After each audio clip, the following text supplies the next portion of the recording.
Newsflash! Penacony's Charmony Festival has entered its countdown phase. Accompanied by What the Clocky's fuck, Bothil? TikToks, after 12 system hours, this grand celebration will commence with much fanfare. Bro, you have to stop pointing that gun at him. You're not him, bro. You're not gonna kill him. I swear to God. He will one shot you. Stop pointing that shit. I already told you! We can talk things out!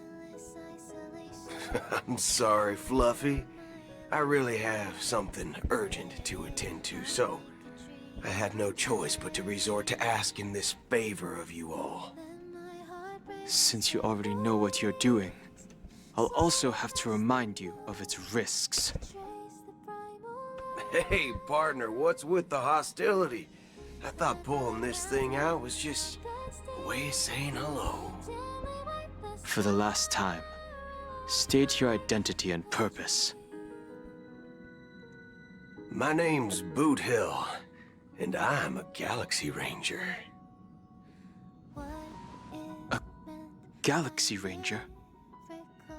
You look like you seen a ghost.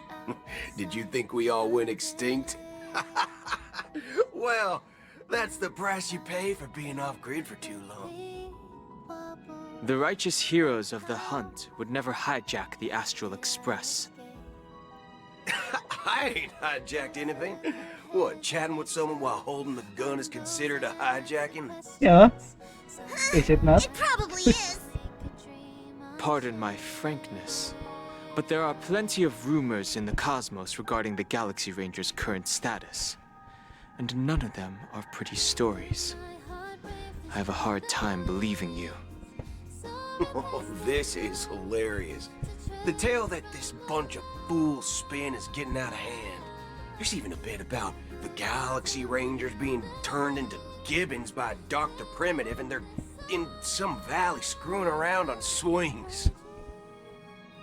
Of course, I know you won't believe me, which is also why, similarly, I have a hard time believing that you're the real Nameless. What? What fucking proof do you need to? We're literally on the Astral Express, exclusively used by the Nameless. Why is he doubting us? What the See the fuck? bullets in this gun? 9mm, an eternal classic. I may need the Astral Express's help right now, but if you're an imposter just like that one, then this bullet might just end up in my head. I can't allow myself to be exposed to danger. That's just the way it goes. So, you all have to first prove Like his eyes, yourselves. no? A crosshair in his eyes. Where are you going?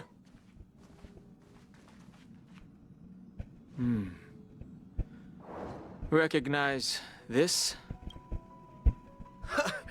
It's a model fudger. The Jade Abacus of Ally and Oath. The CN Joe really gave this to you guys? Yeah. Model fudger?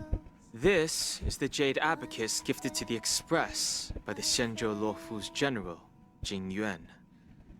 Its presence on board serves as the Shenzhou Alliance's official recognition of the Express. Is that enough? Not bad, kiddo. And across these sprawling stars, a gentle squeeze is all it takes to rustle up a whole legion of Cloud Knights. Now, I reckon that'd be one fudging sight to behold. Now it's your turn. Been ages since the Galaxy Rangers had the spotlight shown on them. We ain't equipped with such fancy gadgets. But I've been around the block enough to know the way to handle these types of situations is easy as pie. Alright then. Feel free to toss any questions my way. Let's see if my answers can't turn your trust. If your gut tells you otherwise, still ain't too late to show me the door. And why would I play along? If I truly am a real Galaxy Ranger, you stand to lose nothing. All right then. Tell me, what kind of organization are the Galaxy Rangers? My friend, this question is a hard one. I don't think I can even consider us an organization to begin with. Everyone's on their own fated path along the hunt, with their own resolute sense of righteousness and not so welcome among such so-called universal values. This reply does not instill trust, and only makes your predicament more precarious. I'm guessing you're gonna ask about some form of shared faith, right? But us Galaxy Rangers don't need that sort of thing. What brings us together is a shared bottom line. Never bully the weak. Never kill the innocent. These oaths aren't some lofty beliefs, but the fundamental bottom line that one must never cross as a person. As Galaxy Rangers, we strictly adhere to the bottom line. When someone crosses them, the hunt's vengeance will surely come knocking. And in this moment, the other crucial meaning of bottom line comes into play. As long as you don't cross it, you're free to do whatever you please. You catch my drift?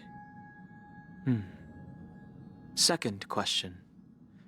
Why do you seek trouble with the Astral Express? I already said that I seek no trouble. I must go to Penacony for a matter. But I don't have an invite, and I can't even enter the family's hotel doors. If only I could borrow the Nameless's identity. The entire cosmos knows your guest of the family. Aren't the Galaxy Rangers also esteemed guests? Lang story. Well, you've hit the nail on the head. This is why I'm here. It's fine if I tell you. The Rangers are pursuing an imposter. A son of a nice lady posing as one of us.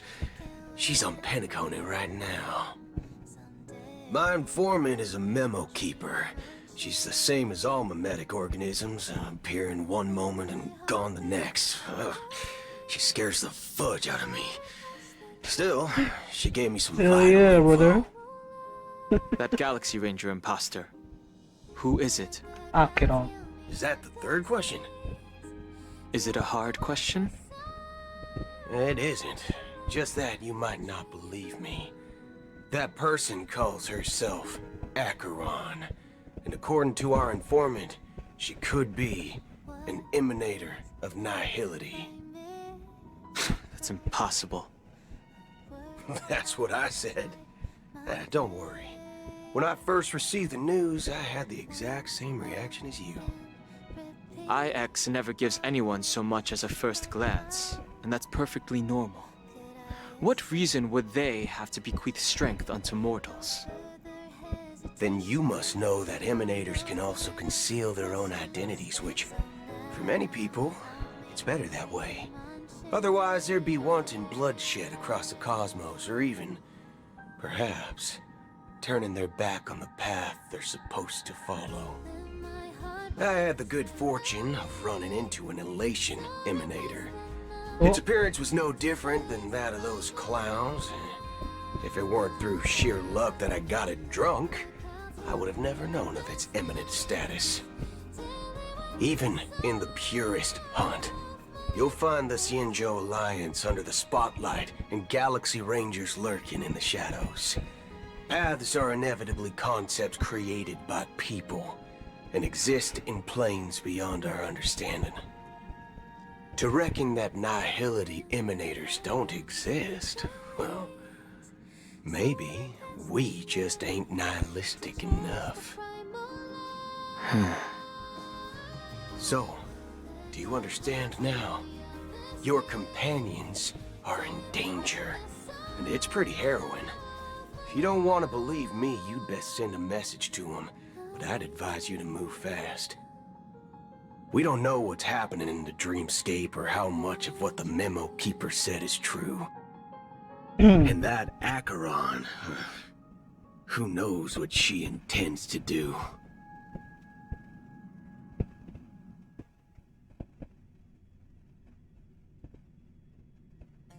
Hey, Acheron is a good person, right?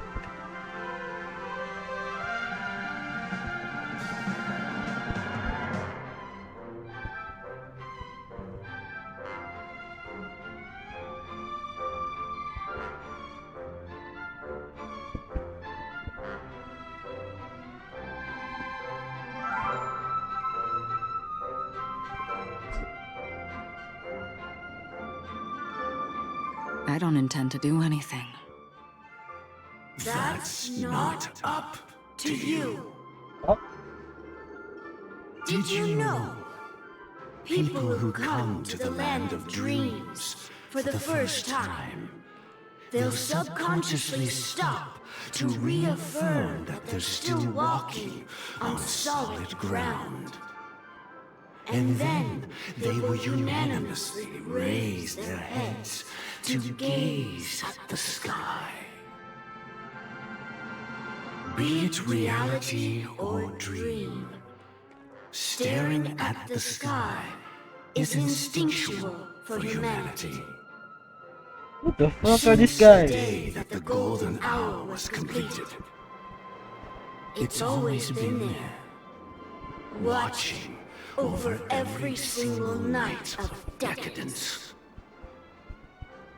But now this night sky has been mercilessly severed, dyed with the mist of nihility. And this whole event happened within the course of a single slash of a blade. A single slash of a blade isn't really accurate. It was actually 2 blades, just that the second one was faster. That's not the point. Many guests who weren't supposed to be invited have gathered at this banquet. Even if the harmony is all-embracing, I have no choice but to show some of them the door. For the sake of Penacony and the peace. The planet of festivities has no place for you, a puppet of nihility. Those who live in the shadows do not bear the right to tread the illuminated stage. Speaking of living in the shadows, there's probably not much difference between us. It's only polite to reveal your true self, Yeah, at least when speaking to others. please tell me your name, huh? Penacony's Dream Master. Which? That's the Dream Master?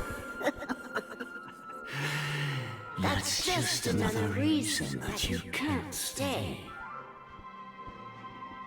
Whether you believe it or not, this is the real me. Oh, he is possessing the people, huh? We are one. Is this the unity that the family espouses? My mortal shell has long since dissipated.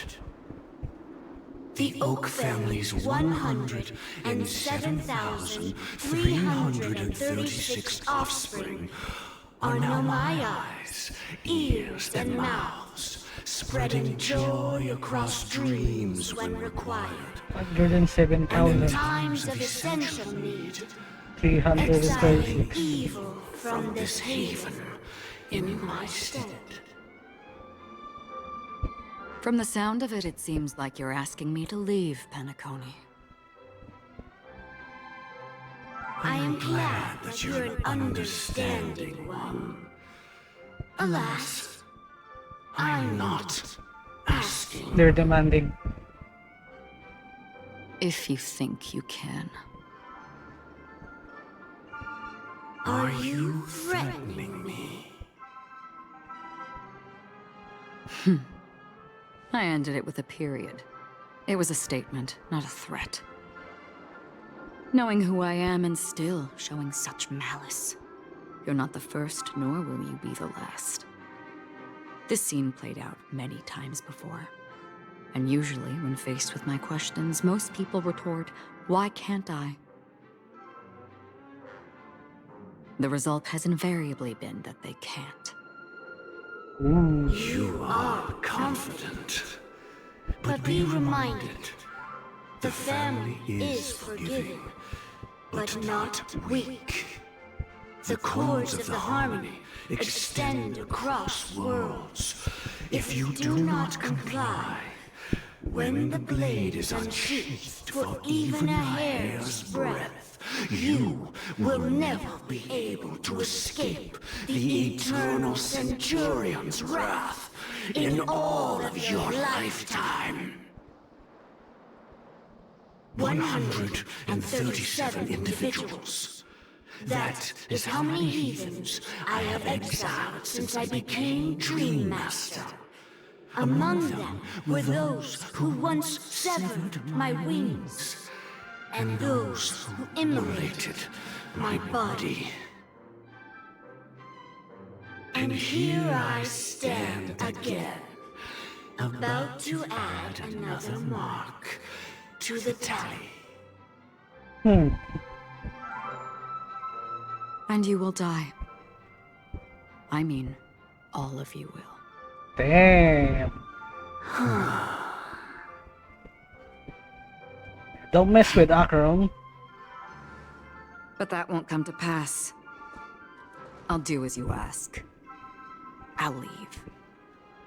A wise choice. I wasn't aware there was a choice. To you, that surely is the only option.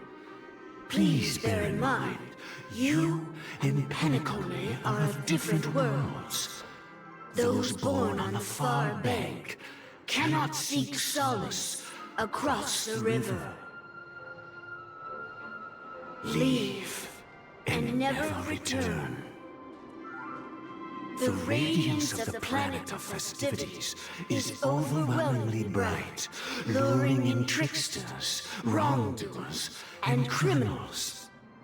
But even the harmony itself will never welcome the self-annihilator of nihility. And even more so, when this self-annihilator heralds the destruction of everything.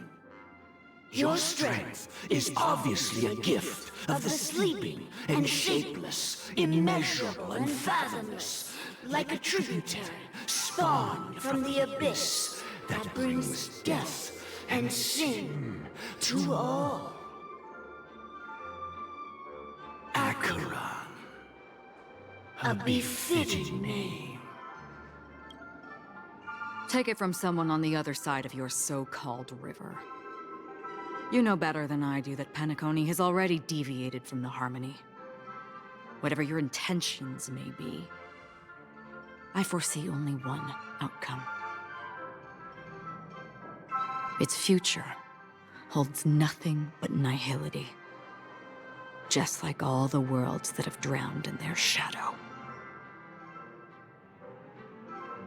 Ooh. Spicy. Oh, Robin's point of view? The fuck?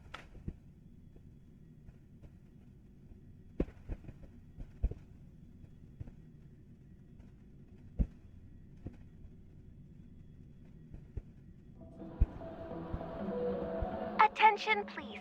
The unusual event that occurred moments ago was due to a technical malfunction at Clock Studios theme park. The family has promptly responded can hear to the secure song. the area, and we're happy to report that there have been no injuries. I can hear Chevy. Oh, I swear that was no movie shoot. So many chips fell from the sky, and I even caught one of them. But it vanished in an instant before my very eyes. Excuse me. Are you talking about the Clock Studios theme park incident? Huh? Yeah, what about it? Oh, Miss Robin, am I seeing things right? Is this really Robin? No need to worry. I apologize for any inconvenience caused to your delightful dream journey. What you just mentioned about the chips really piqued my interest. Would you mind providing more details about the incident? Oh, it was just those chips you normally see everywhere. The green ones? They fell from the sky as How if is it she were alive? And then those chips simply disappeared. It appears to be the dream sim tech the Iris family has been developing. Huh? Miss Robin, you mean those chips were all part of a performance? But I really... Shh. This technology hasn't been made public yet. It was originally planned to debut at the Charmony Festival, but it seems it's been leaked. Leakers. Can you help me keep this secret? The raining chips were supposed to be part of my act. Oh, I see. Then it all makes sense now. I'll do anything to help make the Charmony Festival a success. Thank you. As appreciation, I'd like to give you a token gift. It's not Robin. This button is... Sparkle. Press it at just the right moment in the celebration, and there could be an unexpected treat in store for you. All right. It looks like there are other guests who are also confused. I'll have to excuse myself. Please, enjoy the dreamscape. So many people talking about it. This commotion at the theme park definitely made waves.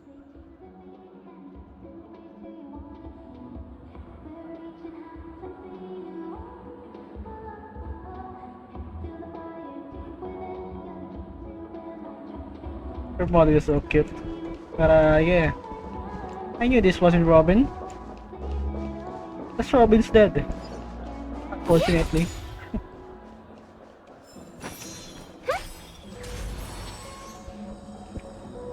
Oh.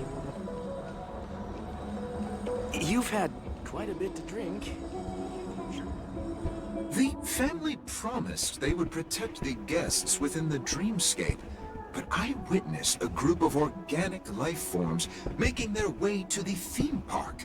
And soon after, a rip tore through the sky, and black rain started leaking out of the void. The family needs to provide a reasonable explanation, or I'll take my loved ones and return to reality.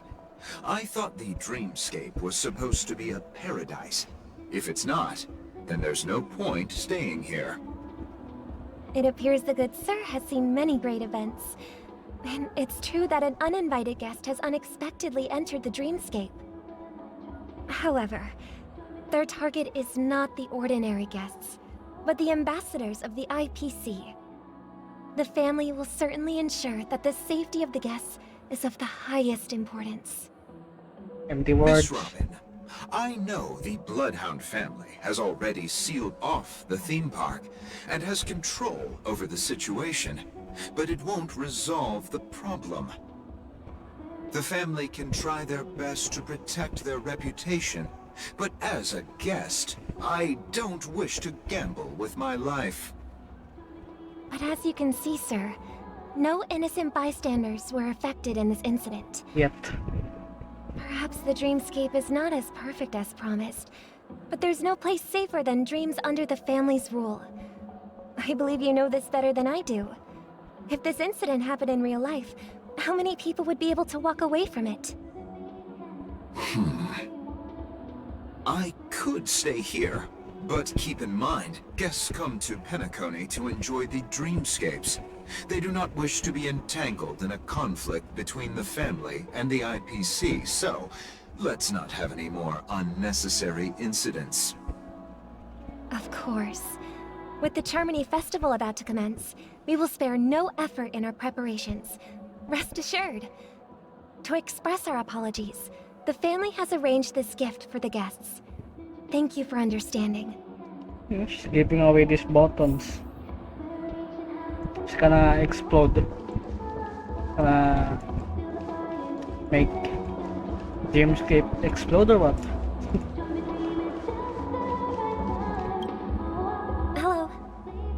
what happened here? Nothing to be worried about. There's been a small rehearsal mishap at Clock Studios theme park. Please stay calm. This person not Are recognized. you a fool? You don't even recognize Miss Yeah, I Robin? was saying, Who do you think you're talking to? doesn't recognize that she's talking to I'm Robin. sorry. I've just been transferred to the Bloodhound family, and I'm still not too used to working on the streets. I didn't realize it was you. I'm so sorry. Hey, don't sweat it. You guys have a tough job. I know how it is. How's the situation looking? Oh, we've sealed off the theme park. Most guests are used to bizarre phenomena in the dreamscape, and so far, no threats have been detected.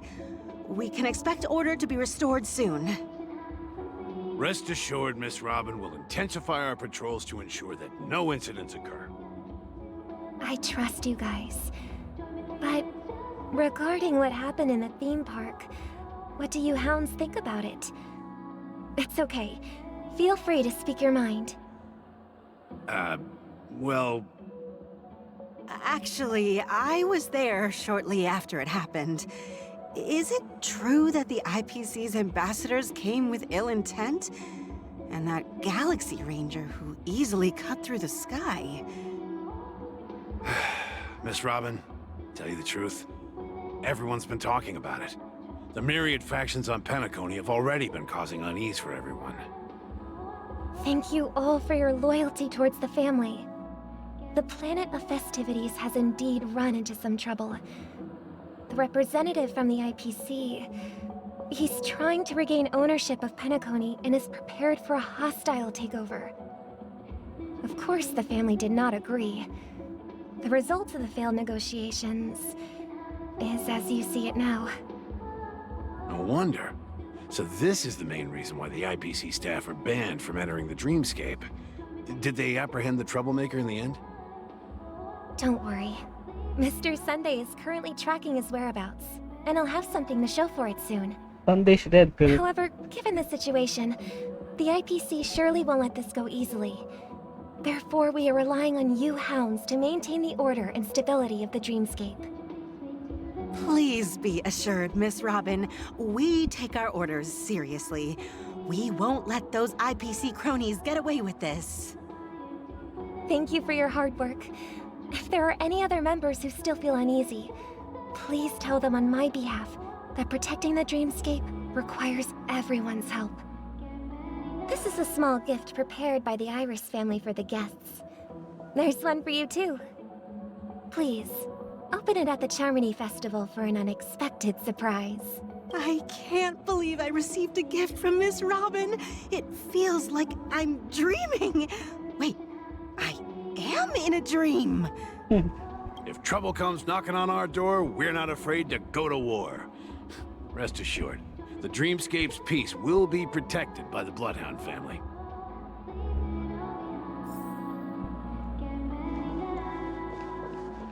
Damn, it's going off. And she's taking a video.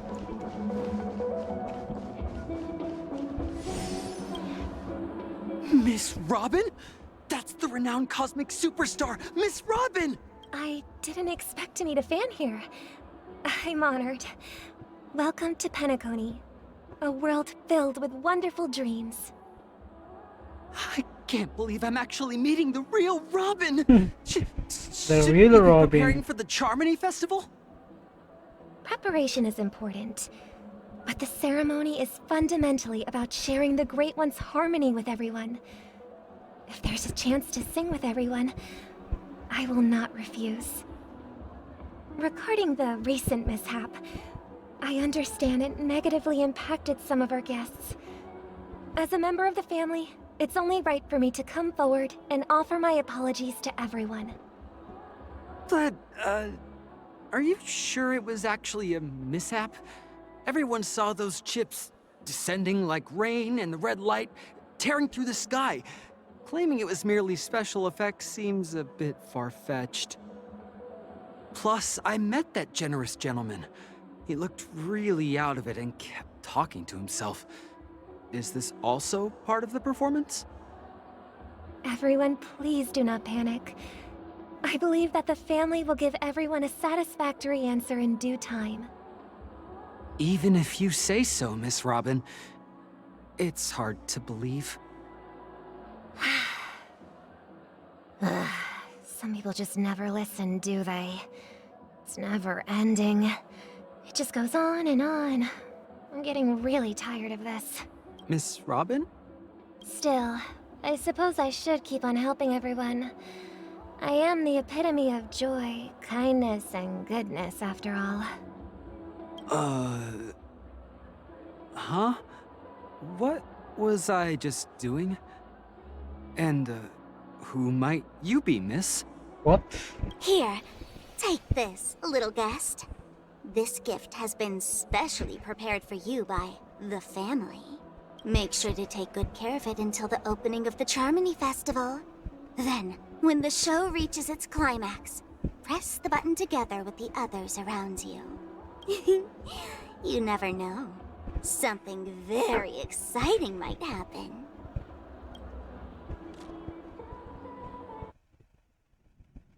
Alright. Now we're on the MC's point of view. We're back to where it all began. Apply. You entered the golden hour from this place.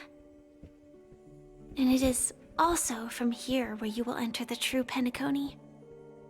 It is a pleasure to journey alongside you once more. But it's time I laid bare the entire truth before you. As you might have heard, I also go by another name. Stellaron Hunter Sam. Are you, Firefly Sim? Are you alright? I'm fine. Sorry, I hope I haven't scared you. I know you have many questions. Do you remember when we encountered death in that strange dreamscape? When I was caught by that meme? In that instant before it killed me? I saw the reflection of another dreamscape in its ghastly pupils. So, following the clues in the script, I came up with some theories about the meme. That's why I instructed Silverwolf to issue invitations, drawing everyone to the Dreams Hotel. I intended to call upon death before you arrived, to solve the riddle using more direct means, and then invite you to join. However, contrary to my wishes, I couldn't defy the script. And I didn't get a chance to explain it to you. It is how you see now. I was impaled by the bladed wings of death. The heavy pressure of concentrated memoria miasma exploded in my mind as if it was actually reality. But after the momentary numbness subsided, I found that my body was absolutely unscathed. I was still alive. And it was just as I thought. I had arrived at a place starkly different from this beautiful dream. Beneath the dreamscape of Penacony lies another, more chaotic, more primal memory zone. Its name? Land of the Exiles. And so, then I returned to the hotel in the dreamscape, hoping to tell you of its existence. Yet I could not reveal my own identity. So, I could only divert your party's attention and lure you away from the battlefield. And after, all my attempts proved futile. It wasn't until not long ago, when a crimson blade of light shattered the high wall of the dream, causing you all to fall far into the abyssal depths of the dreamscape, that I was able to awaken you and your companions one by one. And that's it. That is all that's happened so far. I completely understand. I know it's tough to believe all this without reservations. I just want to say, you're very close to the final answer. Just one more thing needs to be done. And then I can prove it to you. Now, let's leave this place. Please close your eyes. Take a deep breath and visualize the dreamscape's outline in your heart. And remember, you must not open your eyes at all times. Okay. 3, 2, 1. Don't be afraid. The one who has come to greet us has arrived. It's gonna be the watchmaker.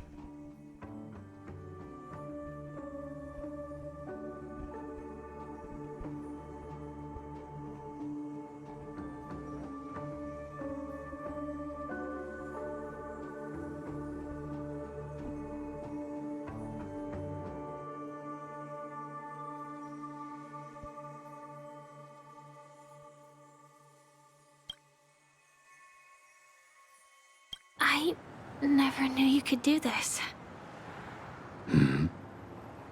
Do you have a driver's license? I do. That is surprising. Cute graphic. I mean, screenshot it. Why? Because this is Japella, the city of sins? No, it's nothing. I'm just thinking that you haven't slept in 20 system hours. Are you sure you're okay? I'm fine. I'll survive. Same goes for you. I'm not so sure about that. Slow down a bit. Infiltration is over. Feel free to activate Sam anytime you like.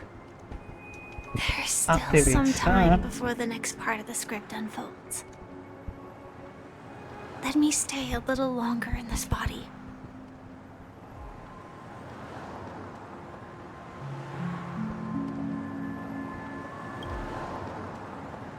Wasn't until much later that a soft sigh once again broke the quiet in the car. Such a long tunnel. Didn't feel this long when I set off. In half a system hour, it will lead us to Kafka. And then comes the downfall of the Japella Brotherhood. Is that also part of the script? It's in your script too. Sorry. I didn't notice. Their destiny won't change just because of your selective ignorance. I told you before, it's a bad habit. What about you then? Is this the moment you finally find the death you've been looking for? As always, it's a blank slate. It's not on this planet. Why the sudden inquiry? Because I'm currently in a car with a sleep-deprived driver. I just want to get there in one piece. This car has full self-driving capabilities. I'll just put my hand on the steering wheel. Will that do? Hey, don't take everything so seriously. Elio would always say there's only one type of destiny. The inescapable type.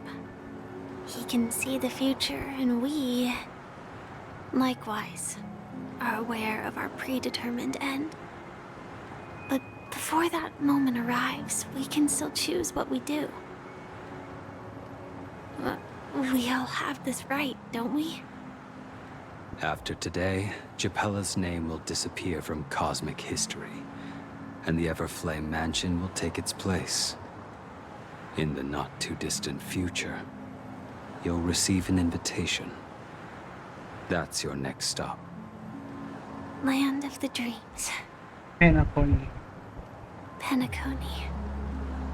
I hope you find whatever you seek there. Be it answers or salvation.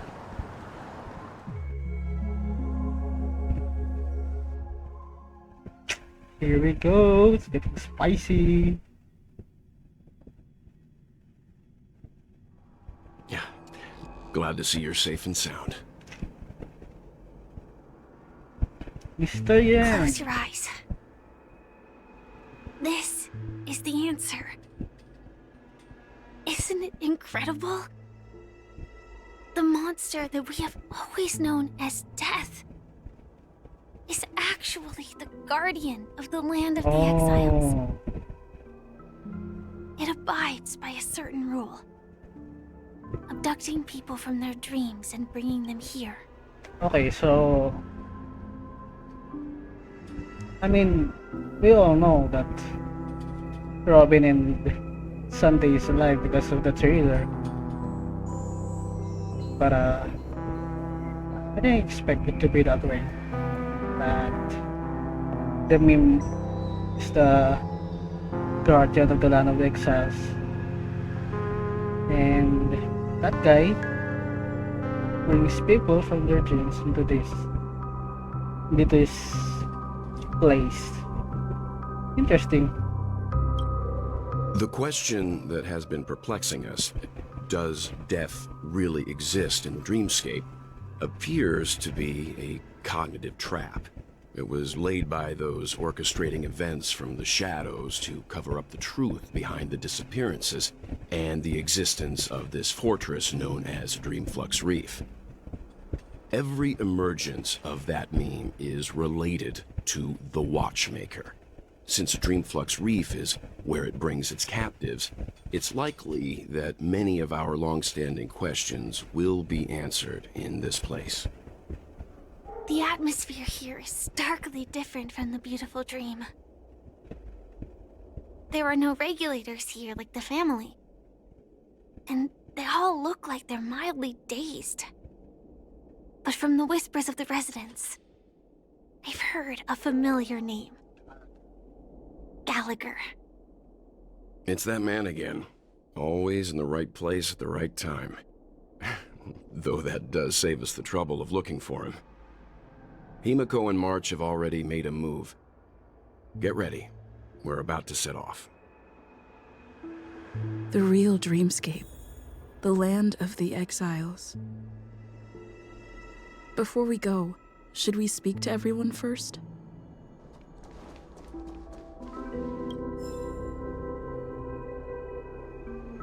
I didn't get a pop-up. I guess I did what I didn't see.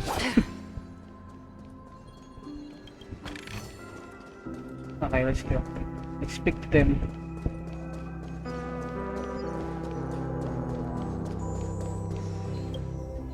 I'm really sorry for waiting until now to tell you everything. It's alright, you had your reasons. What couldn't you reveal your true identity? 2 reasons. Firstly, the script. In the future that Elio saw, Sam and the Astral Express's confrontation was inevitable. I tried to break the shackles of the prophecy, but this is as far as I could go. That aside, there were also my personal motives. I wished to travel with you as Firefly, and not Sam. It's alright, I didn't take it personally. Thank you. Do the Stellaron Hunters also want a piece of the legacy? Elio only gave me one instruction. Allow the Astral Express to pursue the Grand Legacy. It means that the Watchmaker's legacy holds great significance to trailblazing. And to you. Elios scripts used to revolve and expand around certain specific Stellarons. But with your appearance, this condition has apparently ceased to be appropriate. Perhaps he also saw the impossible in the future.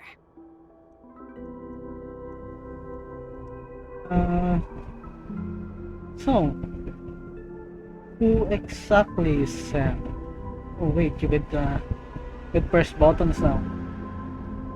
Do you still remember that medical cabin I told you about? Yeah. Well, that's Sam. It belongs to the Iron Cavalry of Glamoth's Firmament Frontline. A Firefly Type 4 Tactical Heavy Assault Mech. Strategic Assault Mech. Sam. It is the cradle of my vitality. And the meaning of my birth. And for the longest time it was how I should have looked to the rest of the world. The timescale of Dreamflux Reef differs from reality, so we mustn't lower our guard. You're sensitive to Memoria. A slight misstep, and you could get lost in this memory zone. But, oh, there's a light there. Something on your Red mind? light. Let's talk about it. Acheron's blade slash. No wonder Miss Acheron is so averse to drawing her blade. It's hard to imagine such terrifying power could reside in an ordinary sheath. If it weren't for the fact that Aventurine's power originated from the preservation, the entire dreamscape would have been affected. Don't feel burdened by this. Even without that Stellaron inside you, Aventurine would still have found other methods to accomplish his goal. Let's just believe in Miss Acheron. And given her prowess, I don't think we've got anything to worry about. What are your thoughts on Gallagher? During your investigation, he shared a vital piece of information. Mikhail, the former watchmaker who collaborated with the family to construct the Penacony we're familiar with today, had a falling out with the family for specific reasons. But this is precisely where the problem lies. You were clearly investigating a murder, so then why, as a security officer, is he changing the subject to talk about his past with the watchmaker? And now, with Firefly mentioning his name again, it's hard not to be suspicious. Regarding Firefly and the crew. Before we found you, she'd already revealed her Stellaron Hunter identity and shared a lot of information. Who would have thought that the Molten Knight's true identity was actually a young girl? For her, this is a secret that she cannot allow others to know. That being the case, I think we can believe she's willing to cooperate. But she didn't reveal all her secrets. I just can't shake the feeling that her situation is different from that of the typical dreamer. And I hope that doesn't lead to any dangerous predicaments. I hope you've regained a little composure. We'll move out when you're ready. Mysterious girl. The mysterious girl that you are, Firefly.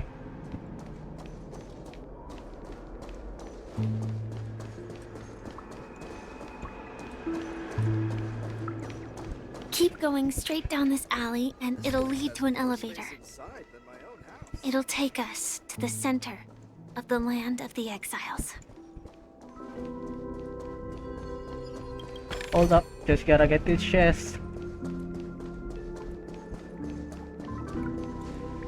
Damn. He is grooving.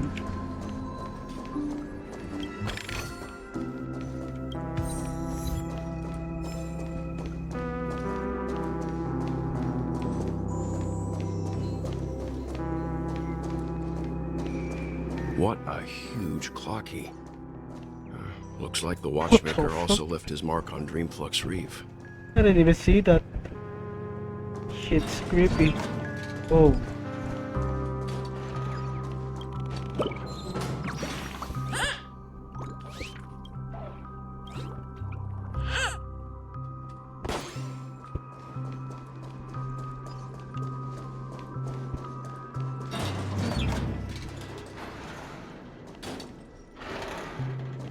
Here we go.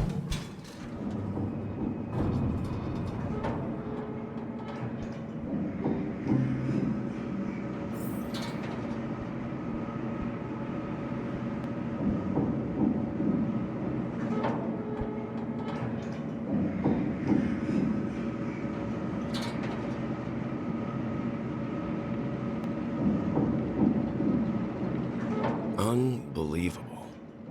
To think there's a settlement of this size within the dreamscape. And all beyond the family's reach.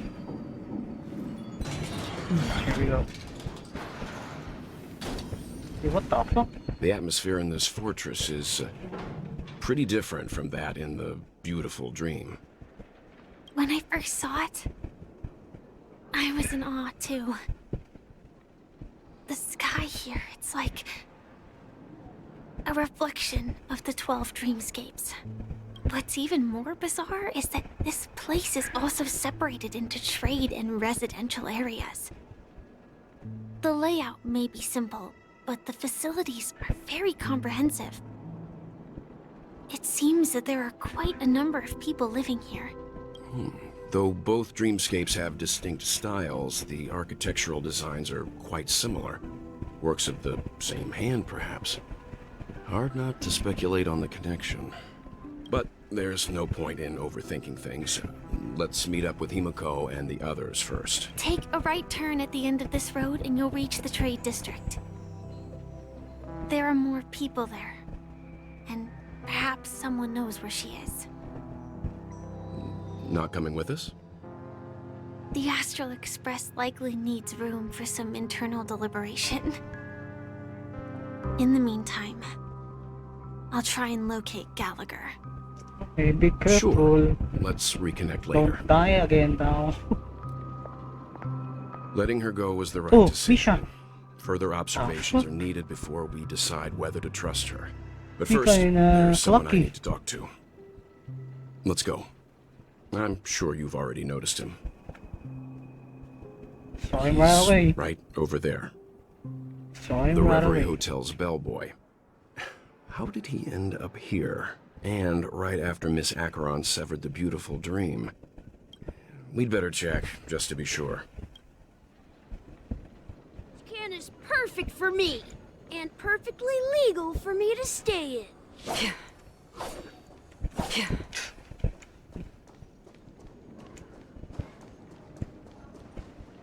Huh? You're the guest from before. We I meet don't again! know. And a new friend. Misha sus. Forgot to Kinda introduce sus. myself. I'm the hotel's bellboy, Misha. Hello, Misha.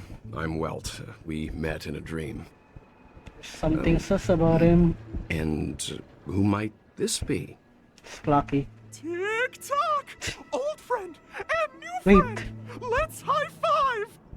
We can see him. Yeah. Your, memory zone meme? No, Clocky is a good friend of mine. We all live here. How did you two get here? This dreamscape isn't supposed to be open to the public. I wonder if it has something to do with Sleepy. Sleepy? So, this is your home? Yep. After my work in the beautiful dream ends, I'll go back home. Commuting used to be more convenient, but ever since travel became cumbersome, Sleepy started ferrying people back and forth between the two dreamscapes. This Sleepy. Can you describe what it looks Sleepy. like? Is it the meme? Sleepy is a memory zone meme. Looks fierce Yeah. and has many eyes. But it's actually really well behaved. Gallagher's been taking care of it. Ah. Sleepy is the... Based on the The one who description, stopped that Firefly. name is indisputably Death. A nightmare for the family, but for the people who live here, well, that couldn't be further from the truth. Death? Not in a dream, surely. Sleepy's just a little aggressive, and sometimes messes up by fetching the wrong guess. But it would never hurt anyone. I see. Has it brought back any guests recently, say, in the last day or two? We're currently investigating a missing person case that occurred within the beautiful dream. I see. Then you'll have to speak with Gallagher. But he's currently busy hosting a visitor from the Oak family and specifically asked not to be disturbed. Mr. Yang? The person you're looking for, is it Miss Robin? Just as I thought. Considering what happened with Miss Firefly, this doesn't come as a surprise.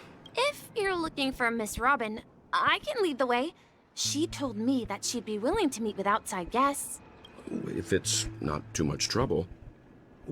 Also, we're looking for our missing companions. A woman with red hair accompanied by a girl with pink hair. Have you seen them? Oh, I haven't. But please, rest assured. Dreamflux Reef is a small place, and it's not as bustling as the beautiful Dream, but its safety is unmatched. How about this? Since it's your first time here in Dreamflux Reef, I'll be your guide and help you find your companions. And then we can all go visit Miss Robin together. She's gone to Mrs. Grace's to visit the children. She won't be leaving anytime soon, so there should be enough time. All right then, we'll follow your plan. Well, we now know the answer to both murder cases that have caused such commotion in Penacony. As for the intentions of the mastermind behind it all, we're still none the wiser. Has to be Gallagher. Yes, that's my thinking as well. I'm not entirely certain, but we still have to find him one way or another. Say, you mentioned before that you saw a clocky that only you could see, right? He was Misha at the time. I can't shake off this strange feeling. Am I really still so young at heart? Forget it. It's not important. We'd better just follow Misha.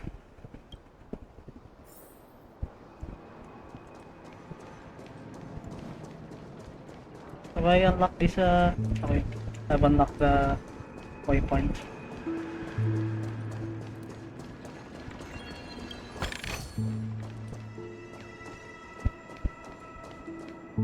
Everyone, look! From here, you can see the most spectacular view of Dreamflux Reef. A black hole? No. An accretion disk formed from consolidated memoria? Was Dreamflux Reef built on such unstable memoria? Oh, so Mr. Yang is also versed in memoria dynamics. I was just trying to figure out how to explain this huge hole to everyone. I bet you guys have a lot in common with Miss Kami. Kami? Is that gonna be an NPC or a new character? Who knows? Seems you found the answer. It's an NPC. Look! There she is!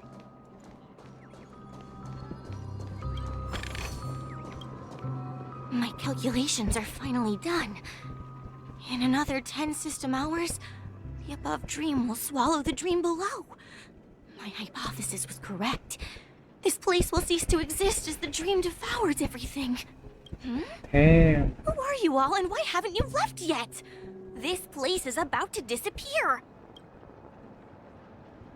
Then why aren't you leaving? I'm Kami, a dreamscape surveyor specializing in memoria dynamics. And this is my life's work that I'm researching. See that huge gaping hole? It was just a narrow rift many years ago. But now, it's grown into a giant hole. The surrounding memoria has been flowing towards the other end of the hole at a constant velocity, slowly but surely. But the scary part is, According to my calculations, the flow rate of Memoria has recently changed, and it's faster than ever before. It's almost as if something is sucking it in from the other side. By constantly improving upon Madame Rosalina's Memoria measurement method, I've finally obtained accurate results. After 10 system hours, the Dreamflux Reef will cease to exist. Just like the melting of glaciers, everything will crumble and disintegrate. The dreams on that side of the void will fuse into one. Please don't worry. This sort of thing has happened many times before. Miss Katie isn't a bad person. She's just a bit lost in her own world. She'll probably realize she's wrong soon enough. You don't say. Wrong, huh? There was She's wrong. something else that piqued my interest. Who is Madame Rosalina? Oh, do you know her too? Or are you also a fan of Memoria Dynamics? We're very interested in Madame Rosalina's achievements. Could you tell us a little more about them? Why, of course! She's an excellent scholar of Memoria Dynamics, and the first person to apply Memoria rate measurement methodology on interstellar travelers. Regrettably, due to the presence of the Garden of Recollection, ordinary people don't pay much attention to the nature of Memoria. She departed this world without much fame, leaving only a few thin journals behind. I came to Penacony to learn more about my idol, and went to great lengths to seek out Dreamflux Reef, all because this is her final resting place. Prodigies always meet their demise prematurely. If only Madame Rosalina had more time, she would have discovered a way to reverse the flow of Memoria. I felt it. The source is in the golden hour. There is a certain anomalous presence stirring the currents of the memory zone. I must uncover more concrete proof. I must convince everyone. Does the name Madame Rosalina sound familiar to you? Yeah, kinda.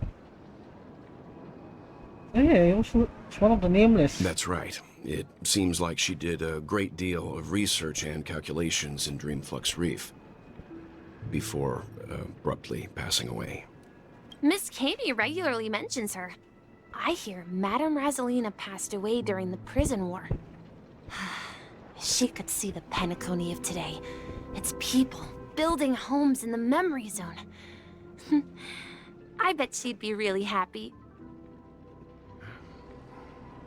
Perhaps. Our destination is the commercial district. That's where the largest crowds gather in Dreamflux Reef. We might be able to find the others there.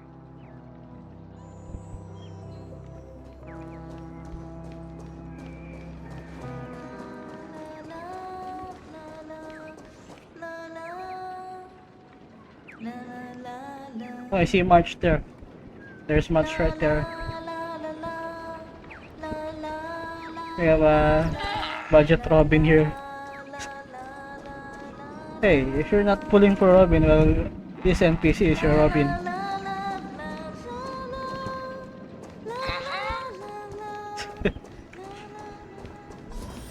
Hey, March.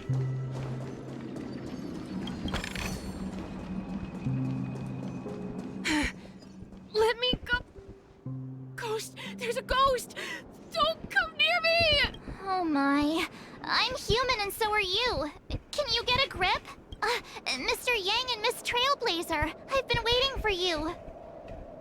Quickly, come help. I bumped into a member of the family on the way here. He was so scared and I just wanted to calm him down. But... Let me go! Let me go! I've only done good in my life. Why can't I rest in peace after death? Well, this is how it turned out. Scared him this badly. Ha ha, you're a regular comedian. He thinks he's dead. Although, when I first fell in, I also thought the same. Dear guest, this is not the afterlife. This is Dreamflux Reef. That's right. Did you hear that? Repeat after me. Dreamflux Reef. You're talking to someone invisible. If I'm not dead, what am I? I shouldn't have pushed my luck and tried sleeping in my dream. Curiosity kills the Papeshi. Stop asking! You'll alert the monsters! Yeah, I'm The really dead scared though. right here! All of them! You're not talking about the memory zone meme, are you? Don't say that name! It's all your fault. They're coming! Ah, shoot.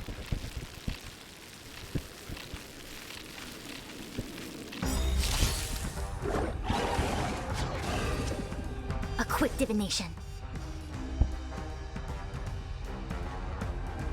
Converge and awaken! On the still waters of oblivion. We have the upper hand. You took the bait. Time for a buzz. I weep for the departed. It too shall fall.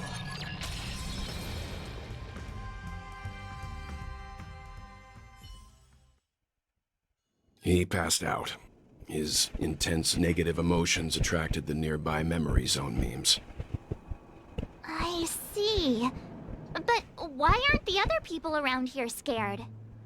Unlike in the Sweet Dream, people here don't see memory zone memes as dangerous monsters.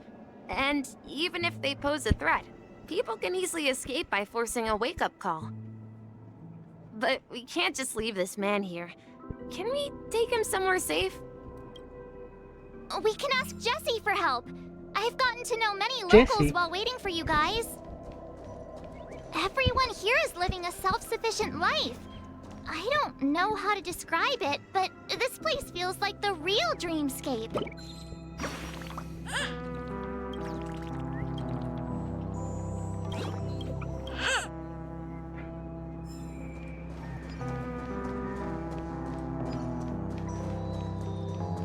I remember when this place was all hustling. Can I unlock this? Oh? No! At this rate, the family will be done for! Done for!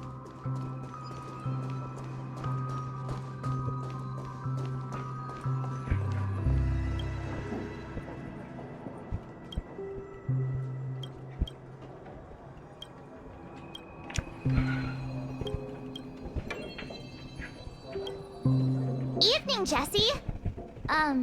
Is it evening? Welcome, Miss March. Who might these be? These two are my friends. As for the man lying on the ground, he's a scaredy cat who fainted from fright. I see. Another poor guy who accidentally ended up here. I'll take care of him. There have been a lot of new faces lately. Things must be tough in the beautiful dream. The few remaining havens of freedom in Asdana will soon face trouble. Do such things often happen here? Not really, but they're becoming more frequent now. Guess it's one of the signs of the Sweet Dreams collapse. This man has had quite the shock. Could you help me find a Halovian lady, March? Her songs can heal mental wounds. A Halovian lady? That must be Robin. She's also here in Dreamflux Reef. Huh? Robin? But I thought she... Oh, right. If Firefly is here safe and sound, then it means Robin must be okay too. Misha's about to take us to her to find out what happened. But before that, let's meet up with Himiko. You were with her earlier, right? We met some stowaways in the residential area. Most of them came from neighboring star systems. I heard that places like Dreamflux Reef are scattered throughout the memory zone of Asdana, like islands in the ocean. They existed before the family arrived. I also heard that when Dreamflux Reef took shape, it was the center of all dreamscapes in Penacony. If that's true, it's no wonder there are so many similarities between this place and the Sweet Dream. Himiko must be gathering information. Let's hurry up and get going. Surely Himiko's not dead, right? Surely she's not dead. Yeah, she's right there. Thankfully. This is where we split up. She can't be too far away. So that's how it is. I never imagined Damn, we'd gather the wala remaining details here. Kika Chat NPC these guys. To borrow Gallagher's catchphrase, Mika. what an unpredictable twist of fate. Himeko, here they are. Ah, perfect timing. Now that everyone's here, I'd like to introduce everyone to Micah, who's partly in charge of the Land of the Exiles. Micah, these are my companions. Micah. It's a pleasure to meet the Nameless. You know us? I've been keeping an eye on you since the day you arrived in Penacony. We would have met under more appropriate circumstances if Dreamflux Reef hadn't been isolated from the 12 Dreamscapes. Please, allow me to formally introduce myself. The I'm Gravekeeper. Micah, the Gravekeeper of Dreamflux Reef. Gravekeeper? Life in Dreamflux Reef is pretty liberating. Everyone here mostly keeps to themselves, without meddling in others' affairs. My daily task involves cleaning a few tombstones. You're too modest, Micah. When lost dream chasers stumble upon this place, you're the one who takes care of them, guiding them back to the sweet dream, or showing them how to survive the wild dream chaos. So, guardian of sorts. Hmm? Were you talking to me, Mr. Yang? Hmm? On that note, Mr. Mika, which tombstones are you referring to? We didn't come across any graveyard when we arrived. They're actually just symbolic stones. But since you're curious, Mr. Yang, I'll take you there. I have a feeling you might find something of interest there. But before that, you have an important guest joining you. An important guest? Who could it be? This way, please. The roads here in Dreamflux Reef are a bit run down, so watch your step. Could it be Gallagher? I remember when this place was all...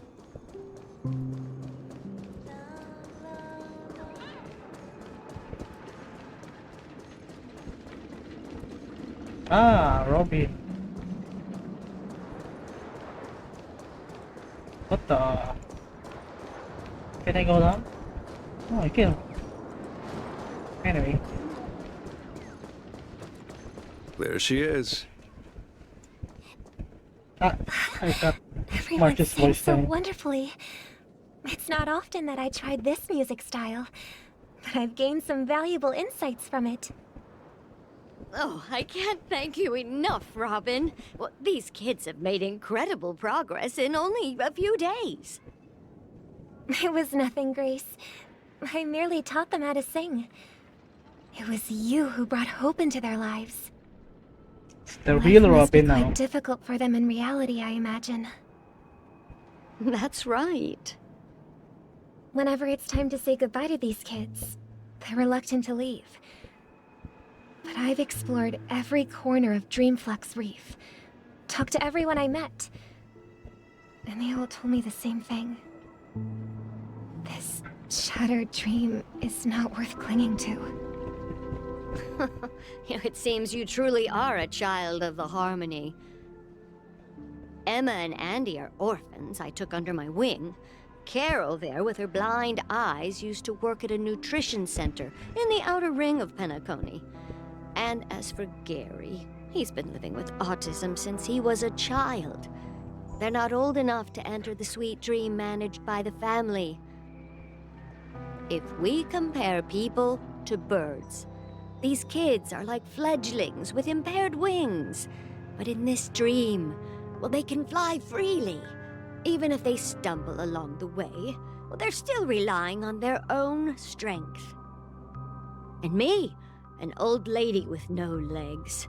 Well, without this dream, I couldn't even walk toward them. I'm glad that you found a new life here in Penacony.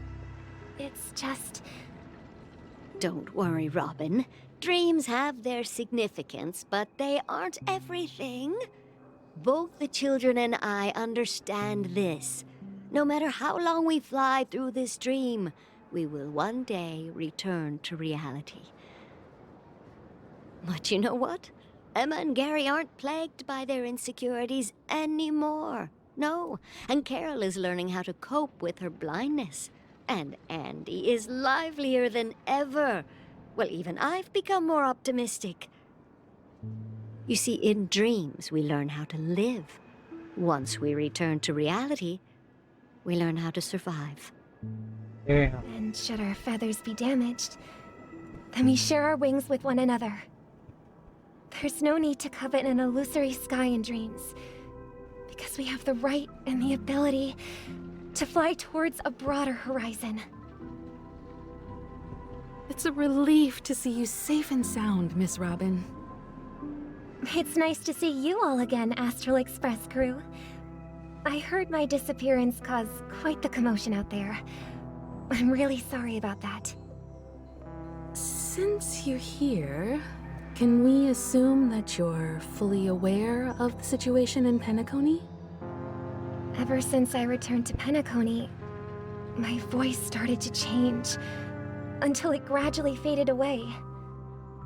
At first, I thought it was a temporary ailment, perhaps due to having been away too long. I thought maybe it just takes some time for my body to acclimate to the high concentration of Memoria and Asdana. But now it seems the root of the problem goes way beyond me. There are elements around me that don't align with the harmony. And losing my voice is just one of the signs of the Sweet Dreams collapse. The Sweet Dreams collapse. That memo keeper mentioned the same thing. So it's real. While I was away from Penacony, the boundaries of the 12 dreamscapes kept expanding outward. But whenever I mentioned the anomalies in my dreams, all the family heads refused to talk about it. Only my brother was willing to respond. Later, I discovered the secret letters from the IPC ambassador, which further convinced me that there are hidden secrets beneath the surface of Penacony. So, following the clues in the Oak family's dossiers, I found my way here. The land of the exiles, concealed by the family under the guise of death. A dream within a dream, where Penacony's past is buried. She willingly came here. It sounds as if your dream voice box. has made somewhat of a recovery. I hate to admit it, but the harmony in this place resonates more broadly than within the Sweet Dream. It's regrettable, but the family has experienced betrayal. The traitor, or traitors, abandoned their original principles and, using the name of harmony, exploited people's weaknesses to turn Penacony into the planet of festivities, trapping everyone in the illusion of the Sweet Dream. This is not the strong defending the weak, but rather the strong exploiting the weak. A world without equality won't ever be favored by the harmony. And naturally, those voices blessed by them have lost the ability to sing. Could there be another force influencing the family's shift in philosophy, Miss Robin? Considering what happened with Acheron, it's difficult to conceive of another entity within the realm of the harmony capable of influencing everyone. Unless a power surpassing that of an emanator is involved. I'd heard about what happened to the Xianzhou Alliance, but as far as I'm aware, the family hasn't faced any such external interventions. Who knows? Perhaps I've just been away too long and missed something. Regardless, I cannot accept my home is moving towards the very opposite of what the harmony represents, while still claiming to uphold it. I must uncover the reason why Mikhail cut ties with the family, and who exactly it was who betrayed us all. Do you remember our arrangement, Mr. Micah?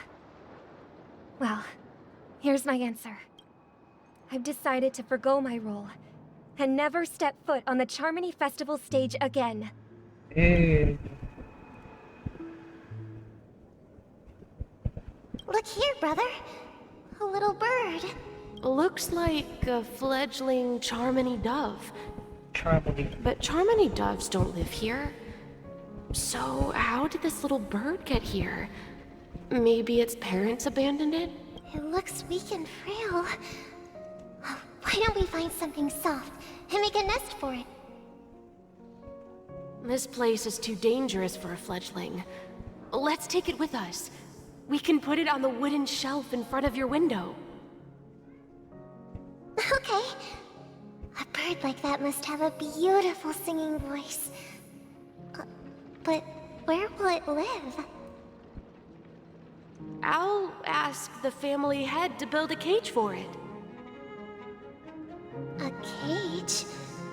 But then it won't have the freedom to fly, right? Let's see. What is it that has captured the attention of the two best interpreters of the Great One? To the point that they've forgotten how to enjoy their dessert. Oh, poor little thing. Doesn't look like it's doing well. Do you want to rescue it? I do. But I don't want to lock it up in a cage. Why? Even if it's small and not fully feathered and can't sing, it didn't come into this world just to be locked up in a cage. Birds, they should be flying free in the sky. That's quite the romantic idea. And what about you, a young scholar? Do you agree with your sister? I think she's right. But if we leave it out in the wild, it won't survive for more than a few days at best. Ah, I see. It seems our little scholar is still a bit unsure. Well, let me tell you youngsters a story. As you probably know, Charmony doves can fly through the air.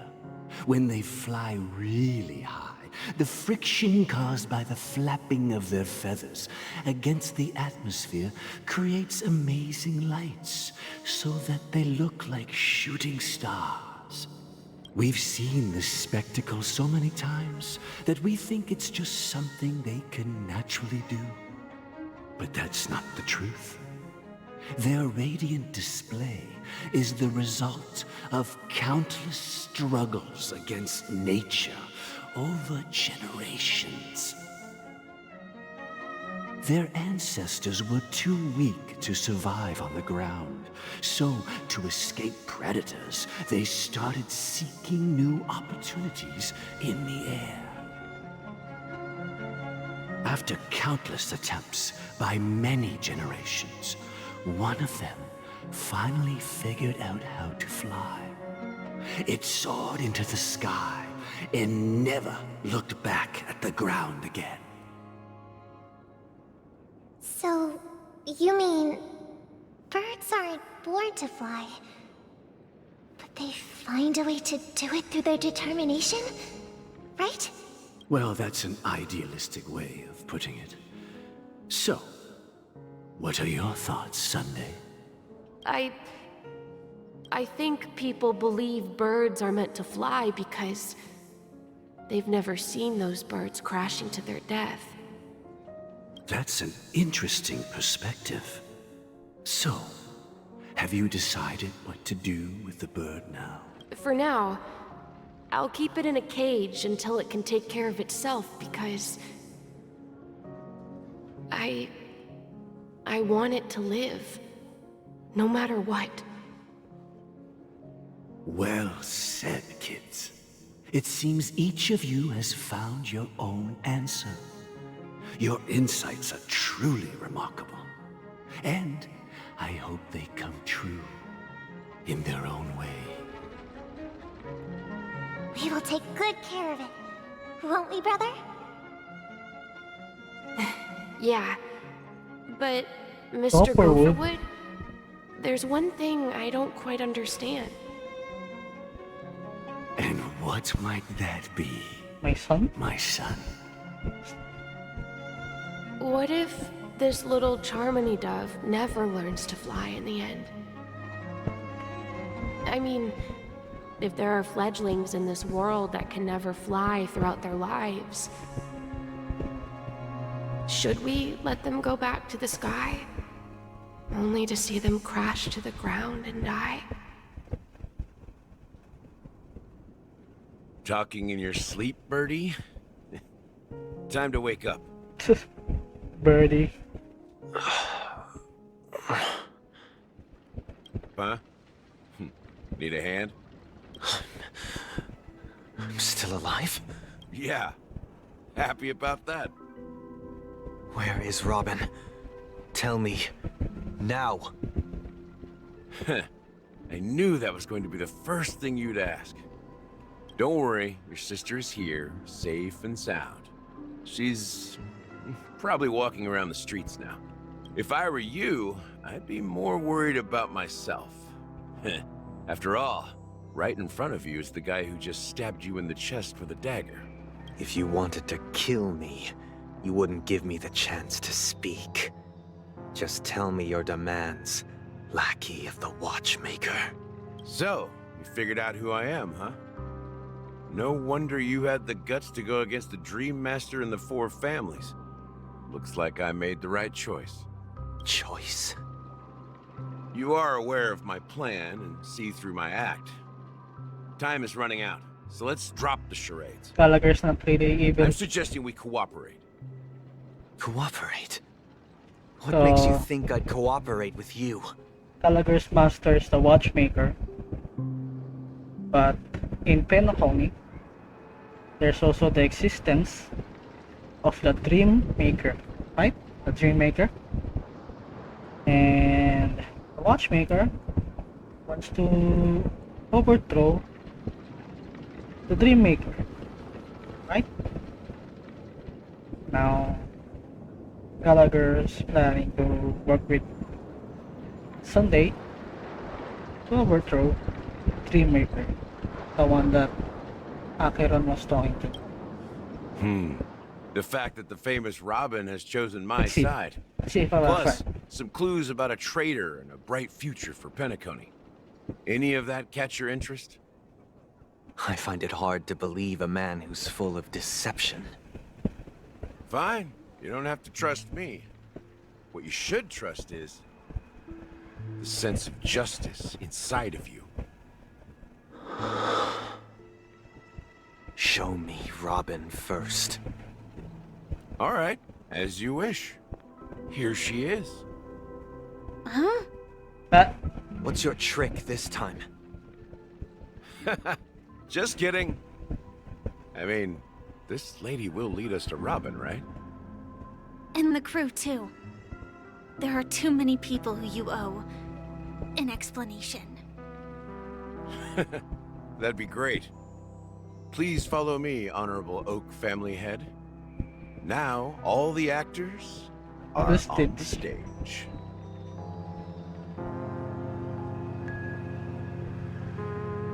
This is the monument I mentioned earlier. The names inscribed on it should be familiar to all of you. Rosalina and Tiernan.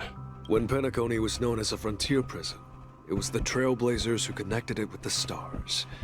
They were the heroes who saved Astana, and their names deserve to be immortalized. Not just on this small stone tablet, but in the annals of history for all of time. However, today, the planet of festivities is nothing but sweet dreams. That heavy piece of history is all a distant memory. Just like that prison. If their names are inscribed here, then that means... According to Micah, they died long ago. Rosalina was killed during the War of Independence. She ventured alone into the heart of the star system to investigate the flow of Memoria, but she never returned. Tiernan was a skilled gunslinger, strong and reliable. He led the people through countless battles, but he didn't live long enough to witness the arrival of true peace. In the decade following the war, Penacony faced challenges internal and external. To protect Astana, Tiernan took up the way of the Trailblaze and led the Lampmoth family to explore beyond the system, only to be surrounded and wiped out by the Swarm. Though I had expected as much, the tales of these heroes truly are sorrowful. True to the title of Trailblazer, they spent their lives venturing into the unknown. But what about this tablet? Yeah, there are no names carved on it. slate. When Dreamflux Reef was created, its owner was still alive. However, he insisted on erecting a monument for himself, saying that it will happen someday. Here we meet again. Everyone from the Astral Express. Robin.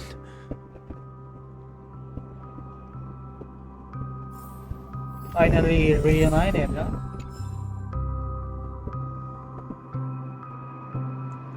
Right. Can we talk to you? Well, I did my job.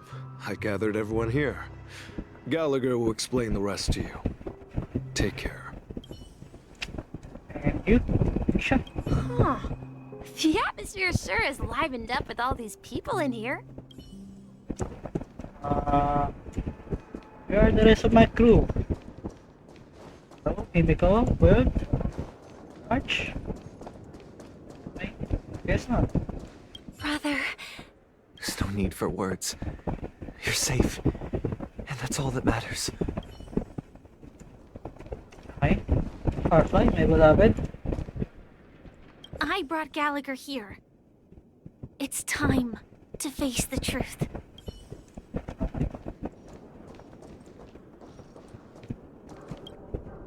I promised to give the siblings some privacy, so let's talk about our business first. What do you say? That sounds sensible enough. Since you went through the trouble of gathering the family head, the crew, and the Stellaron hunters, I'm guessing you have something important to say? Oh, is it that obvious? The look on your face is practically screaming, I'm the one behind all this. You're right, Mr. Yang. It is indeed time to come clean on everything. The siblings already know what they need to, and they've made their choice. But you, Nameless, arrived a bit late. So it's only fair that I answer your questions. Before we begin, let me reintroduce myself. I'm the founder of Dreamflux Reef, the deputy of the Watchmaker, and the one who sent out that invitation. As Gallagher, the history fictionologist, I humbly extend my greetings to you all. History fictionologist? So what, everything you told us was made up? Well, don't worry. Almost everything I shared was true. Well, except for the part about the family accepting me back. I double-checked with Micah, and everything he said about the family, the Watchmaker, and Mikhail is true. Thank you for your understanding. Now let's get down to business. I'm sure you're all wondering why I went through the trouble of setting up this battle for the legacy, inviting different factions and stirring up a ruckus all over Penacony. Well, it all boils down to something very familiar to all of you. The Stellaron. The Stellaron? But how is that possible? Penacony is a free-flowing interstellar hub. There are no signs of contamination whatsoever. You're totally correct. So, care to take a guess at what that means? Someone is manipulating the Stellaron? How keen. Well, what should I say? I expected nothing less from the person here who is the most familiar with Stellarons. The sweet dream doesn't come out of thin air. If you think of the memory zone as the sea, creating the land of the dreams is like filling that wild ocean with earth to make an island. To achieve this feat, without the help of an emanator of remembrance or enigmata, the only way is to use a Stellaron. And that's not something you can achieve with a simple wish. It requires vast quantities of knowledge, time, and manpower. I'm sure you get what I'm hinting at. In Azdana, the planet of festivities itself is a Stellaron disaster. The planet of festivities itself is a Stellaron disaster? It all started a long time ago, back when the Watchmaker and his crew liberated the frontier prison. They faced countless challenges as they began building Penacony from the ground up. That's when the idea of using the Stellaron came into play. The Stellaron first entered the Asdana system during the war. The Nameless warned everyone against the folly of attempting to tamper with such a power, and most heeded their words. But there are always people in the shadows with ulterior motives. The turning point came after Tiernan's death. With 2 of the Nameless gone, the Watchmaker had to go to the front lines. It was at that moment his rivals saw an opportunity. By the time a representative from the Montour Systems family arrived at the Watchmaker's call, the Stellaron had already been activated and was seeping into the primordial synesthesia dreamscape. And I suppose the family happened to possess the knowledge to seal the Stellaron? Not just that. They knew far more about the Stellaron than the average person. They helped Mikhail swiftly quell the civil unrest and played a part in building Penacony under the disguise of the Harmony. Those 3 eras were known as the Age of Dreaming. The Watchmaker, who had been left in the dark, sent out invitations across the universe, spreading the hype around the land of the dreams. Then, how did they turn against each other? Remember the island in the ocean metaphor? The truth is, the Stellaron was never truly sealed. It existed in a different form within the dreamscape. Think about this. What would it cost to create and maintain such a lavish dreamland? It's people's lives. The opulent dream is built upon the decay of spirits, with a toxic elixir called pleasure flowing through the dreamscape. It tempts people to indulge in the dreamscape, and gradually their minds succumb, becoming nourishment for the sweet dream. Confusion, laziness, and cowardice, weaknesses that plague humanity, were magnified and nourished by the family. Penacony became a new kind of prison, even more impenetrable than the previous one. Sadly, we realized this far too late. By then, the family had a firm grip on Penacony, swiftly quelling any opposition that arose. At my wit's end, I had to use the power of the Enigmata, and sought refuge in this chaotic realm.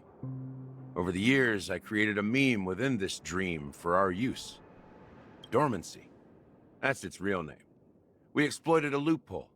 You see, regular people can't fall asleep again while they are inside the dreamscape. So this is the true meaning of the impossible. You sent out invitations in the Watchmaker's name to find forces capable of resolving the Stellaron disaster and draw them into Penacony to uncover the truth. It's not just that. Above all, I wanted to see what happens when the major factions engage in a struggle for the legacy. Since this is the Watchmaker's first announcement in decades, the traitor within the family is bound to reveal themselves. So, the legacy is just a facade. If you want to consider the Stellaron as the legacy, I'm totally fine with that. If that's the case, where is the Stellaron now? That's a question for Mr. Wings. The Stellaron is still under the family's control, and as the head of the Oak family, I'm sure he holds all the answers. Go ahead. I'm sure Mr. Wings holds all the answers. Mr. Wings. As I suspected, the core of this issue lies within Stellaron. the Stellaron. So, the thing that was Acheron and Aventurine was talking about, Stellaron. You all look quite serious. Is there anything I can do to help? Nothing, it's chill there. Just chill there, mission. Are you done talking? So, will you tell us where the Stellaron is? Doesn't know. It is the Penacony Grand Theater itself. As I suspected, it's the embodiment of the family. The edifice that first materialized within the sweet dream. That's what turned Penacony into its current state. As for the person who employed its power, It is in fact Mr. Gopherwood, the current Dream Master. Well, that was easier than I thought. Did you conduct your own investigation already? Gopher, the person that they were talking to in on that flashback. Huh? Gopher is the Correct. Dream Master. When I was trying to track down the person who murdered my sister, apart from you, Gopherwood was my second suspect. Confronting me first turned out to be a smart move on your part. I didn't have other options. The Dream Master has been elusive, and even the heads of the families can hardly get an audience with him. Moreover, Mr. Gopherwood has been kind to my sister and me. And I didn't want it all to end like this. What do you mean by that? To be honest, my brother and I are also victims of the cancer of all worlds. We grew up as orphans, and were adopted by the family when they came to help. Mr. Gopherwood recognized our potential and brought us to Penacony.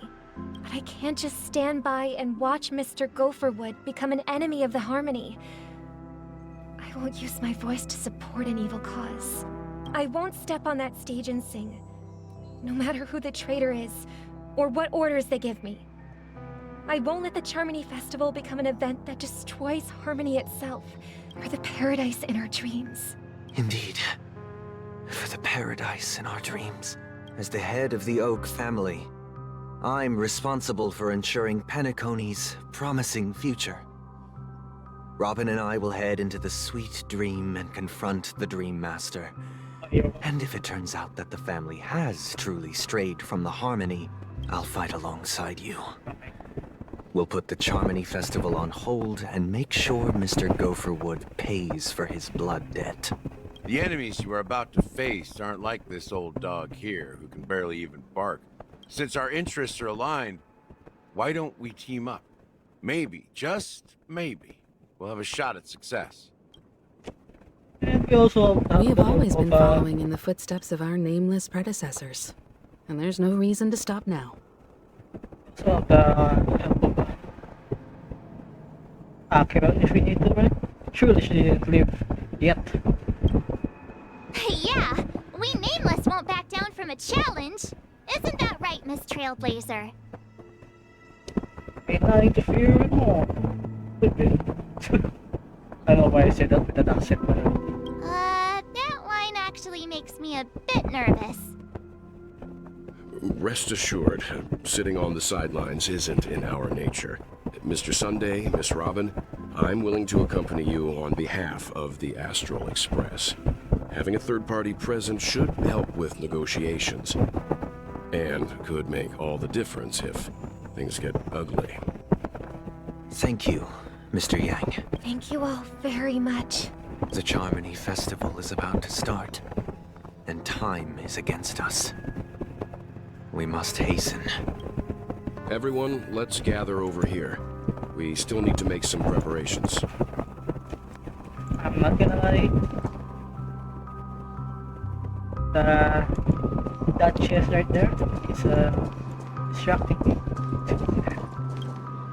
I may have been quick to step up to the plate, but confronting the Dream Master could be a very dangerous affair. Huh? Even you're saying that, Mr. Yang? How powerful is that Dream Master? He's the leader of the families of Penacony, and he has the entire power of the Harmony behind him. Not to mention the Stellaron in his possession. We must proceed with great caution. Maybe you can just stay behind this time, Mr. Yang? No, that won't do. Even if we count Robin as an ally, something felt off about Mr. Sunday just now. Although, I can't quite put my finger on it. I have to make sure he won't turn against us when things start to get dicey. You're still carrying the keepsake the IPC envoy gave you, right? May I borrow it for a moment? Huh. I knew it. As I suspected, this chip Aventurine gave to you is actually a miniature transmitter. If I'm right, He intends to use it to track your location or contact you when needed. As it so happens, this may actually be of some use in the current situation. Aventurine? Is he still alive? And what does he have to do with our mission to confront the Dream Master? Remember what I said earlier? Working with the IPC is a way to keep the family in check. If negotiations go south and the family show their true colors by going after the Stellaron, I'll use this transmitter to send a message to the IPC. It'll be just the opportunity the IPC ambassador was hoping for. The only question mark in all of this is Aventurine's current status. But the IPC is always listening, especially senior strategic investment department heads like him. Getting the message across shouldn't be a problem. Good luck to you, Welt. Well, you take care too. If anything goes wrong, don't worry about me. Just make sure to seal the Stellaron. Spoken like a true hero. Even if the Dream Master is innocent, the family's corruption runs deep. I won't make the same mistake Mikhail did. Let's wish him the best of luck. Don't you have something else to tell us, Gallagher? Why would you say so? Before we departed, the conductor asked us to inquire about the 3 nameless in Penacony. We've already collected intel about Rosalina and Tiernan, so the only one left is Legwork. If I'm not mistaken, we've already met him somewhere, haven't we? Really? It's not enough to say meet, but the answer is pretty obvious. After all, I've hinted at it in quite an evident way. I've been watching over you ever since I received the reply from the Astral Express. And I've seen the great effort you all put into linking different realms together across the cosmos. And now, after getting this far all in one piece, you have truly proven yourselves. Miss Himiko, were you the one who repaired the Express and got it sailing through the cosmos again? Yes. Yes. And you two, young Nameless, you have very interesting life stories and extraordinary skills.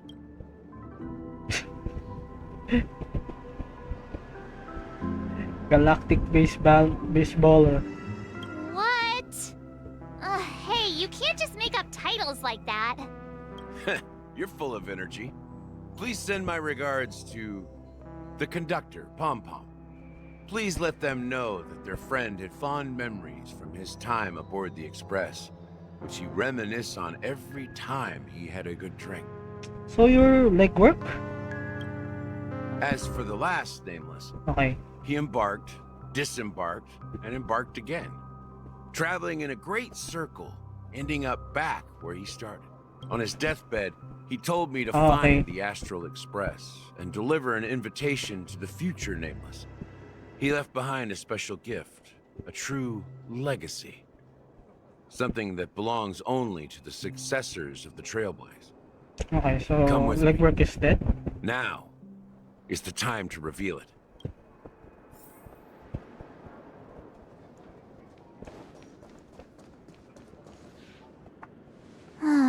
Back here again. Sometimes I feel like you're still alive, old friend. Like you've still got so much to say and do. I've kept my promise, brought the future Trailblazers you've waited so long for. I don't know why you were so obsessed with that train, Fireflies just there. but I remember your last words. Don't let us down, old man.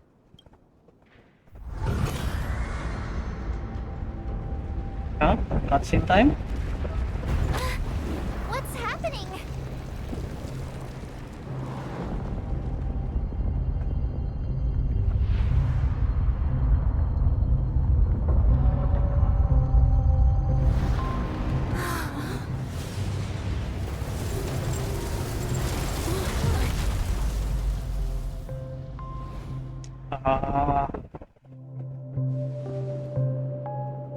Hello?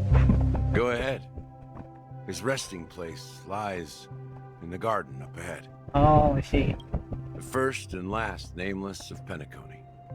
Mikhail Char Legwork, the Watchmaker. Oh. How do I get there?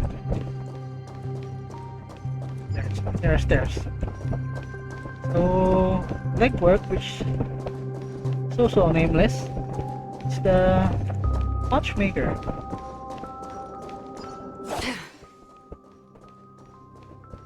Mikhail. Misha.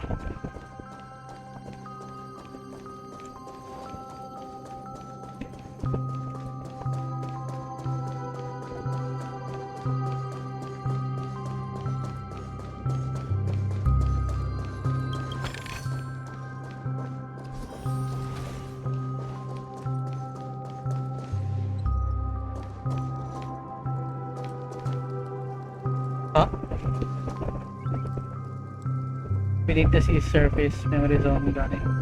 Full moon water and really man personal climber enveloped in utter silence. The watchmaker, Kale's sharp legwork, has passed into that endless timeless dream where no sound could Sure enough, the watchmaker is the third nameless. Even I could guess that one. Interesting. The legacy he left behind was a dream bubble. I believe inside that bubble, there's something that holds meaning only for the nameless.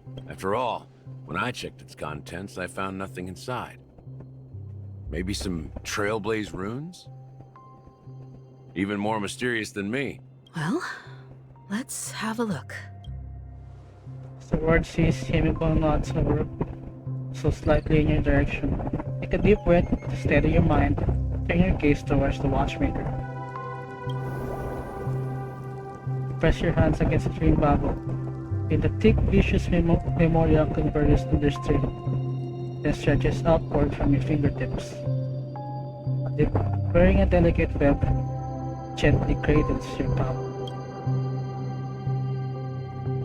Chill travels from your fingertips, carrying with it a myriad of vibrant and intertwined memories. The experience will suggest this time, see nothing at all.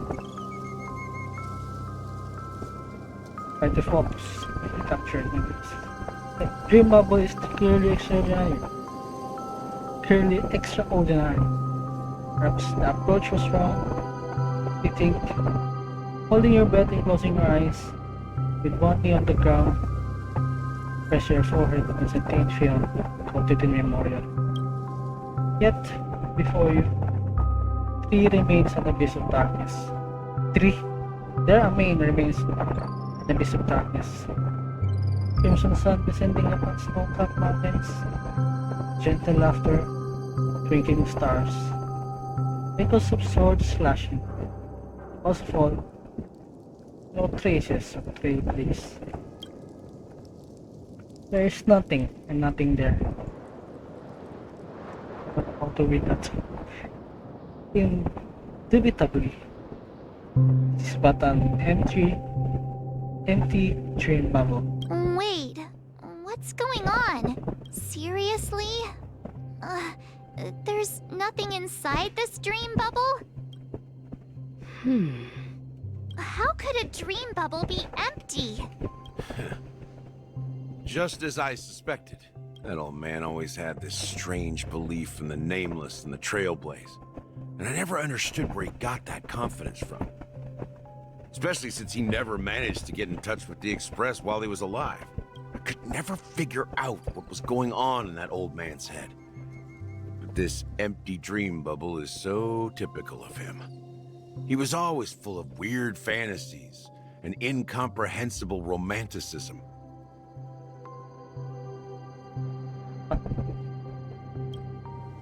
That mischievous old man. Well, I didn't expect him to leave anything concrete behind anyway. Don't think that's the case, Gallagher. I'm sure Mikhail has left us the most precious thing of all. Don't start getting all philosophical on me, all right? Just as Mikhail believes in the nameless of the future, we unconditionally believe in the nameless of the past. How could they leave with regrets for the future when they were ready to dedicate their lives to the land they loved? There must be something contained in this dream bubble. It's just we haven't figured it out yet. You also have faith in the Watchmaker, don't you, Gallagher? Well, I'm a follower of the Enigmata. My philosophy forbids me to have faith in anything. That's why I understand what faith means in the path of Trailblaze.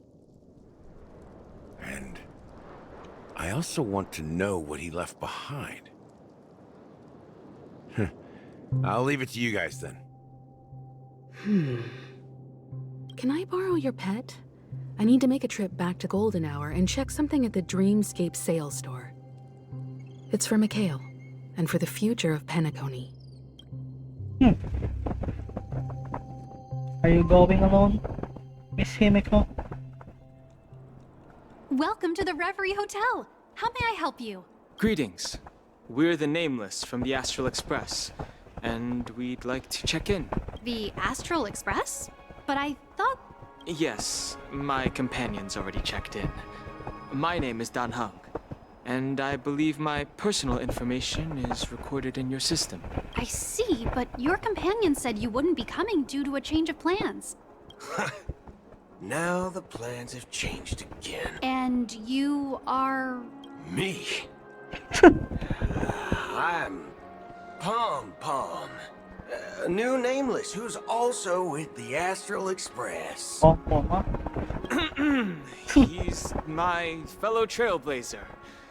We responded to the family's invitation before he boarded the express, so he wasn't registered in your system. Is it possible to accommodate him as well? Oh, I see. Another one of the Nameless had a similar situation. Seems like a lot of people are joining the Trailblaze these days. Since there's a precedent, it shouldn't be a problem. Just give me a second to contact your companions.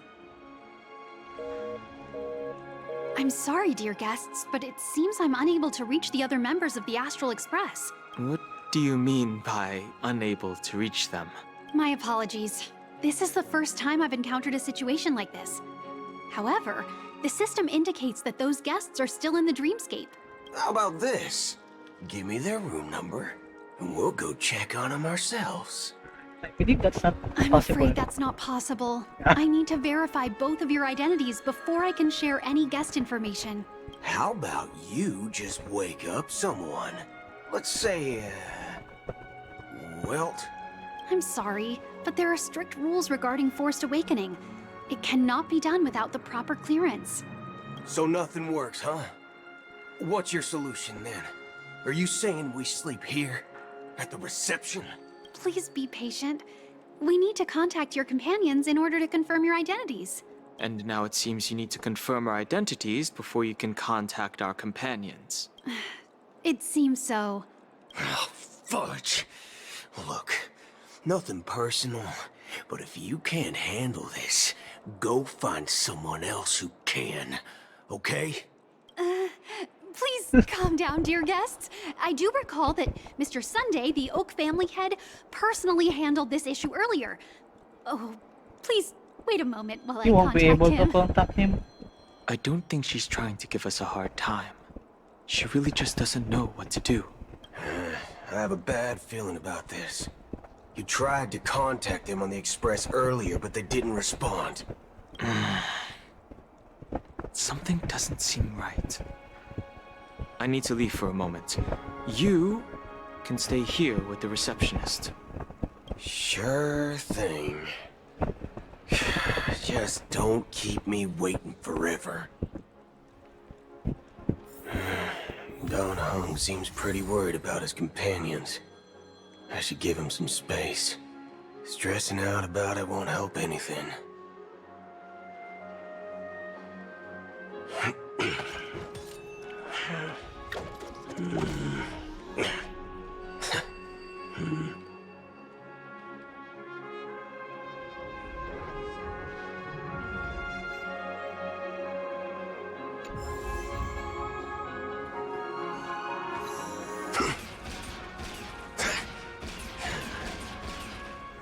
Damn.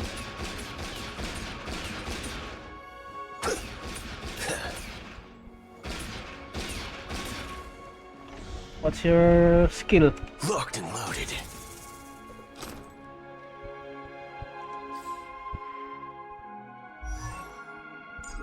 Ah, of course. What's the name of the skill? Locked and loaded.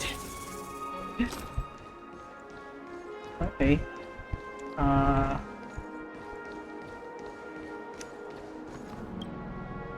The Charmony Festival is about to start! I'm so excited! Hey, you guys here for the Charmony Festival too? Well, I didn't come all the way here specially for the festival. Honestly, I don't really even know what it's about. But I heard it's a lot of fun! Well, back in my home world, Anaria, we have festivals like that all the time. My dad threw me a birthday party one time that was just as extravagant as the Charmony Festival. Oh, come on! The Charmony Festival is a once-in-an-Amber Era event! How can a birthday party compare? Well, you never know, right? Maybe on her world, birthdays only happen once in Amber Era. Anyway, let's forget about that. Have you heard about the, unsettling things happening in the dreamscape? Unsettling things? What could possibly go wrong? It better not ruin the Charmony Festival! I've been looking forward to it! Relax. With a big event like this, there's bound to be lots of gossip and rumors. Don't worry. If anything does happen, the family will be on top of it. Surely. Oh, that's a relief. I didn't come all this way to see the festival go down the drain. Well, looks like I won't get any fudging clues out of these two. They're clueless. Yeah, fudging thing, fudging. Alright, where next? Greetings. I'm Cody of the Bloodhound family, head of security for the hotel. How may I assist you? Hello. So, there's something I wanted to ask about. I've been hearing some unsettling rumors about certain incidents that might affect the Charmony Festival. Do you think there's anything to be worried about? I've traveled all the way from the Hayaii Federation, and I don't want my trip to be ruined. What do you mean? Wait, you haven't heard? I'm not sure where you heard those rumors, but they're completely baseless. I can assure you, as a representative of the Bloodhound family, that everything is going smoothly for the Charmony Festival. At present, all of the families are focused on making sure the festival starts on time. Even the Dream Master himself has arrived. So don't worry, your trip won't be in vain. Ah, that's a relief to hear. She doesn't appear to be acting. So, it seems that even the hotel staff are out of the loop. Back already? Hasn't she returned yet? Nope. I'm starting to wonder. Sending her to contact Sunday was a good idea. Neither the staff nor the guests seem to know anything about what's happening in the dreamscape, and wherever we go, all we see is people enjoying themselves. Definitely not a good sign. I agree. Another unusual thing is that the Oak family is supposed to be in charge of organizing the council and managing everything inside and outside the dreamscape. However, I walked around the hotel, but didn't meet a single member of the Oak family on such an important day. Well, I'll be forked. If I remember correctly, the head of the Oak family is that Sunday guy, right? We shouldn't linger here too long. Let's go back to the Express for now. Not so fast. Have you ever robbed the IPC, bro? If you run away now, everyone will be chasing after you. Are you suggesting we sit here and do nothing? I wouldn't say do nothing. But let's stay put for now. Even if the family has ulterior motives, they couldn't have anticipated us showing up here. We're the surprise factor for them. They don't want to attract unwanted attention from certain outsiders, so they won't do anything reckless. See? The IPC lackeys are keeping a close eye on this hotel. If I were a family member, I'd find an official excuse and keep the surprise factors here. If we just wait here, that would be like walking into their trap. Of course, we don't need to walk into their trap. I gave a backup plan to the memo keeper. If it turns out we won't be allowed to enter the dreamscape, she'll order a drink for me in the VIP lounge at the hotel. In reality... A secret signal. That's right. Oh, a concrete object can indeed help the memo keeper establish a connection with you. But Boot Hill, if you have more backup plans in the future, I hope you'll let me know in advance. I'm sorry, but it's one of my quirks. I have too many unreliable friends. And if I reveal that I have backup plans, things can go awry. And that would leave all backup plans completely useless. How do we get into the VIP lounge? This is where my street smarts come into play. My phone clearly shows that You're the lobby manager, right? Yes, I am. How may I assist you? We're the Nameless from the Astral Express. We wanted to check in, but there's something wrong with your system. The lady at the front desk said she would contact the manager, but now she's nowhere to be found. Now, we've been waiting here forever, without any food or water. What the fork, man? Is this how the family treats its guests? What the fork? Is this your idea of street smarts? Starting an altercation? It's called standing up for your rights. It's also called being a Karen. I apologize for the inconvenience. Please wait while we try to contact Mr. Sunday. I'll arrange 2 premium seats in the VIP lounge so you can rest there while you wait. See? Just like that. I want to see your manager.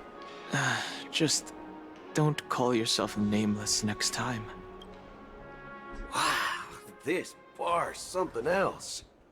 Certainly worthy of the planet of festivities. 1 peach soul glad? Shaken? Not. Good evening, gentlemen. Hey, I have an order for a bottle of Hasdana's White Oak. Can you help us find it? Hasdana's White Oak? I think there might be a misunderstanding. We don't serve that here. Oh, no way. Are you sure you're not mistaken? If someone had reserved such a beverage, I would definitely remember it. It sells for hundreds of thousands of credits per bottle, after all. I couldn't afford to cover for such an item if it were broken or lost. That's strange. Well, could it be that the memo keeper couldn't afford it? Then what should we do now? Oh, no need to rush. Well, let's grab some drinks first. Maybe I arrived too early and he hasn't come yet. Now, let's see what kind of juice malts you all have here. Well, give me a glass of Heenum Valley, 40 years. I'll have it neat. No ice. Well, that's the most expensive one on the list. You have a taste for the finer things. Make sure you can pay for that thing. It's on the house, anyway. What can I get for you? It's on the house. Anything you recommend is fine.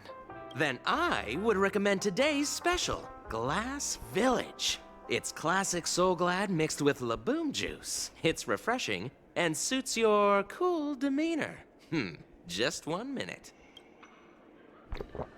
Ah, this flavor. Dynamite barbecue with rocket fuel. Ooh, really hits the spot. Truly, the finest sherry cask-aged malt juice in the cosmos. Dynamite barbecue with rocket fuel.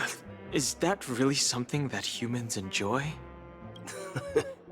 Hey, this guy doesn't know anything at all. As long as you're satisfied, dear guests, please enjoy. Let's give the memo keeper another half-system hour. If she doesn't show up, we'll need to come up with a new plan. In the meantime, let's take stock of the situation. What do you think?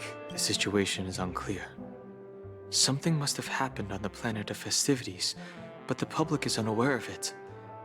Someone in a position of power within the family must be covering it up.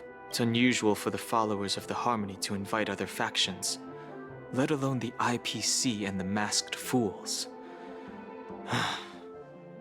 If what you said about the Emanator of the Nihility is true, the situation in Penacony is a little complicated, to say the least. Actually, there's something else I'm concerned about. Regarding Acheron. As you know, the faction that follows the path of the Hunt are some of the most dangerous folks in the cosmos to mess with. I mean, who in the right mind would impersonate the Xianzhou Alliance or the Galaxy Rangers? It's like asking for a death wish. Isn't there a saying among the Xianzhou people that the Rainbow Sect lets their Lux arrow do all the beating? Talking. Do all the talking. Well, you know what I mean. Even though the Galaxy Rangers have been out of sight for years, we've been keeping an eye on this region. Even the dumbest criminals know better than to mess with the Annihilation Gang, much less the Rangers. But that Acheron lady, she doesn't seem like a lunatic at all. On the contrary, she's highly logical and organized. She knows exactly when to hold back and when to strike without mercy. And you believe that someone like her would have an ulterior motive for impersonating a Galaxy Ranger? I'm not entirely sure, but I do have my suspicions. Maybe she knows a Galaxy Ranger, or perhaps she's trying to lure us out for some reason, which I can't figure out. Anyway, what worries me more are the anomalies within the family. They've summoned followers from various paths for the festival. No matter how generous such a gesture is, this move seems highly unusual, unless the invitations weren't sent by them. If that's the case, it's even more intriguing that the family insists on organizing the Charmony Festival, despite the chaos. Maybe it's Shipei the Harmony pulling the strings. You find it beyond human understanding because it wasn't arranged by humans at all. People do stupid things out of irrational impulses. They abandon their principles when self-interest is involved.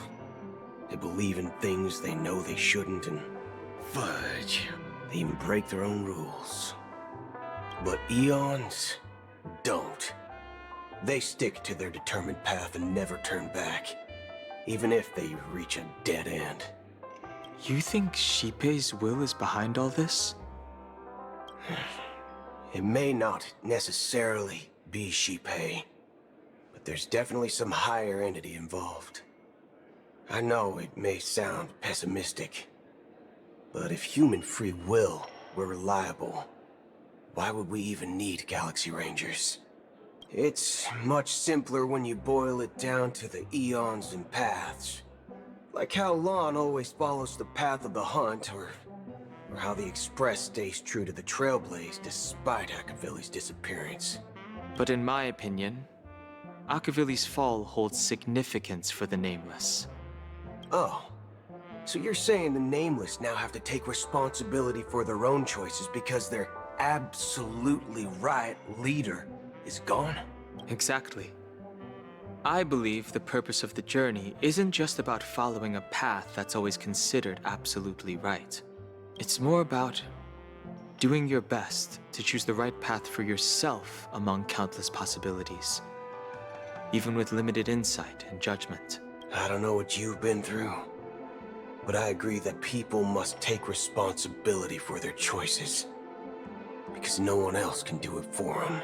That's why the Galaxy Rangers need to uncover the imposter and figure out her true intentions. Just in case. I have a backup plan if the Memo Keeper doesn't show up. This is my final backup plan. I promise. You sure have a lot of cards up your sleeve. Well, going back to my old career would make things a lot easier. By the way, when you were walking around the hotel, did you happen to see any important-looking guests? What's your plan? It's simple. We just grab some hostages and use them as bargaining chips with the family. Or maybe we can even take their identities. Just like I No need thought. for that. We'll return to the Express now. Wait. Are you getting scared? Draw your weapon. Let's make a big scene. Are you leaving, esteemed guests? Would you like to cancel that Asdana's White Oak you just ordered? Huh? Asdana's White Oak? But... Ha ha. Looks like you are a bit intoxicated, esteemed guests. You ordered a bottle of Asdana's White Oak just a moment ago. Looks like your Memo Keeper friend has finally arrived. Oh, right. Sorry, my memory's not the best. You know, too many modifications and all. Anyway, let me check. Well, fork me. It says Donna's White Oak, all right. And there's a note. I'll be waiting for you on the Astral Express. No mistake. That's her message to you. She knew the hotel wasn't safe, so she suggested we find another place. Well, looks like we took a detour, but now it's back to the Astral Express. So, what are we waiting for? Let's go.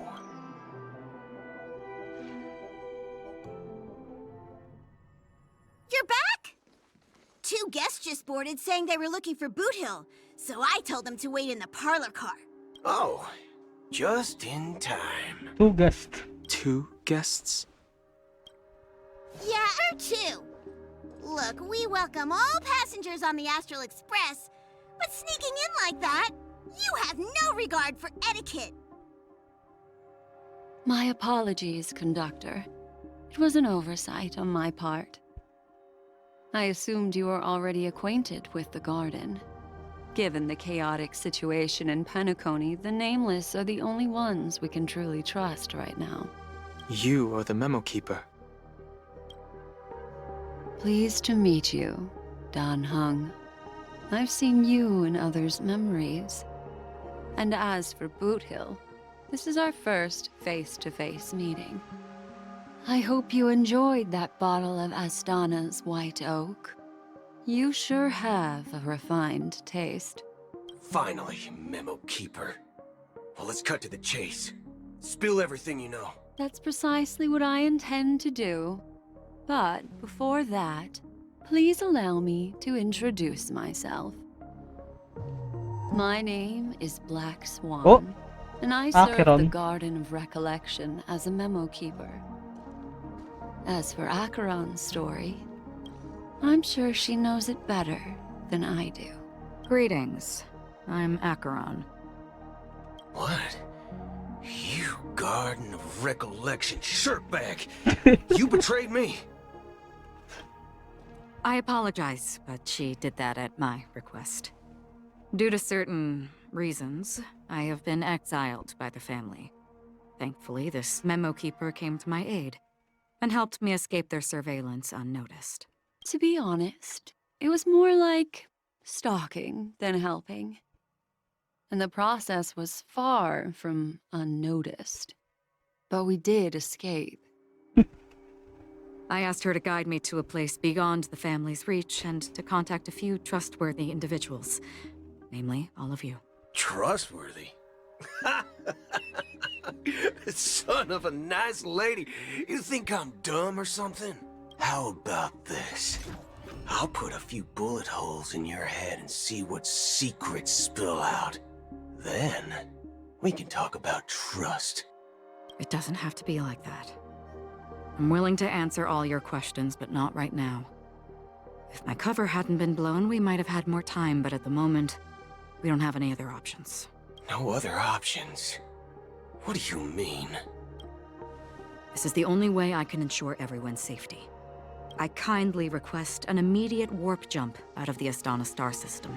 Ooh. We're gonna leave Kimiko and the others Is requesting. behind. As far as I can tell, she's not a threat and seems to be telling the truth. I've briefly traveled with your companions and know their whereabouts, Dan Heng. Please rest assured, your nameless companions are safe, but they need our help.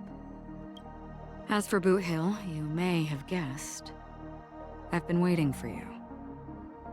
Galaxy Rangers are known for their elusive nature and limited contact with each other, so this was the only way I could reach out to you. Only by doing this can I find a true Galaxy Ranger and fulfill a long-standing promise. To return his relics to their rightful owner. Someone once told me that every rainfall is like a gift from the heavens, a sign of their mercy upon the world. Raindrops are said to be the tears of the gods, shed in response to the sorrows of the world. Their constant pouring is a reminder that the gods haven't abandoned us yet. So, how long has this rain been going on for? I used to believe, just like you, that it would eventually stop. Years and Hands. decades Those are hands, right? passed. And in the end, Hands from who? I don't know. such hope faded away before the rain did. Looks like the god you mentioned doesn't exist after all. He spoke. The old man's gaze remained fixed on the distance.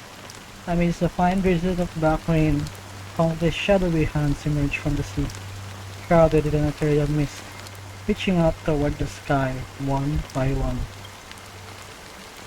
Well, let me share a story with you. Mortals who walk the paths are like sailors on a vast ocean, leaving behind a trail that creates countless ripples of possibilities. These ripples last longer than the fleeting lifetimes of humans. And for some, their presence leaves such a strong mark that it's reflected in the waves. Like those shadows on the ocean.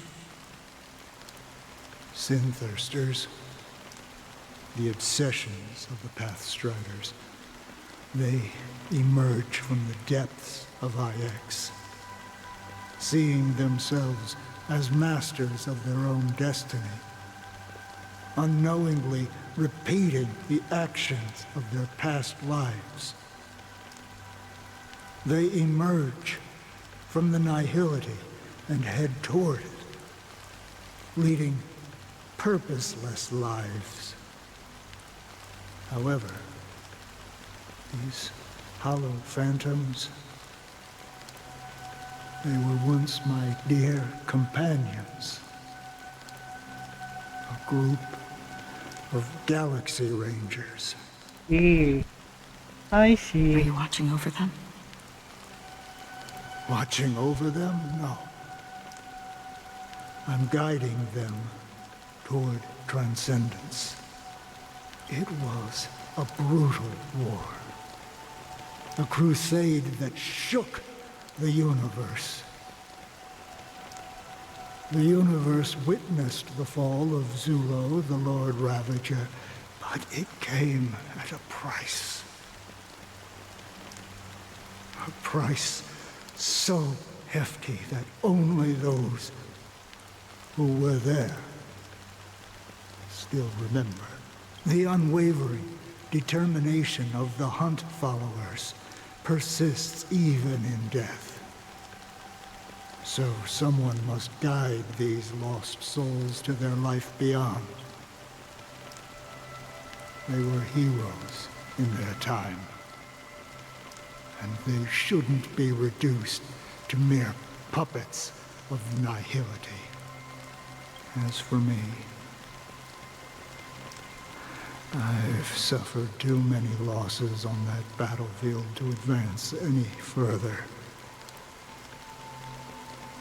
And that makes me the most fitting person to carry out this task. But you know, these sin-thirsters, they're not who they used to be. Does this seem pointless to you?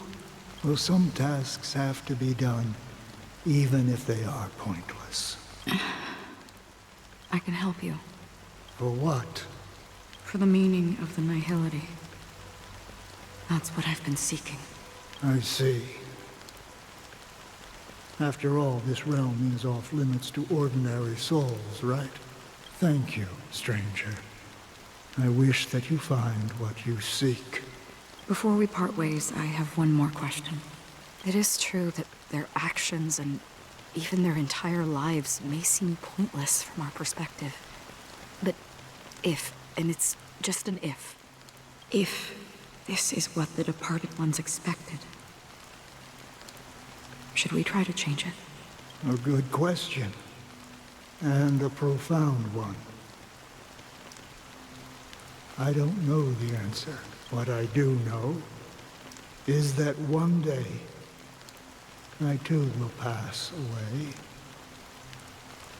And when I bid farewell to this world, someone will stand at my grave and place a bouquet of flowers on it. We're back in the Dream Flux. When I appeared as a child, my speech, mindset, and soul reflected immaturity and innocence. As I grew into adulthood, I left behind my childlike side. I humbly request your blessings, esteemed advocate of Shipe. Come to me, my kinship. I have sought their presence with us. As you wish. I have faithfully served the Alfalfa family for nearly a decade, promoting the path of the harmony to the best of my ability. However, I made a mistake yesterday. While I was preparing dinner for the family head, I accidentally dropped a prepared dish on the floor. Out of laziness, I lied and claimed that everything was ready. Although the head has dismissed me as punishment, it has been tough to sleep with the guilt still gnawing at me, as I worried that the seeds of evilness may have taken root in my soul. So, I confess to you now, to seek atonement for my sins. Do you sincerely repent and vow to change your ways? Yes. Have you examined your soul and confessed all your sins? Oh, yes. Are you willing to accept the process of atonement? Yes. Very well. Show your dedication and goodwill to the family, and you shall be reinstated among them. Now, please, leave in peace. Oh, praise Shipe. And thank you, esteemed advocate. Next, please step forward. I wholeheartedly confess to you. Please, pardon my sins. Rest assured, I have implored their presence to be with us. As long as you are sincere, absolution will be granted. Oh, great. You know, I arrived in Penacony as a stowaway. I sold everything to get a ticket. My house, my land, and my 2 children. What? What the? I see. Please, go on. My children were starving, and I hoped they'd have a chance at survival if they became slaves here. If I can strike it rich here, I'll lift them out of that situation and give them the life they deserve. Kamba. But the Bloodhound family got wind of it. They're on my tail, hunting me down. I thought I could bring my kids here. It was all my fault. All my fault. The family is ready to forgive all sinners. I'll ask the Bloodhound family to cease their pursuit. You don't need to live in fear anymore. Oh, thank you. Thank you. I'll work my hardest to redeem my children and make them part of the family. Praise the harmony! Next, please step forward. Hey! Long time no see, Mr. Sunday. The most esteemed individual in Penacony, and the next leader of the Oak family, right? I have sought their presence with us. Let us proceed. Sure. Let's just get this over with. I have sinned. Please forgive me. I wasted half a pizza at breakfast, and a bottle of Soul Glad. That's it. Nothing more. Can we wrap this up? I've got a Robo-Ball game to catch, you know? Do you seek to atone for your sins through... My sins? Starting to sound like a saint, huh? Well, let me tell you something. Neither the family nor you have the right to judge me. You think nobody knows what your precious family has done? About the watchmaker? Huh? Don't kid yourself, Featherbrain. Those dream chasers might be fooled by your act, but don't fool yourself. Before you start spouting off your holy verses, answer me this. Where does the power of the Oak family come from? And your power? What makes you think you can sit there all high and mighty, looking down on everyone else? Well, I've spent enough time in confession today to enter the Harmony's paradise, right? Then I'll take my leave. Good luck with your election, and, don't make me regret my investments in you. Oh, revered triple-faced soul, hear my doubts. Who can judge the strong when their power hides their crimes? Who can vouch for the weak when they will pay any price to survive? Who can comfort the purest souls when even they get led astray? If the strong defending the weak is truly the foundation of paradise, then who is responsible for the suffering and anguish in this wretched world?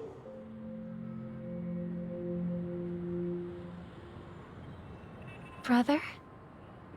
Brother? Brother, are you all right? I'm fine. I've been working long hours, and I just made a trip to Dreamflux Reef and back. So, I'm a bit out of sorts. But it'll all be over before we know it. You've been working non-stop on the Charmony Festival, Mr. Sunday, and no one could have predicted this incident. Even if the Stellaron does pose a grave threat, I still feel sorry for all the trouble we've caused you. No need to worry about troubling anyone. The Charmony Festival was meant to spread joy and harmony across the cosmos. But now that we know the truth, I'm afraid we'll have to cancel it. It has always been our wish to make everyone happy, so... we'll do our best to explain everything to the Dream Master. I'm sure he'll understand. Even if the negotiation does not go smoothly, I'll refuse to go on stage. Without the Chord Master, the Harmonious Choir would not arrive, and the Charmony Festival would be just a grand performance, and nothing more. I'm relieved to see your determination. You know, since arriving in Penacony, we haven't had any contact with this Dream Master himself. I'd heard of the heads of the 5 major lineages, but the Dream Master is a mystery to me. The Dream Master rarely grants an audience, even for us. But, given the urgency of the situation, he's agreed to meet us in person. Really? Perhaps you'll be the first guest to meet the Dream Master in years, Mr. Yang. Let's hope we can reach a consensus that satisfies everyone. Indeed. Let us hope so. It's about time. We'll have to get ready for the meeting. I apologize for any inconvenience caused by the urgency. Don't worry. I'll be waiting here. Oh, dear. It's Mr. Sunday! Hey, come over here! Thank you for everything you've done. I'll be waiting here.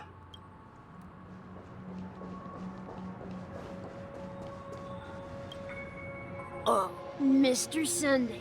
Hey there!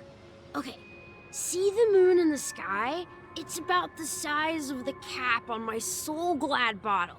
If I just reached out my hand, I could grab the moon, couldn't I? The moon? You mean the Grand Theater? Yeah. Look at me. I've been away from home for too long. I must be missing that moon. But it's no big deal. The Grand Theater here looks much better than the moon back home. It's just magnificent. Looking at your appearance, They told me not to sell you should not everything paint I it had in this just kind to of come state. to Penacony. How short-sighted. Selling everything you had? Why would you go to such lengths? Why? Can't you see? How can they sell Back home is miserable. drinks that can make It's kids not really strong living at in the all. dreamscape, huh? It's better to be here in Penacony. No pain, no worries about tomorrow, just sweet dreams. You can do whatever you want. That's what I call living. Yeah, now this is He's the really life. drunk. Poor Is kid. this truly living? Huh? What did you say, young lady? I didn't quite catch that. Oh, it's nothing, sir. You see, the traffic on Glock's Avenue can be dangerous. How about I ask a Bloodhound family member to escort you to Ideen Park over there, so you can continue enjoying your sweet dream? Oh, yeah, that's a great idea. Wow, no wonder you were the leader of this sweet dream. You're totally a lifesaver. See you around, Mr. Sunday, and it was nice chatting with you. What's up, sister? This is the land of the dreams. But why do they live like this? The man we ran into, he doesn't seem happy at all. That wasn't a man. That was a boy. Was a kid. Even though sweet dreams are nice, they're just drunk kid. illusions. But for him, they're the only way to survive, even if it means giving up on reality. That's not really living at all. I suppose you have a point. But, in my opinion, that's how most people live their lives. Why do you say that? You think that man is not actually living, but that's not quite accurate. Even without Penacony, people create their own illusions called self-value. People believe they have a predetermined value to fulfill. Gaining value means gaining power, and those deemed worthless are seen as the weak. However, value doesn't come out of thin air, and there's a limit to it. To accumulate value, people have to take from others. So, the weak get exploited and oppressed. Are you suggesting that this is not how things should be? Exactly. But, ironically, people don't think there's anything wrong with it, because they uphold the illusory notion of self-value. And even the weak believe in it. The survival of the fittest. That's where all the tragedies in the world come from. People come to the sweet dream in Penacony to escape from that reality and find solace. No tragedies exist here. Only happiness. Although in its nascent form. Isn't that the same paradise we yearn for in our dreams? Perhaps that man is just an exception. Let's not jump to conclusions. We should experience the dreamscape ourselves. Just as I did at Dreamflux Reef. Yes. Seeing is believing. I'll accompany you. The Dream Master hasn't shown up yet, so we have some time for a stroll. More stalling.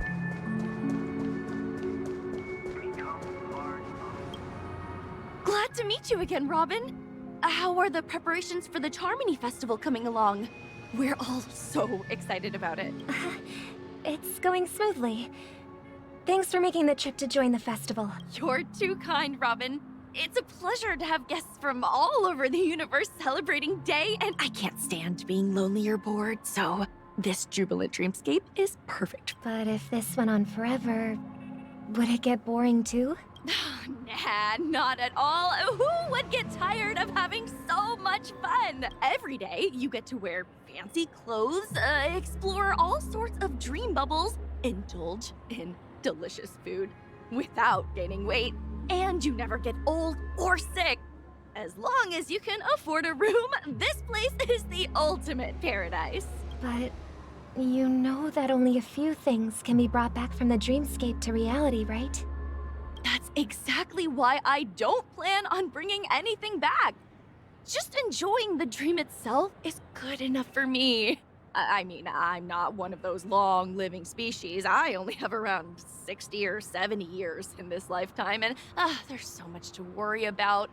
Being happy here is pure bliss. Only in this sweet dream can I truly feel like I'm in control of my life and fate. Who would want to go back to reality after experiencing this bliss? Aware I of the see. reality, right? I genuinely wish you all the happiness in the world. And I wish you a fantastic performance, Robin! I'm off to the Blue Hour for the ball. See you later.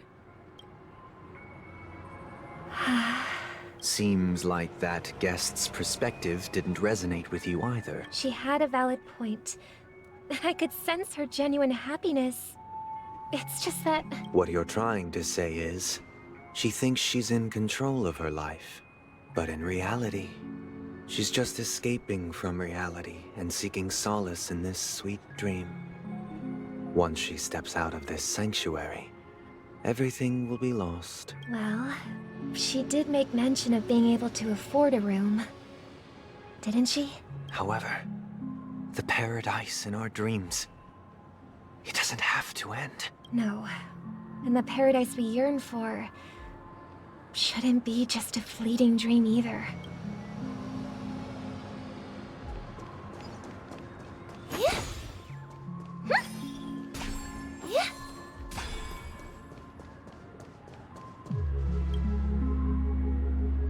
The scenery in this dreamscape is truly breathtaking, isn't it? Oh, Robin. Can't believe I'm meeting you in person here. What an honor. You're right. Even though time stands still in this dreamscape, it always feels fresh. I find something new every time. A philosophical mind. I hope I'm not intruding. Oh, not at all. Now, with little time left, I yearn for meaningful conversations, especially with someone as esteemed as you. Do you mind if we chat? It's my pleasure. No need to be formal. Just speak your mind. You said, with little time left. Please, forgive me for being blunt. But is that why you came to Penacony? Yeah. I was part of a war, and while escaping from the Sarkosian mothership, I got exposed to some radioactive materials. And then, all my comrades died, and My hometown Damn. was wiped out by neutron bombardments. I couldn't bear to live with everything I knew gone. That's when I heard about a possible solution here, so I came. How heart-wrenching. I hope the family has been able to help you. They have, and I'm truly grateful for that. They provided me with a comfortable room, the most advanced life support devices in the cosmos, and a stellar team of caregivers. My physical body is now in the dream pool, sustained by life support. The me you see here is whole, rational, and no different from any other person.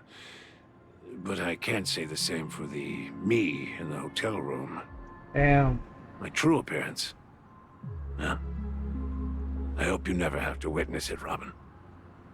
So, you'll be living forever in this dreamscape, right? Just being able to live at all is good enough for me. Whether it's in this dreamscape or not, well, I don't really have much say in the matter. My world has been torn apart, and my life could end any second. So, even if this whole place is an illusion, it's still my paradise. And I'll treasure every moment I spend here.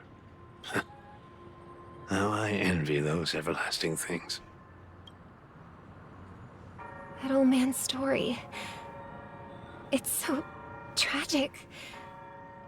Fortunately, this sweet dream gives him joyful memories to hold on to for the rest of his life. That's precisely why this sweet dream in Penacony exists. However, even this sweet dream has its limitations. While it provides solace to the disillusioned, it can't completely eliminate pain in reality. There will be a way out. Penacony is already on the right track. Ah, Sunday. Sus. Ah, Sparkle.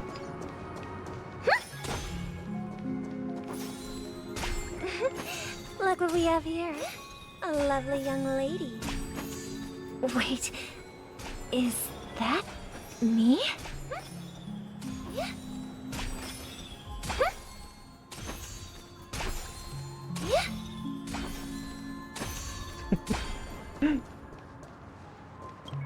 Robin. Brother, what a surprise to see you again. Show yourself.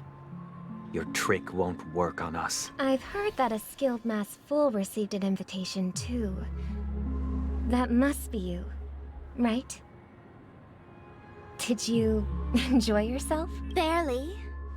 The people here are way too gullible. A little bait is all it takes for them to bite. And they run away at the slightest hint of danger. In other words, they're naive and cowardly. Now that you've had your fill, it'd be wise to leave before it's too late. The music of the harmony doesn't tolerate discord. What? Now that you have the real Robin, I'm useless? Oh, how disheartening. I've done so much for the family. You should be thanking me, because if it weren't for me cleaning up this mess, Penacony would still be in shambles. Don't you think? That was a personal request from the head of the Iris family, and it has nothing to do with us. Step aside and stop causing trouble for the Charmony Festival. The Charmony Festival? You think you can scare me? You think I have no idea what you're planning? I don't care what you're thinking, Chicken Wing Boy. But I'm pretty sure lovely Robin won't be appearing on stage. After all, you're well aware of what a sorry state this dreamscape is in under the banner of harmony. Penacony, the land of the dreams. Is this truly the paradise you desire? Stop it. What's the rush, Chicken Wing Boy? Did I get to you? Our paradise is none of your concern, masked fool. Leave now, or the family won't tolerate you anymore. All right, I'll go. But Robin, I suggest you seriously consider this. Do you really believe those living in dreams can escape pain and find true happiness? Well, I've done my part. And now I'm simply waiting for the fireworks to begin. Here, the last 2 gifts for both of you. And don't lose them. If by some unfortunate chance the Charmony Festival starts against all odds, remember to use them during the show. And it'll be thrilling. Bang!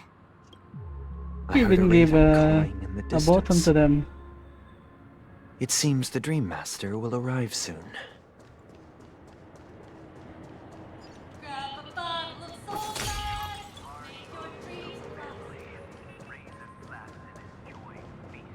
Ah, this is where I landed, right? Let's wait here for the Dream Master to arrive. Okay. By the way, brother, I heard you no longer have a sweet tooth. Back when we were kids, you used to steal my desserts. Seems like a lot has changed during my absence. What exactly happened? Well, someone has to stay awake even in this sweet dream. But that someone doesn't have to be you, or anyone in particular. You're carrying too much on your shoulders, brother. The paradise in our dreams. It shouldn't be like this. Penacony is nothing more than a dream. It can't erase the worries and pain of reality, or bring true happiness. It only offers an escape from reality. Nothing more. Remember the old man we met earlier? Without this dream, he might have completely lost himself. That might be true, but even without Penacony, he could have chosen another path. As far as I know, the Intelligentsia Guild has been promoting their rehabilitation techniques for a long time now. That path may have been more ordinary and challenging, but now he is receiving hospice care in a comatose state, and his fate is sealed. Is Penacony granting these people a future? Or is it taking it away from them? Don't forget this. Not everyone really has a future. The future for humanity is like the sky for birds. People mistakenly believe that flight is inherent to birds because they've never witnessed those birds crashing to their death. Do you remember how we took in that little Charmony dove when we were young? Yeah. We took care of it. Provided food and water, groomed its feathers. And later, when I decided to leave Penacony, I opened the cage and set it free. Well, I didn't mention what happened to it in my letters because I didn't want to upset you. Shortly after you left, it crashed to its death right in front of your window. I had surmised as much. I knew you wouldn't have avoided mentioning the bird for no reason. Despite that unfortunate outcome, I still believe it was the right decision. Birds aren't meant to spend their lives in cages. They belong in the sky, even if they can't fly. But here's the thing. If there are birds in this world that can never fly, can we really assert that they belong in the sky? Are you implying that the same goes for humans too? Let's take the Astral Express as an example. The Nameless made tremendous efforts to bridge worlds, gaining fame across the universe. However, only a few extraordinary individuals can endure such a perilous journey. Sunday, something sus about it. That's because the pursuit of the Trailblaze exceeds the capabilities of ordinary humans. Otherwise, why would this path be filled with broken rails, an abandoned express, and even a fallen Eon? That's just sophistry. If that were true, then only the powerful would have the right to determine the future. Unfortunately, that's exactly what happens. Another name for the future is self-value. While this world has its fair share of heroes who inspire people and garner admiration for their heroic deeds, the majority of ordinary people will never become heroes in their lifetime. Some are born weak and vulnerable. Some find themselves trapped in unfortunate circumstances. Some fall victim to malice and cowardice. When it comes to survival, everyone is equal. And the weak can only watch as their value gets constantly diminished by external forces. That's why we should care for the weak and support them as if their suffering were our own. That's what the Odes of Harmony have always taught us. While the Harmony holds noble aspirations, the strong will always be strong, and the weak will always be weak. Even in this carefree dream. Human nature contains greatness, but it also harbors inherent weaknesses that can't be eradicated. In the end, if people can't even secure their own survival, they won't care about the illusory future of equality. As long as the law of survival of the fittest prevails, there will always be fledglings crashing to their death. But if people don't live for the future, do they merely exist for survival? If even you, my brother, don't believe that the Harmony will save the weak, then which Eon can make our dreams come true? People often forget that when the first bird took flight, the entire world envisioned a future where no more fledglings would ever crash to their death. Are you reading, sister? What are you reading? Mr. Gopher White gave me a picture book. It's about the story of the harmonic strings. If I could become a chord master, I'd like to summon Dominicus, the harmonious choir. I want to sing with everyone and spread our wishes so that all can feel happiness and joy. I see. Then, I would summon the harmonious choir too. Don't you have a wish of your own, brother? Of course I do. It's just that it includes your wish and everyone else's. I long for a true paradise where everyone can find peace. Then, let's build a stage there and invite everyone to our performance so that both our wishes come true through the power of the harmonious choir. It's a deal then. Yeah, it's a deal. But how can I become a chord master? Maybe you'll have to become a star first.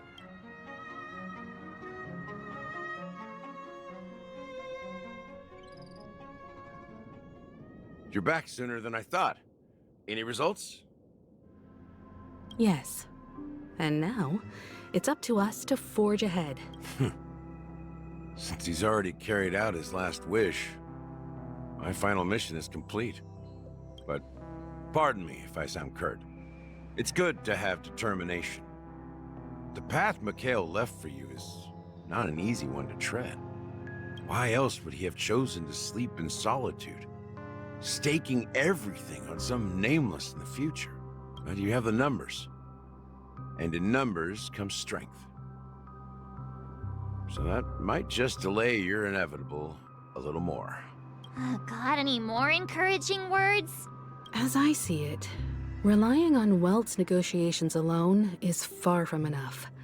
Regardless of whether the other party will be compliant, somehow feel uneasy negotiating simply allows about us to meet Himiko them during this as quest. equals, and won't grant us an upper hand. Surely Penacony is our Hoyabers rival's home turf. won't let her die again, and right? we already have very few chips left to play with. Rather than idly sit around while the family's got us blocked Surely. off, an offensive approach might be a wiser course of action. We're more familiar with the Stellaron's properties than most, and since it's the key to stabilizing the sweet dream, it's vital to the family's interests. by attacking their core interests, they're bound to retaliate hastily. And as the saying goes, haste makes waste. That's right. As long as we pose a threat to the Stellaron, either with words or otherwise, we have a chance at gaining the upper hand. But the problem is, on the eve of the Charmony Festival opening, how exactly are we going to get close to the theater?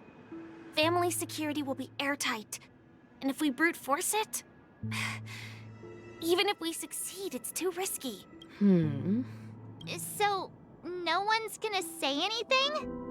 Then I'll raise my hand. I know the answer to this question.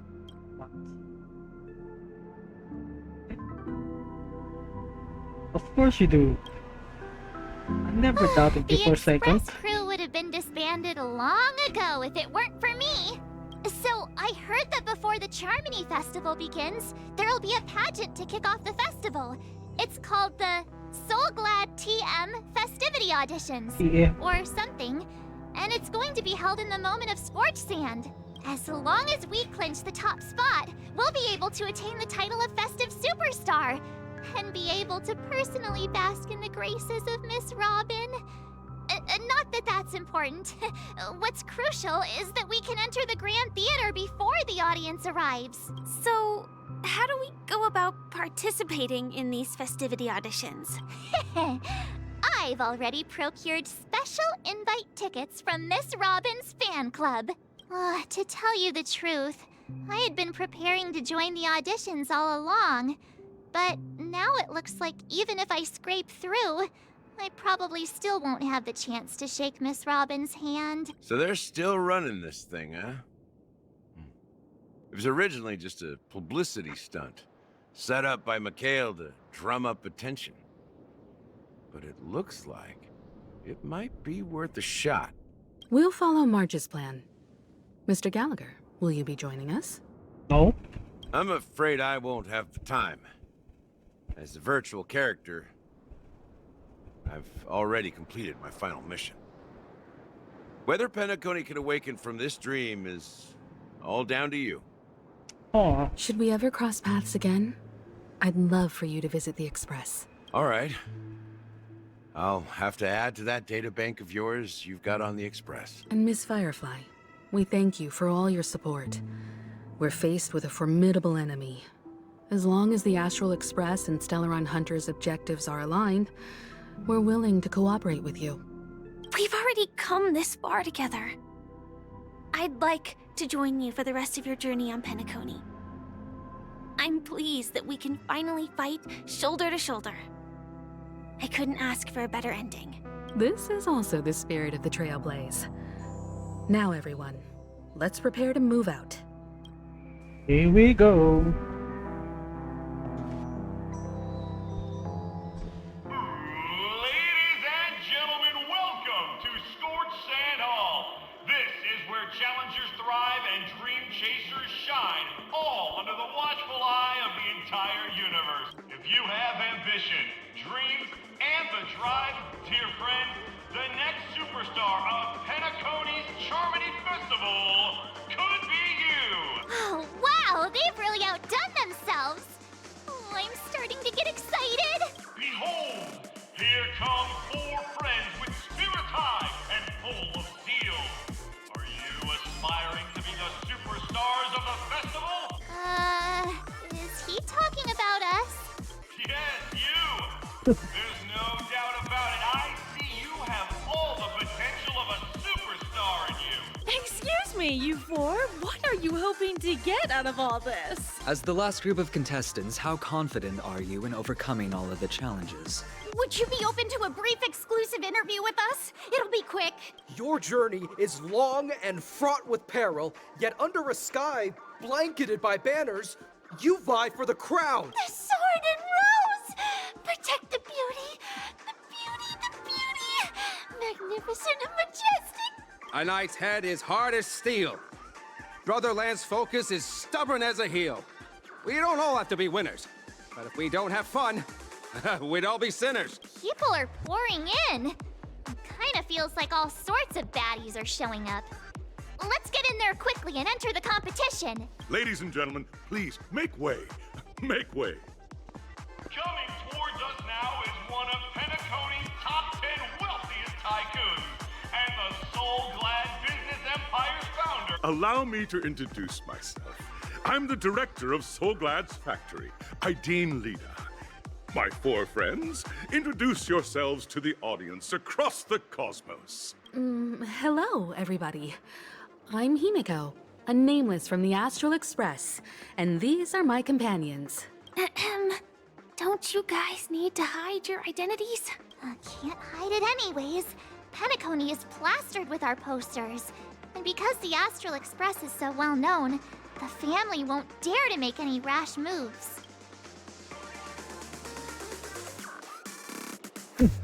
Hello everyone, I'm the galactic baseballer and she's Seichi.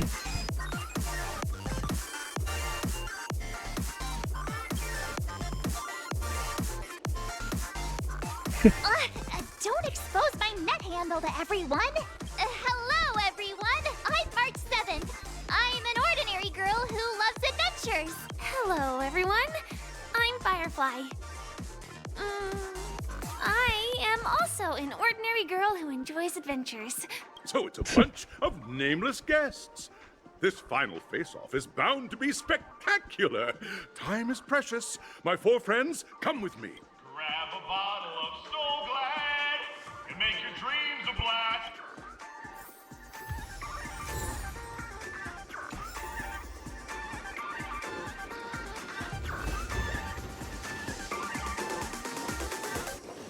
Hello.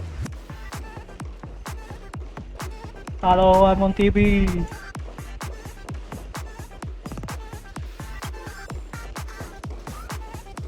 This place is buzzing. That's right.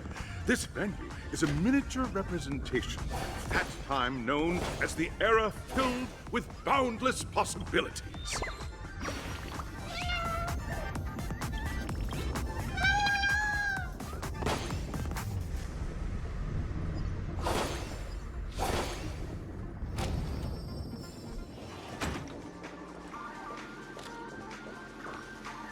Grab a bottle of Soul Glad! Nameless, your arrival reminds me of the grand occasion when Penacony was first established. I was still a young, bright-eyed lad back then, lured here by the watchmaker's ads, full of zeal and ready to make my first fortune. And once, during a particularly grueling day, I passed out and was resuscitated by a drink from Mr. Sousa. That sweet taste has since been etched in my mind, and that was what drove me to create the Soul Glad that we all know and love today. The dream-chasing era was truly a wondrous time. Oh, I miss those days, and the watchmaker.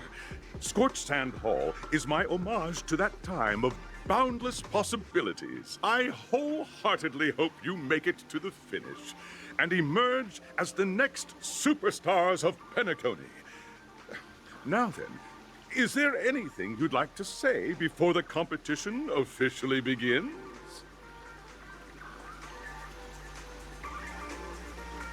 Now we dream.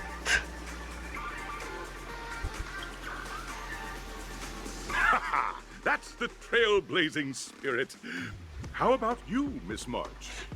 Hello, everyone! Next up, get I ready love for the the Star Mega Rail March team. 7th adventure, where I'm going to break the speedrun world record! Trailblazing into the uncharted and challenging the limits. That's Miss March 7th for you. How about Miss Firefly?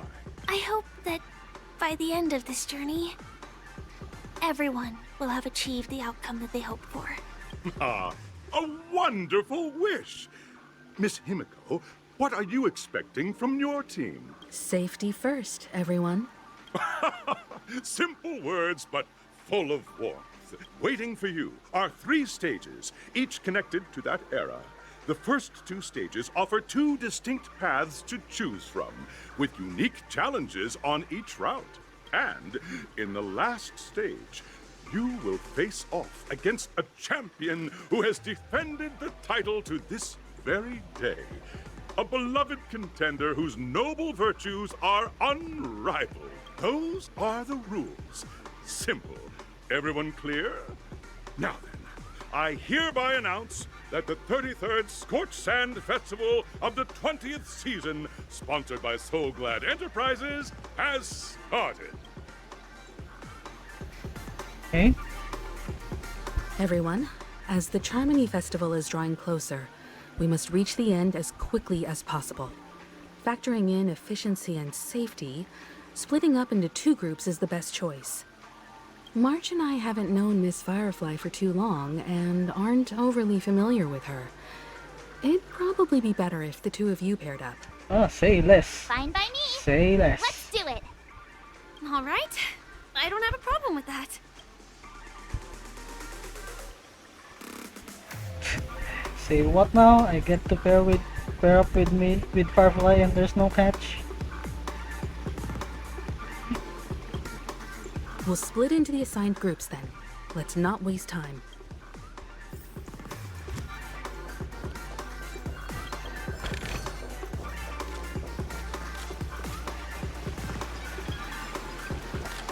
Okay, so where do I go? Right there. Welcome to the first stage of So Glad Enterprises' 33rd Scorched Sand Festival of the 20th season. Dream play in the School of Acting Challenge. You have to complete 3 performances from 3 scripts and move the panel judges. In the School of Action Challenge, you have to defeat 3 groups of enemies convincingly and reach the end. So I think Now, one's a puzzle and make one's your combat. I go for the combat. This quest has been lacking in combat.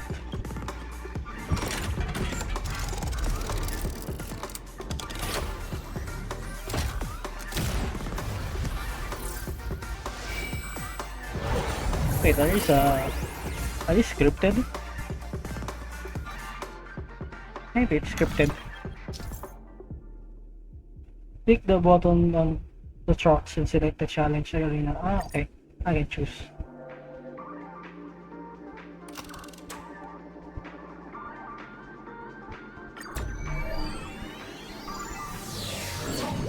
The champion's crown awaits you on the stage. Welcome to the Arena of Action Stars. Please make your... Competitors, allow me to introduce the rules of this challenge to you.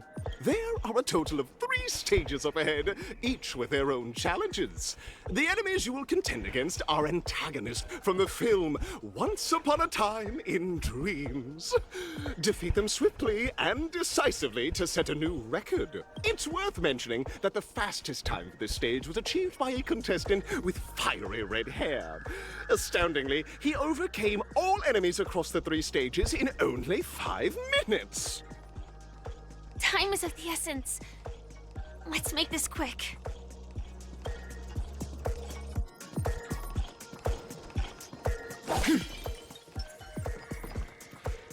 Contestants, you are about to confront the monsters of the primordial dreamscape as dream chasers who've come to Penacony.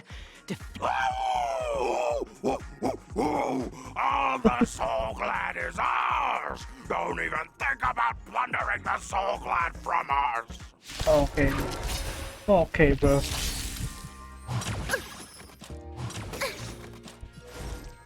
Together as one. Destined for oblivion. Should use my technique Commencing support. before I approach these guys. But it's fine. Enemy data secure. Net markers activated. Time for a good old counterattack.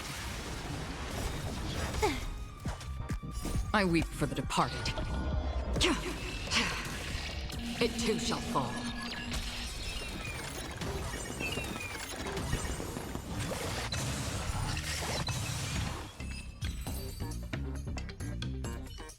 Soul Glad! My Soul Glad! Pretty simple. I just hope these tests don't take too long.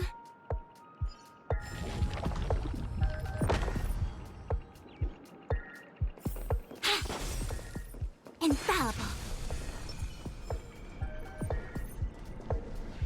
Congratulations! Congratulations on becoming the first group of Dream Chaser, just as you're about to give up.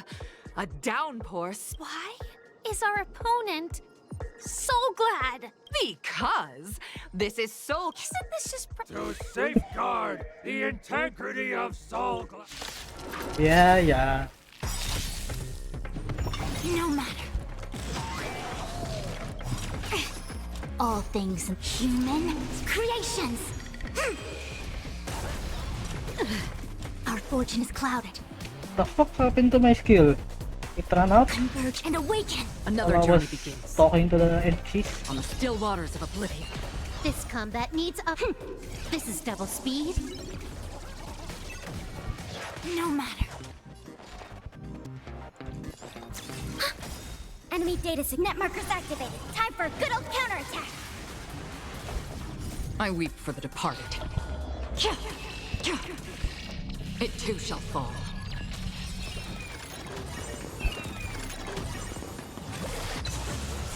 Damn, just barely enough to one-shot the guy. Time for a buzz. Okay. The world kisses me with pain, and I provide with Soul Glad. Okay. I have to go fast if I use skill. If I use my technique here, so he doesn't run out. Infallible. Congratulations! No matter how length. None will take my sword, dinosaur. Grab a bottle of salt. There we go. Our fortune is My clouded. skill didn't run out. Destined for oblivion.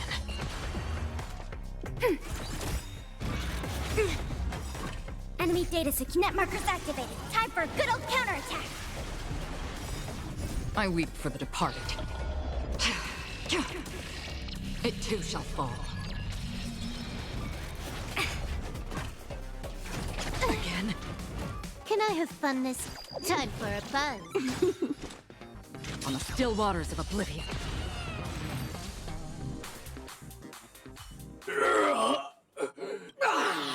You truly are a That should do it! Isn't this fight way off from the actual storyline? Transforming into a dinosaur isn't imaginative enough for you?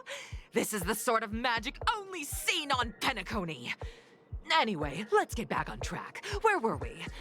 Oh, that's right. After an extended battle, you finally emerged victorious! But the companion who journeyed to Penacony with you chose to leave. In the years that followed, you encountered each other once more on the prosperous streets of Penacony, but dared not call out to one another. Perhaps akin to the linger. Ah, well done! You Looks like we won! Let's hurry up and get to the next stage.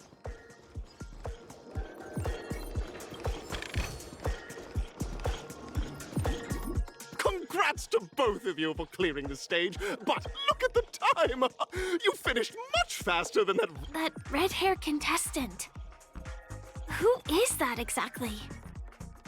You'll find out eventually, but only if you clear the next test first. You have the option to choose gunfire and undergo Brother Hanu's trial, or time, where you'll face Clucky's trial. And now, make your choice! I don't like timed events, so let's go with the gunfire.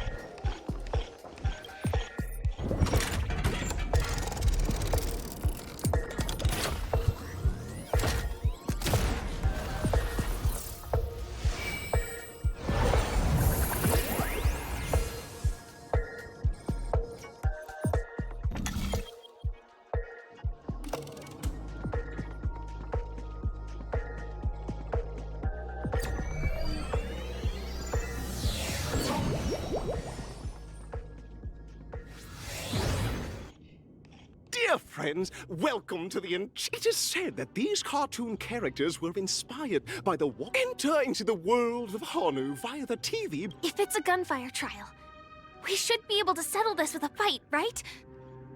I hope this won't waste too much of our time.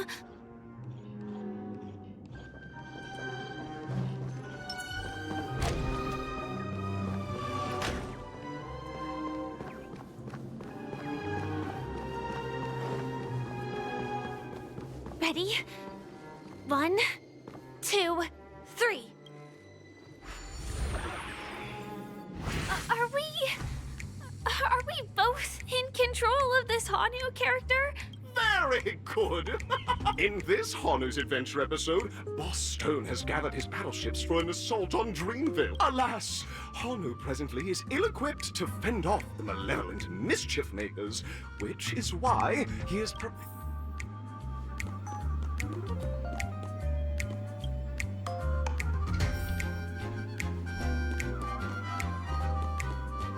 Oh, brave Hanu! You look like you could really use some help! Long time no see, huh?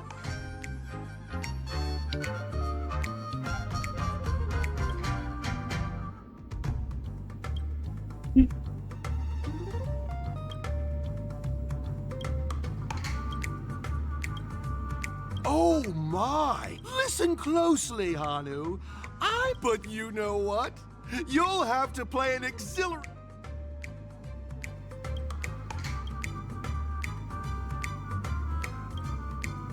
Now scurry along. I can't wait to see you finish the dream. Let's stay alert and make sure those monsters don't spot us.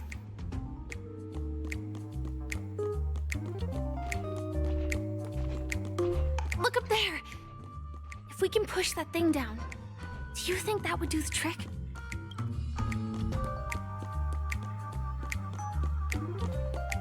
I don't know how that monster didn't spot me.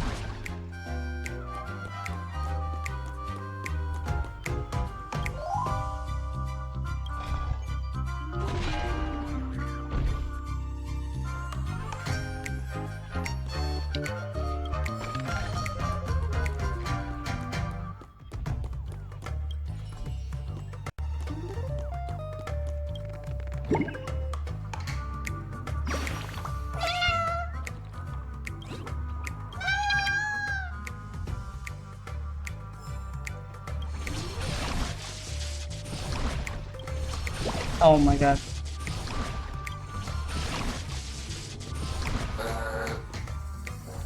Finally, that's all the jigsaw pieces. Yeah, Shiba. Let's hurry back. Gosh.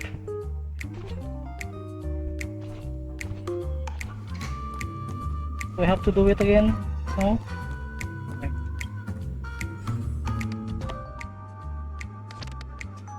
Flower, please.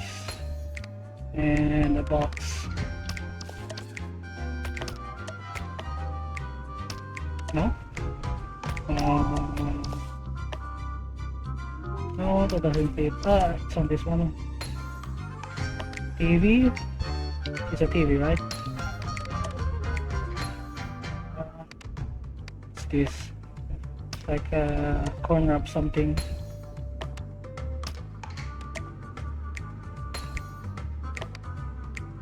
Oh my! The exquisite sensation of perfect Hurry now, Hanu! Are such...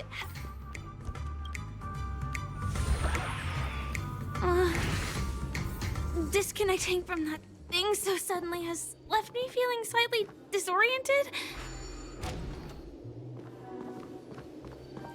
What is here though? Oh, I see, I see.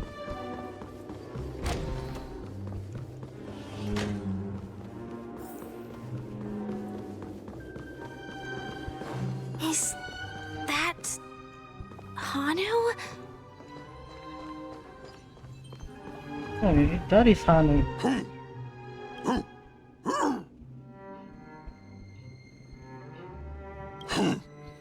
What exactly is he talking? Tick-tock! It's time for me to make it... How come you're here too? Clocky? In Dreamville, Clocky is... Hanu says, battle! We must do battle! The enemy is at our doorstep! Touch that suspicious-looking TV right now! So they just jumped inside that TV. Sheesh. Sheesh. Logic in this plot and dialogue is really being pushed to its limits.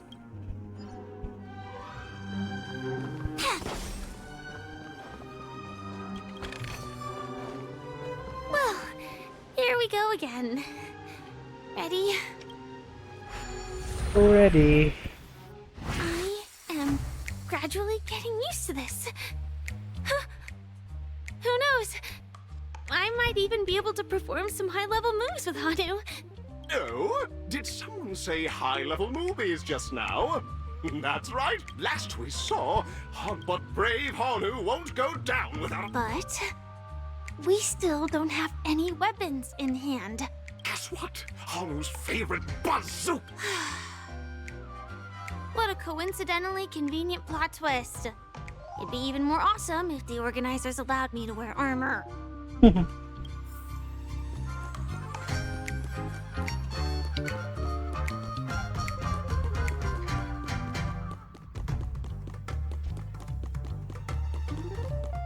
The Oh storage wait, I cannot. Yeah. It's behind the shelves, right? Hmm.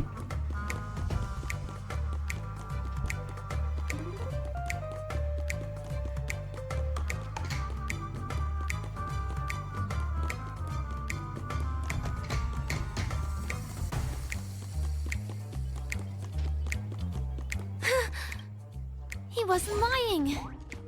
There's actually a bazooka here. Now we should have a way of dealing with those baddies.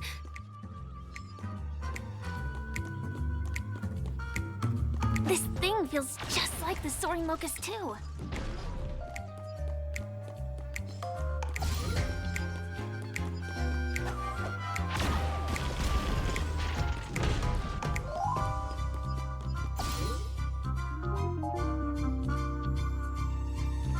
Oh shit. Careful. It looks like we've got more company. Get ready to fire!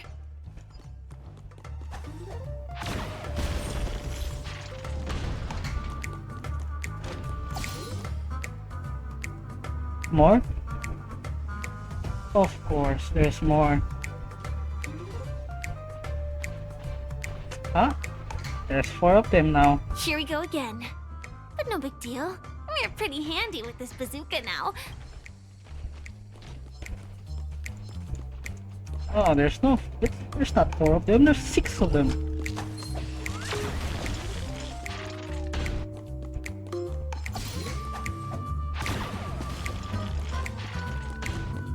Alright, so how do I kill this 4 guys? Ah, Shiba.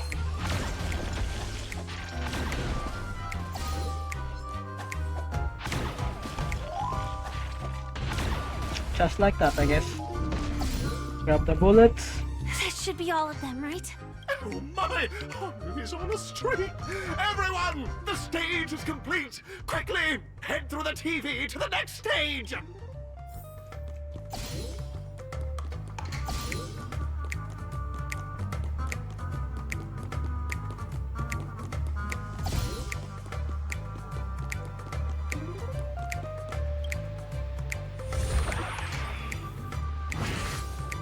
Well, that's that. But it is gonna be hard to let go of this bazooka. Never mind. Let's hurry over to the next stage.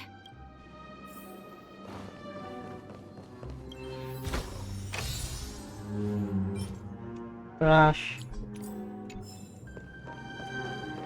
Or worse, forgot to give me something. Some relic. Give me something useful. Something that is rollable. Next time, huh?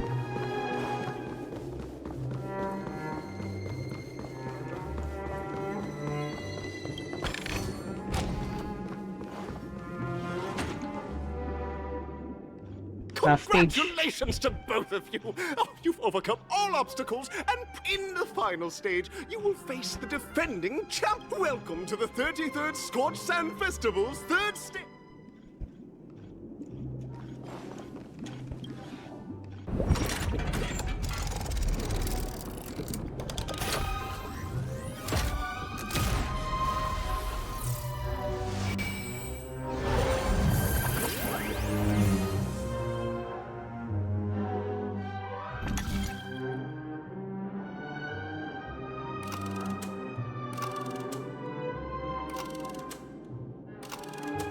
put it the first.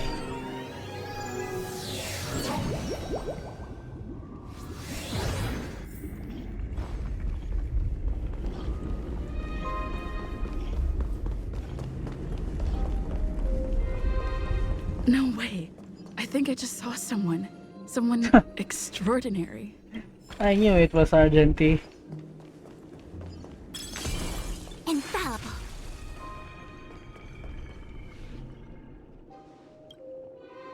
Are you a knight of beauty?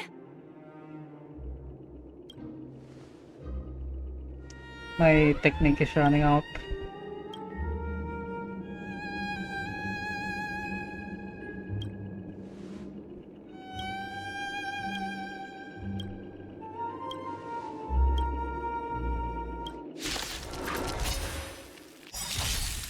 Bear witness. My skill ran Our out. fortune is clouded. Converge and awaken. Free will, or was it destined for oblivion? By two faces. Commencing support.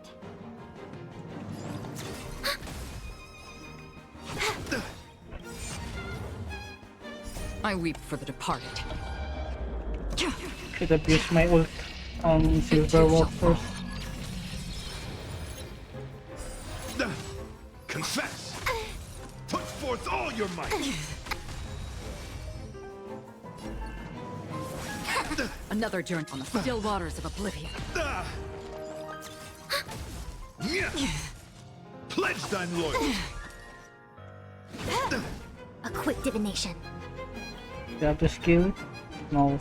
Still have one turn. Destined for oblivion. Behold, this symbol of pure... All things in this human I have to ult though. creations. To steal my characters. Enemy targets detected.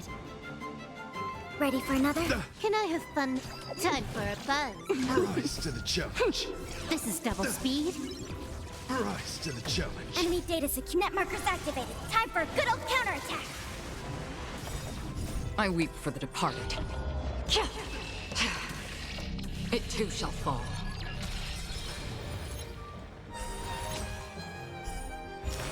Bear witness. Let the duel commence. Together as one.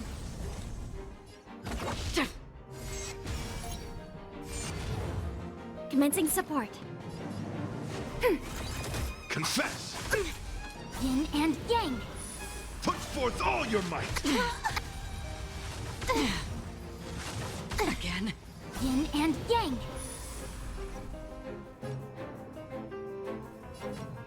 Time for a buzz. Free will, or was it human creations? On the still waters Rise to of the oblivion. challenge. You are fighting a gentleman. Put forth all your might! Enemy targets detected. Ready for another? I see through you.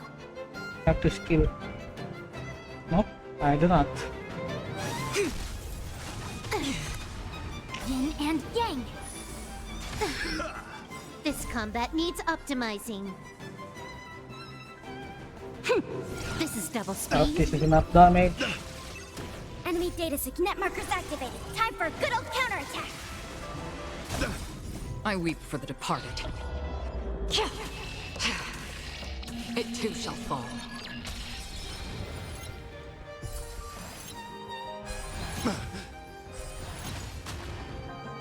No matter. Huh. More enemies. Time for a buzz. Destined for oblivion. Nice.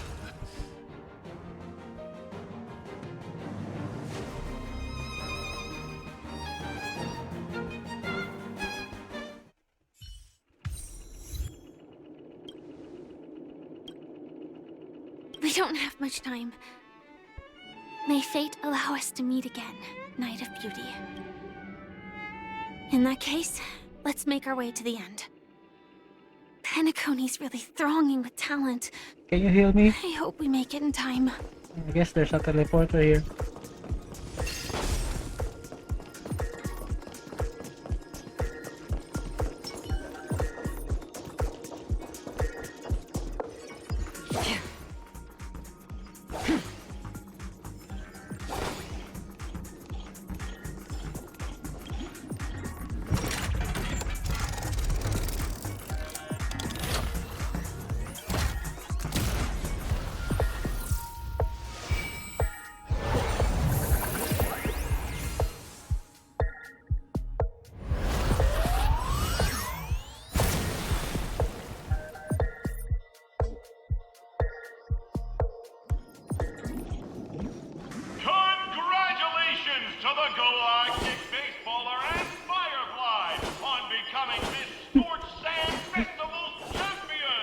Did you say galactic baseballer? We look forward to their amazing entrance in the Charmony Festival. Let's give a round of applause to our aspiring young guests.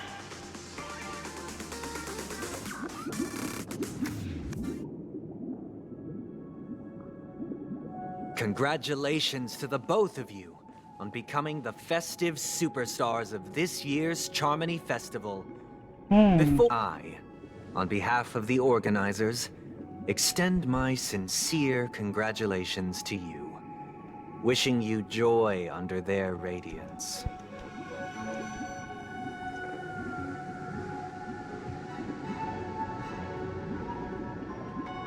What are you doing here? What did you As do to previously Robin? promised, my sister, Mr. Yang, and I have met with the Dream Master. We delved into the truth about Penacony and its Stellaron, and have come to a consensus. Both I and the Oak family cannot acquiesce to your request. What did you do to the both of them? Just as expected. We acknowledge the perspective of you, Nameless. Penacony does require change, but not as you propose. The planet of festivities cannot and will not revert to a place characterized by chaos, disorder, or anarchy. Through your journey of overcoming obstacles, you must have glimpsed the essence of that era. The vulnerable ruthlessly eliminated, equality non-existent, common folk living precarious lives, eking out a dreary existence. Ultimately, only heroes like yourselves manage to achieve success. But I would dare ask, if you did not possess the special status of having a Stellaron, and you were but an anonymous and frail member among the masses, which Penacony would you prefer? A dystopia for the survival of the fittest, or a sweet dream paradise for all?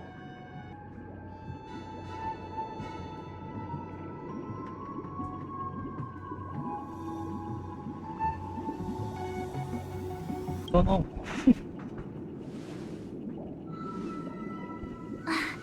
That's not the point! Don't let him mislead you!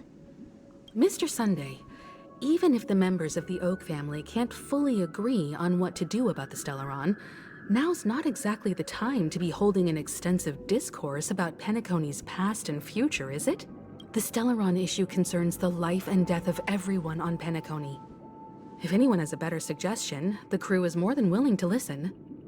Also, it'd be best to tell us the ins and outs of that meeting. This way, we'll at least know what Welt and Miss Robin are dealing with, and the reason why they failed to make our appointment. Ah, Navigator. That is precisely my intention. With all present, let's begin by discussing the details of that meeting. Let's talk about our tribulations and choices, and our final course of action. The only path to take. A while ago. You mean to say that for the longest time, there have been scoundrels who would use the Charmony Festival that I have bequeathed to the masses as a tool? Indeed, Dream Master. Once the Charmony Festival begins, the Stellaron's powers, along with the song, will be broadcast across the entire planet of Penacony. And then everyone in their dreams will be unable to awaken. This is indeed surprising to me. The dreamscape is maintained by the collective effort of the 5 families. If someone were to use the Charmony Festival to recklessly disseminate the power of the Stellaron, this individual must hold a position of great authority. Do you have any suspects? I'd like to ask, did you really not know of the Stellaron's existence? I would have never thought that this nameless would point the spear at me. Quite astonishing indeed. If I have offended, the Astral Express extends its sincere apologies. But the current circumstances are dire and leave no room for meticulous inquiry. We're doing this out of concern for the Dreamscape's safety. So, if you could, please alleviate our concerns. Dream Master, it's just to prove that the Charmony Festival has nothing to do with the Stellaron. If we're being overly cautious, I will return to the stage to offer tribute in song, just per the arrangement. Sunday, Robin. I've watched you two grow up, and know your dispositions like the back of my hand. Both of you, the magnitude of this matter is enormous, and cannot be taken lightly.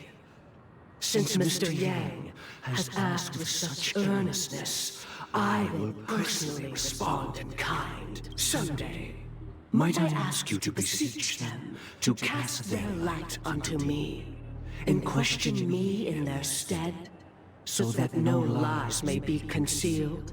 I will do as you command. Robin, could I entrust you to be present as a witness, to document the truth, and to proclaim my innocence, so that all slander may be... I will do as you command. May thy will be carried out on earth, just as it is in the heavens. Oh, triple-faced soul, please sear his tongue and palms with a hot iron, so that he will not be able... Let us begin. There is nothing else to prepare. Understood. Question.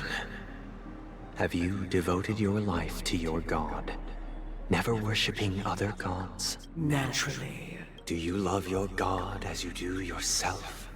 Always heeding their admonishments? Naturally. Have you strayed from the path expected by your god, betraying their name? Never. Have you ever been inordinate with your asks of your god, coveting more than the foundation of the creation itself? Never. Then, a final question. Do you swear to fulfill all vows, past, present, and future? With the Eon as my witness, if I do not deliver on my words, or if I renege on my vows, may I be cursed in accordance with divine law. They have seen your faith, and have endorsed your faith. With this, it can be evidenced... Just a moment. What is it, Mr. Yang? I have another question I hope to have answered. To my understanding, the family's harmony and prosperity have never relied on so-called divine laws. The god you both mentioned, are they truly Shipe? God. Mr. Yang should know that those belonging to the family toil together as if they were kin, embracing solidarity and unity under their light. All duplicity is laid bare before the harmony. Such a delicate and complex symphony. Which other god could perfectly harmonize this, if not for the Great One? Shipe. Perfectly harmonize. Therein lies the problem. It isn't an outsider lurking in the shadows who changed the harmony, but a dissonance that has surreptitiously emerged from within this very symphony itself. In the distant past, there existed an Eon. With one flick of the wrist, they crafted the laws of the cosmos. Their followers formed the Beyond the Sky Choir, spreading solemn and reverent hymns throughout the universe. Later, they fell.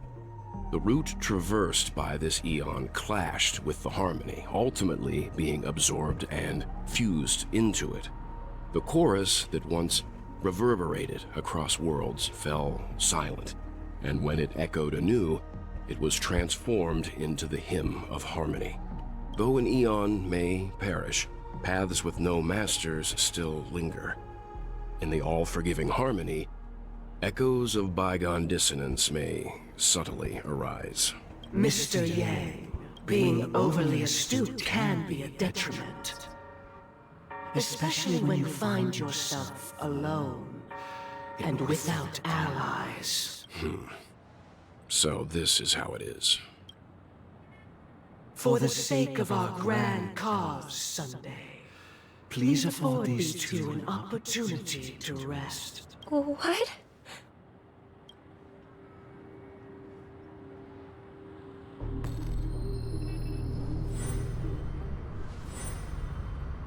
Sorry, Robin. It's just you. I did not wish for you to know this. It's a pity that things have turned out this way. So, this is the true reason I can't sing? The shadow that envelops Penacony is actually... not the harmony. We were never children of the harmony. Our ideal paradise could not have been crafted by Xipe. True bliss can only be guaranteed by the one who transcends the many. Within the foundation of law, humanity establishes civilization, and through harmony, we obtain order.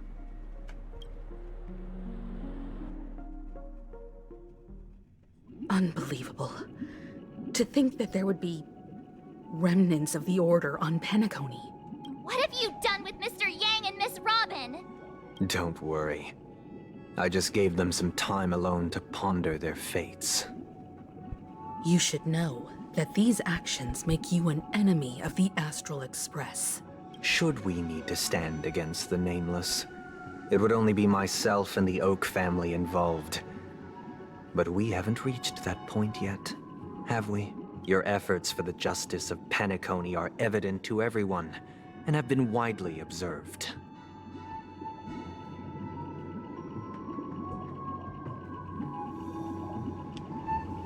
Keep Mr. Yang back to us.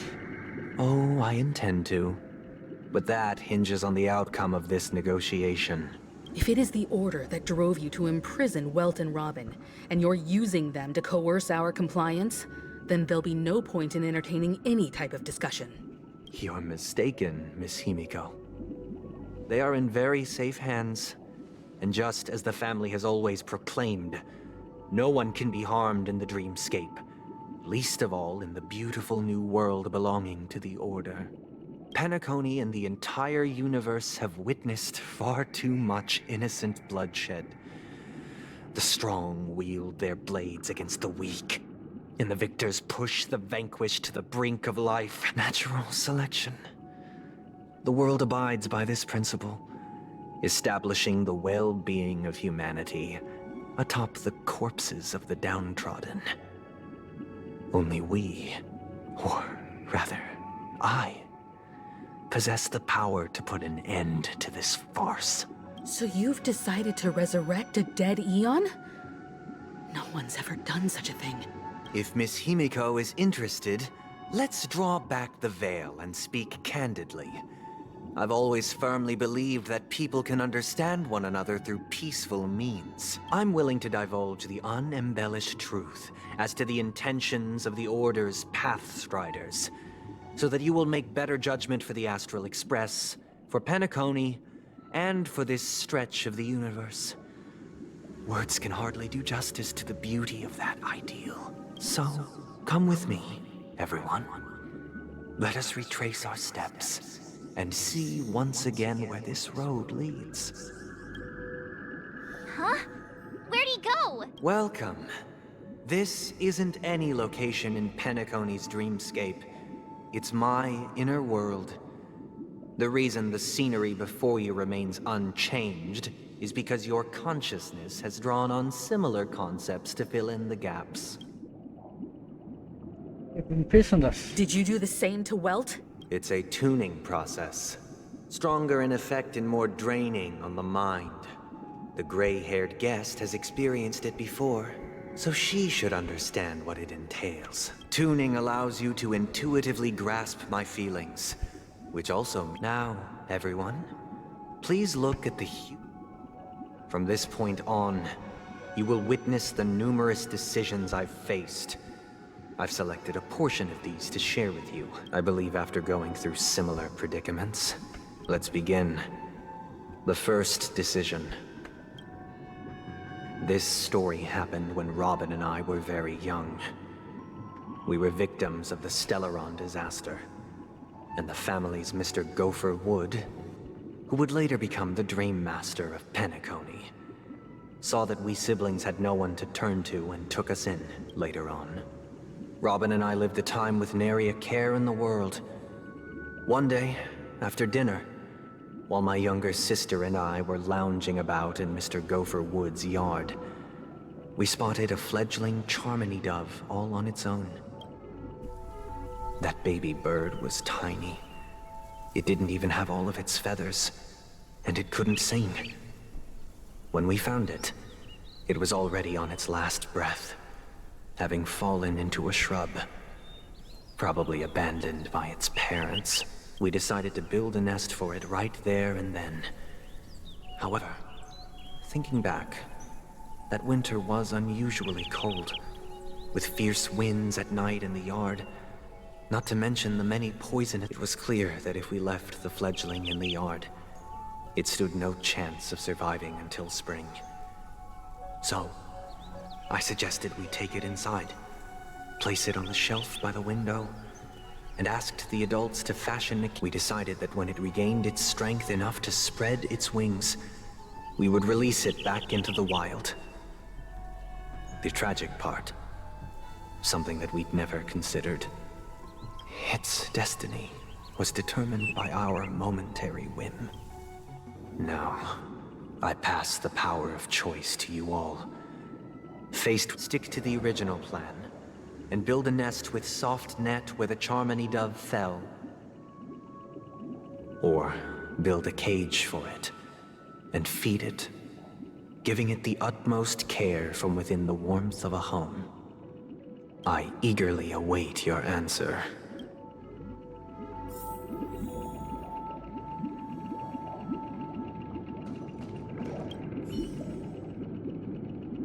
It looks like he really has no intention of imprisoning us. If it's just a quiz, I suppose it's fine to humor him. Back to the question. I would personally choose to build the little Charmony dove a cage. No special reason. I do think that a fledgling should have the right to fly into the sky. But if it can't even live to that point, then there's nothing to talk about to begin with.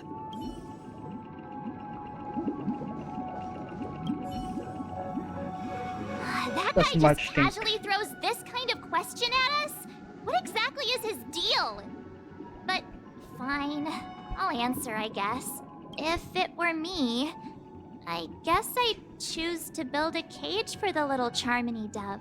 After all, leaving it there, it's bound to get hurt by wild animals or something. And that'd just be too sad. I think I know what Firefly would choose.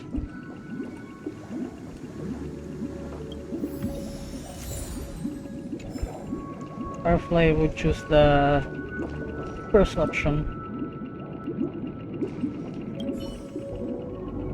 I can't decipher his intentions right now, but based solely on that question, Build a cage. I would probably choose to build that dove a cage. Even if I was gonna release it back into the sky, it'd have to be strong enough to fly first. If I left it where I found it, I fear it'd never get the chance to fly ever again. Alright. So let's build a cage.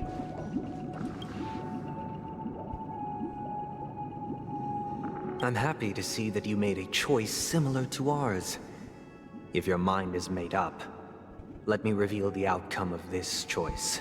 We passionately nursed it back to health, preparing only the best food for it every day. We even preened its feathers. Later, on the day that Robin left Penacony, we opened the cage door and let it fly back into the sky. I watched it for a long while by the window, probably about 3 or so days. In those 3 long days, The little Charmony dove tried again and again to spread its wings to fly into the sky, but fell to the ground, only to keep trying. Finally, on the 137th attempt, it succeeded. But its attempt did not go perfectly. After flying unsteadily for a while, it fell to the ground. Unable to grasp the direction of the air currents, the fall shattered its wings. It writhed helplessly in my embrace. But it was all for naught, finally succumbing to a painful demise. And in that instant, our tender care, our given love and hopes, they all became the inevitable push that sent it to its death. I deeply regret the choices we made. Next, let us head to the second decision. This time, it's the story of a dream chaser. This story happened when I was appointed as Bronze Melodia, a position exclusive to the Oak family, charged with listening to the problems and vexations of Dreamscape residents, and providing them with the relevant guidance. It was during that period that I had the opportunity to hear voices from all corners of the Dreamscape. Joy, sorrow, arrogance, regret. The complex tapestry of human nature that formed the world. And I was fortunate to catch a glimpse of it. He was a dream chaser, and an illegal stowaway. Just like the rest of them, he came to Penacony in search of a better life, except that, to most people, the price he paid, I suppose you could say it was everything. He told me, I sold everything I could at home. The house, the land, even his 2 children. He said he could not afford to raise them, and that at least they could eat if they lived as slaves. He had a plan in place. He would buy back his children once he had made his fortune, and enjoy Penacony's beautiful dream with them. Alas, his plan to smuggle himself was somewhat clumsy, and he was sniffed after hearing the Dream Chaser's story. I immediately appealed to the Bloodhound family to cease their pursuit. That way, at least he could live peacefully. But I was still too naive to the ways of the world.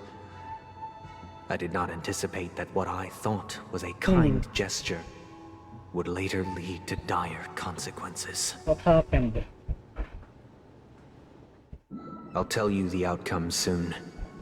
For now, I'd like you all to make a choice. Will you do as I did, and try to convince the Bloodhound family to stop their pursuit, so that the Dream Chaser may live peacefully and realize his wishes? Or will you remain silent, leaving him to languish while the hounds are hot on his heels, until his inevitable judgment arrives? I look forward to everyone's decisions. Wonder what happened to that guy. A dream chaser story. If I acted out of kindness, I would probably ask the Bloodhounds to stop their pursuit and lend him a hand. But what cruel repercussion would this choice result in? I think Sunday must have been deeply impressed by the limitations of the strong defending the weak through this incident. Let's ask March first. It seems illegal stowaways are really quite common on Penacony. But that guy in the story, I don't think he deserves any sympathy at all. He sold his kids to chase a dream. Even if he intended to go back for them, it's still insanely irresponsible. I agree. With that thought, there's only one choice. Let the Bloodhound send him back home. This person Deserves to be punished.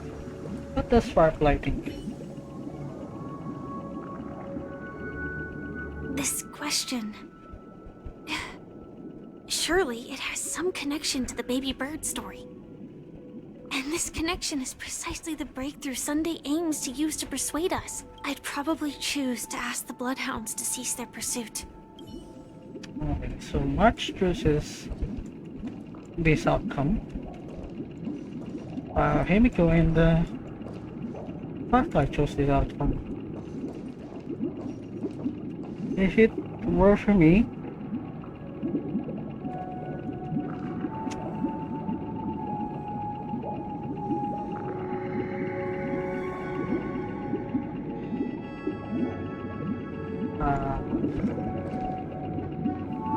I would also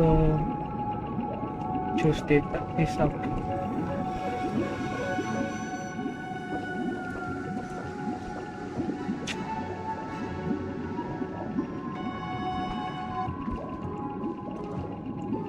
I choose this outcome.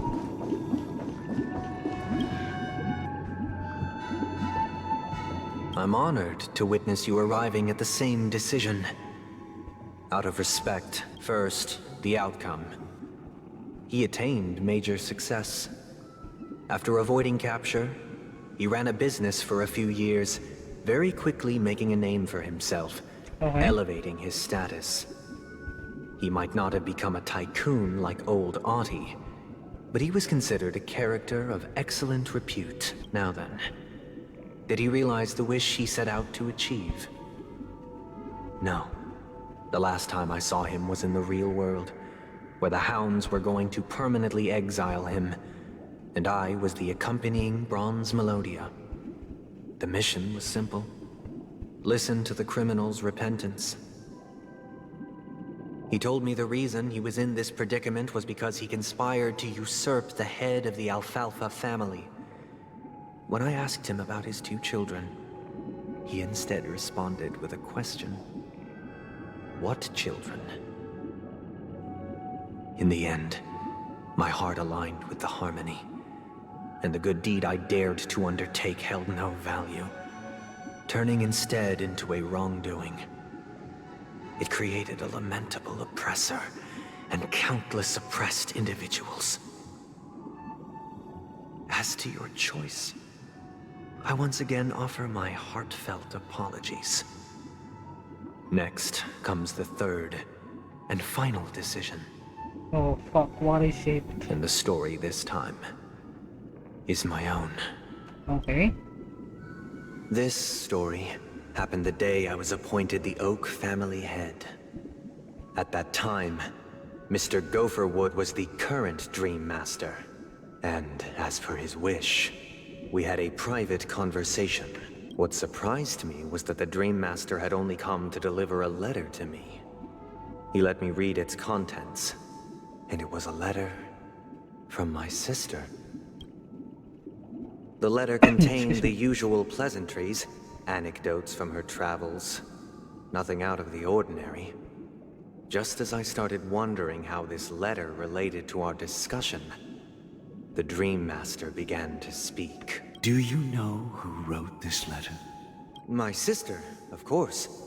But why would you personally visit me to hand me a letter from my sister containing mere trivialities? To help you grasp the full scope of this issue.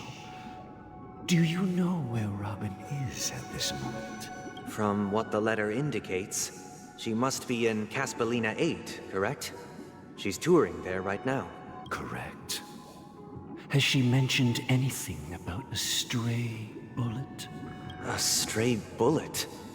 What? A war has broken out on that planet. It is because of this very reason that Robin chose this destination. To spread the word of the harmony. And to save the lives of that planet. She personally made for the front lines. Oh no. She hoped to ease the people's suffering with song, and was willing to brave mortal danger to deliver the IPC's medical supplies. Unfortunately, stray bullets show no such compassion. Is she all right? If the operation was successful, she should probably be recovering in the field hospital. by the eon above, the bullet struck her neck directly. Yet, possibly as a reward for her consistent deeds of harmony, it didn't hit any vital arteries. Once you've attended to your outstanding tasks, it'd be advisable to write her back as soon as possible. Those damned savages! I'll pack my bags right away. My gratitude for bringing this to my attention, Mr. Gopherwood. Now you understand why she always wears such elaborate neck ornaments, don't you? How could this happen? Miss Robin. It's all in the past, so please don't worry. I share this in the meager hope that you will understand the harmony's limitations and predicament. As grandiose as the strong defending the weak sounds, many times, it is nothing more than wishful thinking. Likewise, I've prepared one last question, one last choice.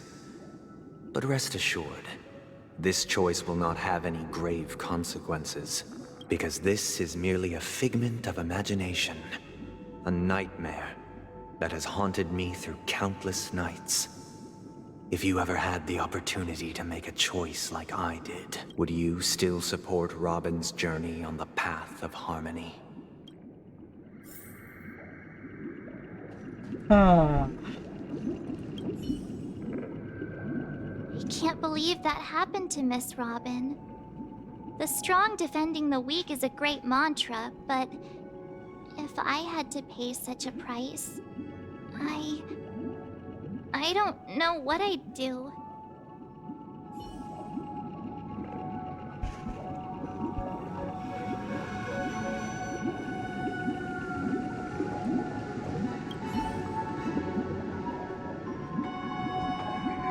I often feel like I've dreamt of similar scenes on certain nights. In the dream, I see blurry faces. I don't know who they are, but I sympathize with all of them, fighting for survival against some unfathomable force. Their confusion and fear are lucid to me, but I also remember they chose never to give up. Just like Miss Robin. If Mr. Sunday's question leaves you puzzled, you should find the answer from your own experiences. With each trailblaze, dangers and tribulations will surely follow. But would you ever back away? Would you stop March and Dan Heng from reaching their next destination? I believe you have an answer of your own in your heart. Was that a Honkai reference? Blurry faces fighting for their own survival, I guess. Shit.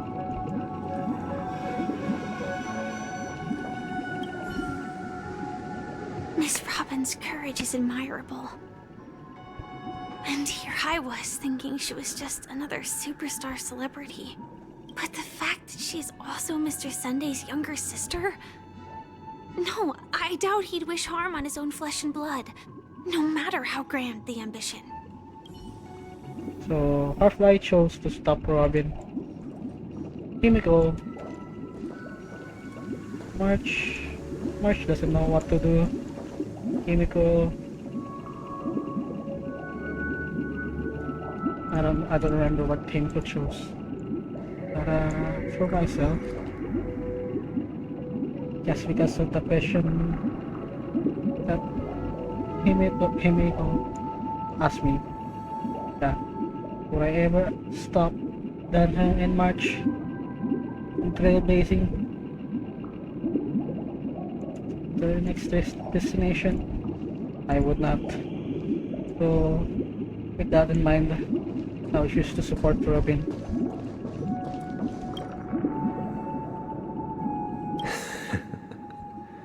I see. I am now aware of everyone's stances. Raising these questions merely serves to illustrate one point. The plight of Penacony cannot be salvaged by the harmony. The true foundation for a sweet dream paradise can only be established through the order where the strong govern the weak. I know the suffering of being tormented, the turmoil of losing your way, how sorrow and even despair set in when matters don't work out. All of this causes me unending pain, because this is not what happiness is at all. We must teach the weak how to live a happy life, and this life isn't some noble propriety that the upper crust preaches, but in definitive terms, a way of survival that belongs to everyone. So what is your definition of living a happy life? Good question.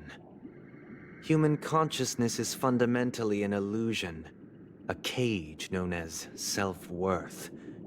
People lured in by this illusion make mistakes, yet still ask that external influences bear the burden. When one mistake after the next permeates the masses, they become impossible to trace. Thus, the amassing of these individual cages culminate to form a prison, a place dictated only by the rule of survival of the fittest. Nature is always accompanied by predation and sacrifice. Its antithesis is known as order. That is what I want to do. Unite people's happiness under the banner of order. They won't need to make bitter choices any longer, nor face the weaknesses of humanity. They can cast aside their primal instincts to build a haven for mankind. Simply describing thoughts is far too abstract, so allow me to provide a simple example. As you all may know, there are societal norms like weekends and long weekends that exist on some worlds. During these hard-earned rest days, people are given the chance to extricate themselves from the stresses of everyday life, allowing a certain tranquility to return to their souls. And it is only on these days that people do not have to adhere to the law where the strong prey on the weak. They can live out their lives happily during these brief intermissions. It's just a pity that 2 or 3 days are still too fleeting compared to the span of a lifetime. From where I stand, society's ideal system should be 7 rest days. Following Sunday, there should ensue a second, a third, and indeed an infinite procession of Sundays. This should be the face of the new world.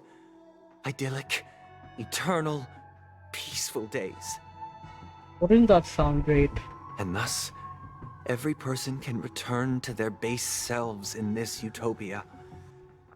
Some gaze in reverence at the stars, pouring their whole beings into calculating the distance between us and the isolated world of Pagana. Meanwhile, some seek refuge in quiet corners, holding one another, unencumbered by the chains of unwelcome obligations. There would be no need to bear the hardships of reality. Only in this way can humanity face the inevitable end with the purest of spirit, living a life of dignity. This is what it is to live in bliss. Miss Firefly, you who are stricken with entropy loss syndrome, you of all would surely understand this.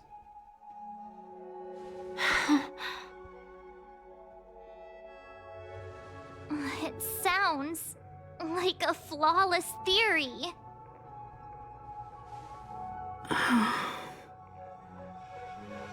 But what is the price to attain all this? The cost is minute, merely a personal and eternal sacrifice. If this paradise is to be maintained for everyone, someone must remain trapped in solitary awakening. until the end of the cosmos. Awakening. Which means that this so-called paradise is still a dream. Stepping into this paradise means forsaking reality, correct? It is not forsaking, but transcending. Flesh, blood, sorrow, weakness. If the physical is the root of spiritual suffering, it is only logical that we defeat it. But in this supposed bliss, people won't have defeated their demons. The chance to overcome their tribulations would be forever lost to them. In other words, it is an escape. That's another way of understanding it. But there is no shame in escape. On the contrary, the seeds of escape exist in everyone's hearts. Don't you agree, Miss Firefly? And as to why we sleep, it is because we are afraid to awaken from our dreams. But this is not in conflict with the grand plan. Only in acknowledging this can we truly understand the frailty of human nature, and from there, show compassion and protection.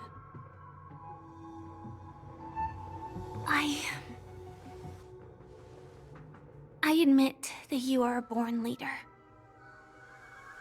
Your perspective on humanity brims with pessimism.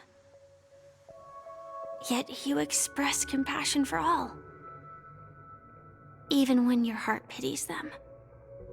But unlike you, I live for the self. From my perspective, individuals making choices for themselves is their birthright. The want to escape may be innate in the weak. But whether they are weak or not, it is not up to another to decide. Ooh. Perhaps in your mind, you also view me as weak?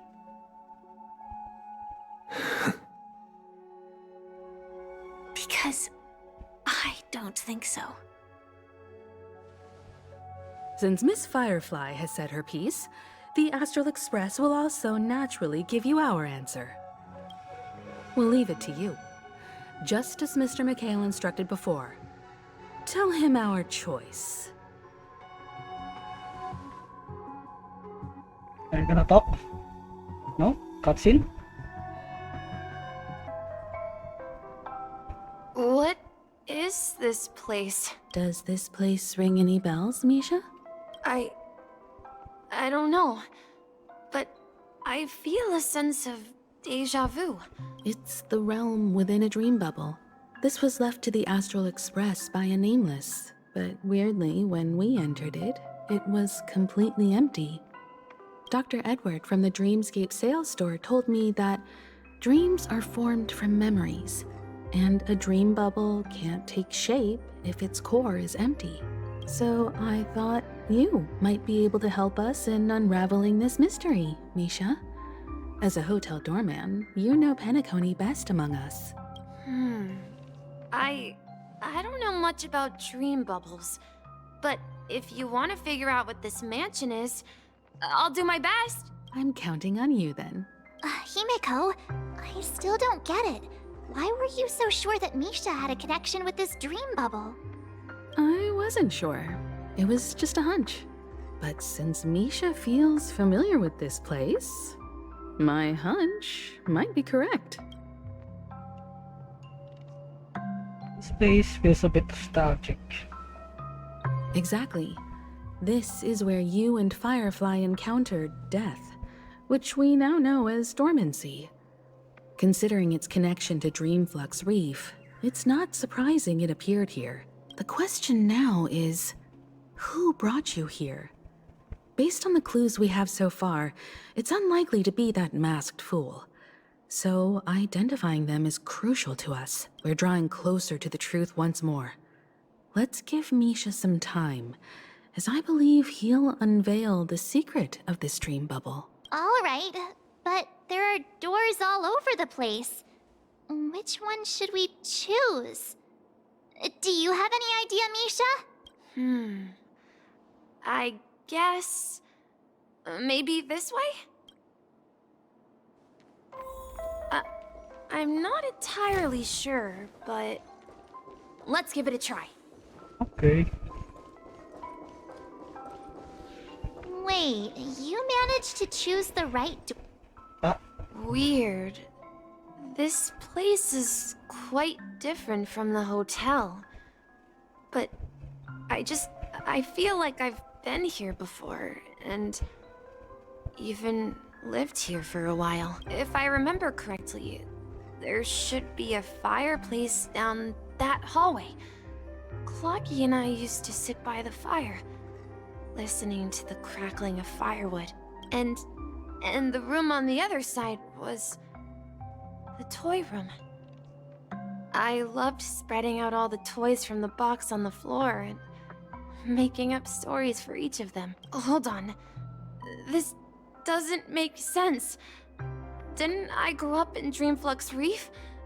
So, what is this place? This could be a case of amnesia. Don't worry, Misha. It's common for everyone to forget certain aspects of the past. Those memories haven't vanished. They're just lying in the depths of your mind. We can surely get them back. Since this place seems familiar to you, why don't we explore a few more rooms and see if you can recall anything more? Yeah, then let's check out the rooms I just mentioned. Tick-tock. Tick-tock.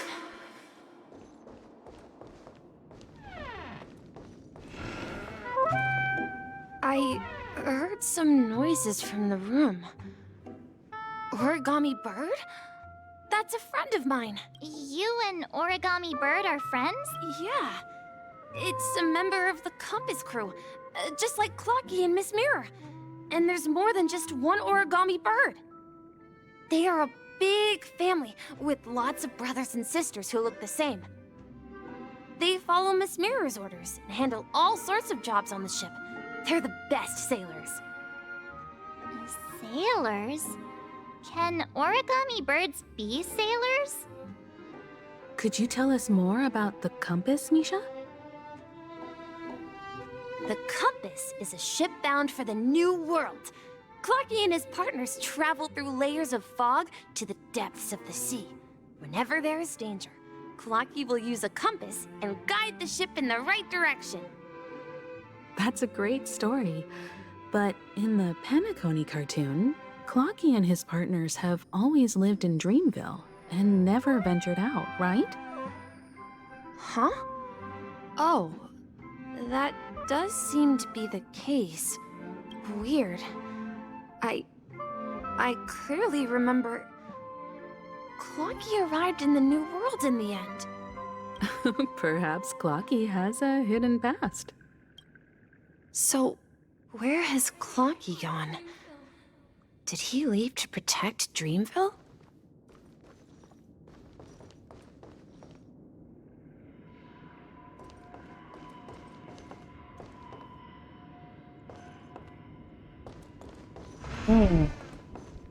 Interesting.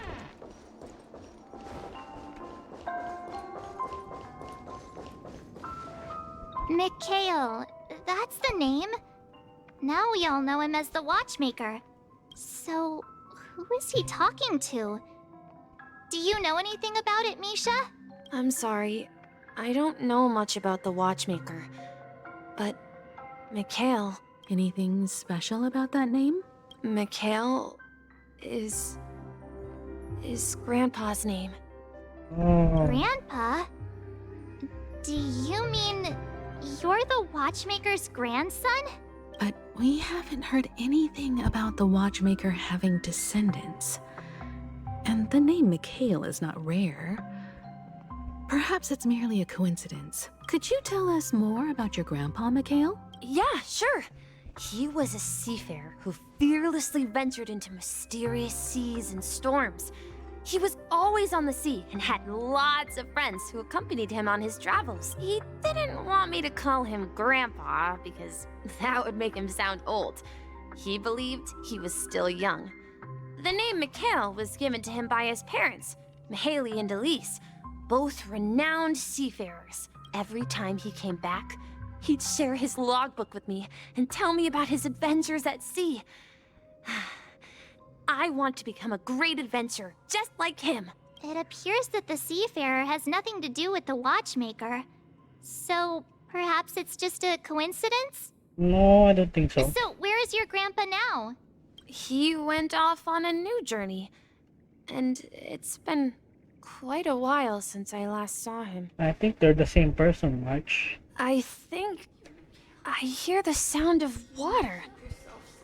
You once mentioned there's a magnificent fountain up ahead. Mikhail.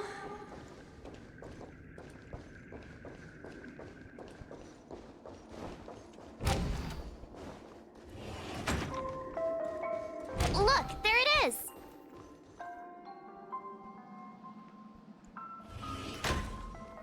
The water resembles a precious jewel, embedded in the dreams of all seafarers. Every time I gaze at the shimmering lights beneath the waves, it feels as though I'm back in this place, standing by your side. Have you recalled anything, Misha? Yeah, I saw these sentences in Grandpa's logbook. He used to say that despite the perils of the sea, whenever he stood on the deck in the afternoon, overlooking the sparkling waves, he would think of this fountain in front of his house. He often said that those moments felt like returning to his family's side, and the difficulties at sea didn't seem quite as challenging. You know, I quite understand such sentiments.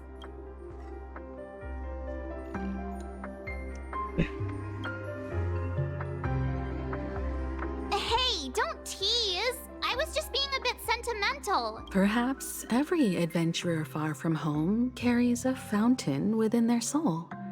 Even though the other side of the sea remains shrouded in the unknown, the fountain in front of his house serves as a compass, leading him back to his cherished ones. Yeah, while Grandpa was at home, we would stand by the fountain and place the compass, a toy boat that I made, into the pool. Back then, I would ask him when I could go on adventures like him, and he would always laugh and say I was still too young. It seems this Mikhail is truly a seafarer and has nothing to do with the watchmaker. Yeah. Based on Misha's recollections, the scenes in the dream bubble appear to be his childhood memories. But this raises more questions. According to Misha, he was clearly born on an oceanic planet and led an ordinary life, with no connection to Penacony at all. Could this be some sort of metaphor? Perhaps the sea refers to the memory zone. I'm sorry. I don't know, but my memories keep pouring out uncontrollably, like water flowing from a fountain. Perhaps I'll remember more things if we go further. I wish to share your burden. We're going to the opposite side, right? No, we should turn left here.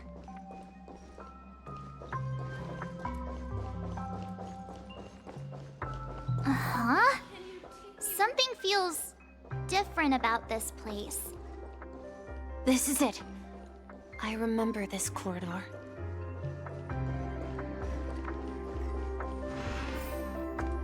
Up ahead is Grandpa's study. It was in that room that I saw him the last time.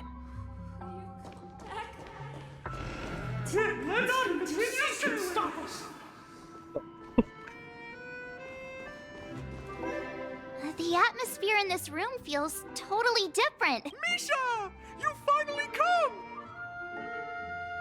Clocky! You're here! Yeah. This is the... Are those books on the bookshelf logbooks left behind by that seafarer? Yeah. Whenever he came back, he placed a logbook on the bookshelf in his room. They contain records of his expeditions to every corner of the world. He described our world as a fountain. At some point, the sea started to gradually swallow up the land where people lived. To ensure that everyone had land to settle on, he had to continue exploring the sea and search for the source of the rising seawater. On that day, he called me to his study, telling me that he was embarking on another journey.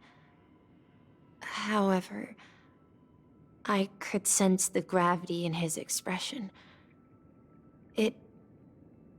It was the same look I had seen on my father's face before his final voyage. I asked him if I could go with him, but he said that my adventure lay elsewhere and told me to stay home and patiently await a certain sound at the door. What sound? He told me about a vast ocean in the sky. An ocean of stars. He spoke of a train that transports children with a desire to venture far away, traversing the sea of stars without ever stopping. He said that he knew the crew on the train, and that he had asked them to take me along. He said the journey I had always dreamed of would start there. A train? Could it be? The Trailblaze. It's the Astral Express. I remember now. Yeah, it was Best the same friends are a person. group of nameless who came to this world to resolve a disaster caused by a star. Then, he gave his pocket watch to me. It was his cherished treasure, appearing in every one of his adventure tales. He explained that difficult times were ahead, but assured me that the watch would guide me. He said, as long as I kept moving forward, I'd eventually reach my desired destination. And then, it was as if I heard the distant sound of a train whistle echoing throughout the room. Exactly, Misha! And then we followed that whistle, didn't we? Yeah. I think I can still find the way we took back then. This is the dream jigsaw, right? So we're supposed to find the exit. But where can we find the last piece? Do you remember? You said you obtained a mysterious shard when you stumbled into this place. Yeah. Hey, the shape seems to match. So this shard is also connected to Misha? Looks like we're just one step from revealing the truth. Let's get to the other side and investigate.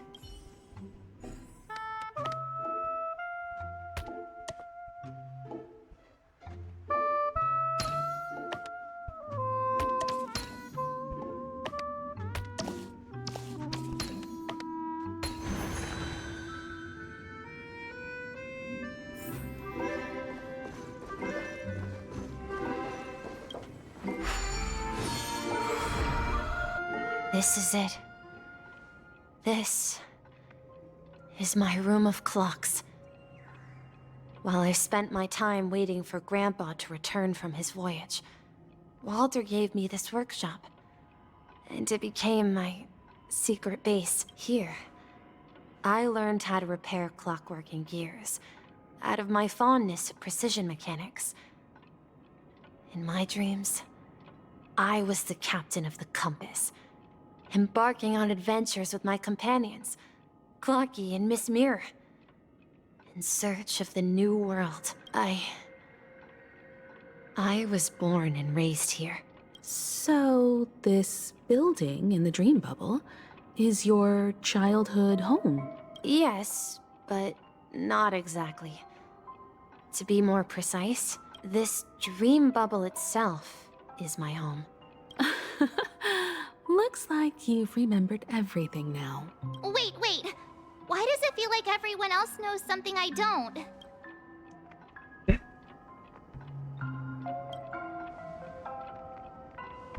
March, do you remember when she mentioned a clocky that only she could see? Yeah, the little guy here, right? But we all saw him in Dreamflux Reef, right? And Mr. Yang even greeted him. Looks like everyone on the Astral Express has a childlike spirit. The answer lies in the Astral Express. Her experience shows that neither Firefly nor Acheron can see this clocky. And when we were in Dreamflux Reef, you may have noticed that for some reason, nobody outside of the crew had ever talked with Clocky.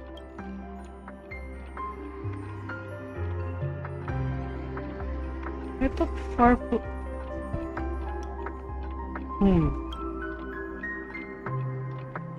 A mimetic life that can only be seen by a select few?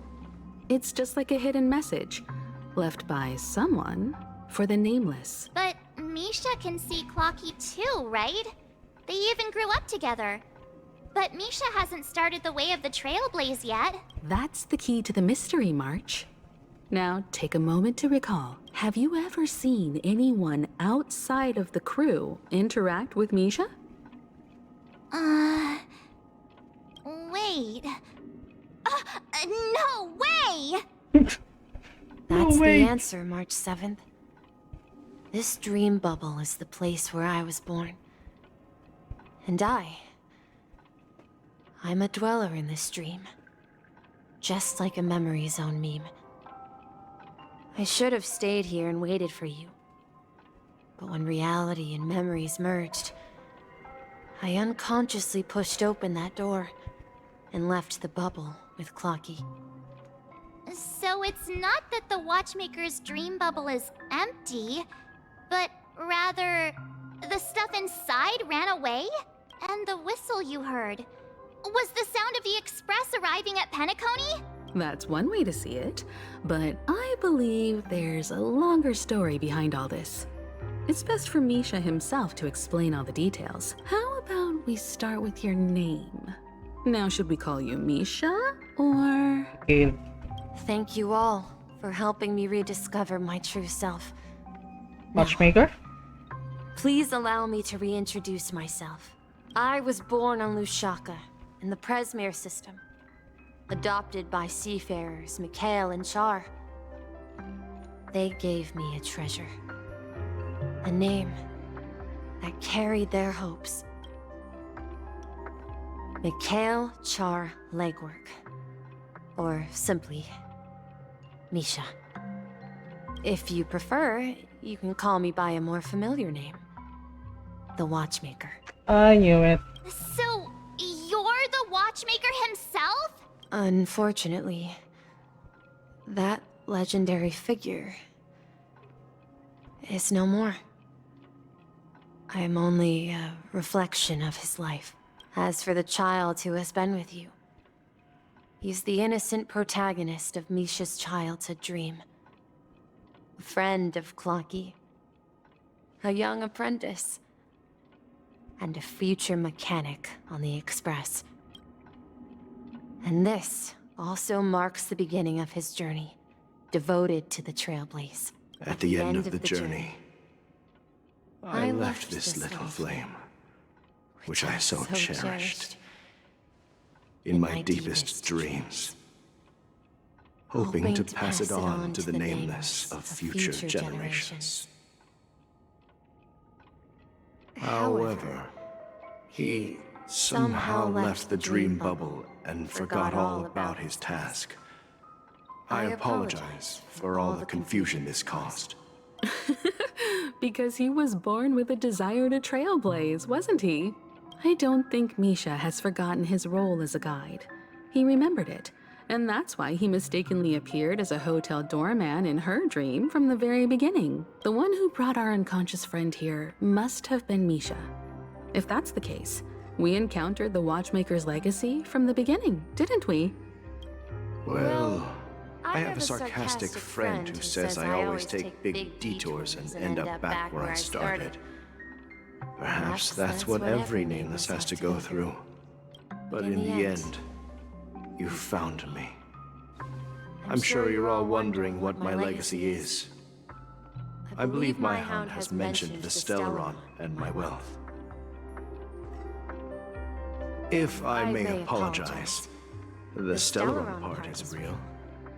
As for my wealth, however, it's nothing more than a baseless rumor. I left my homeland as a child and embarked on the journey of Trailblaze.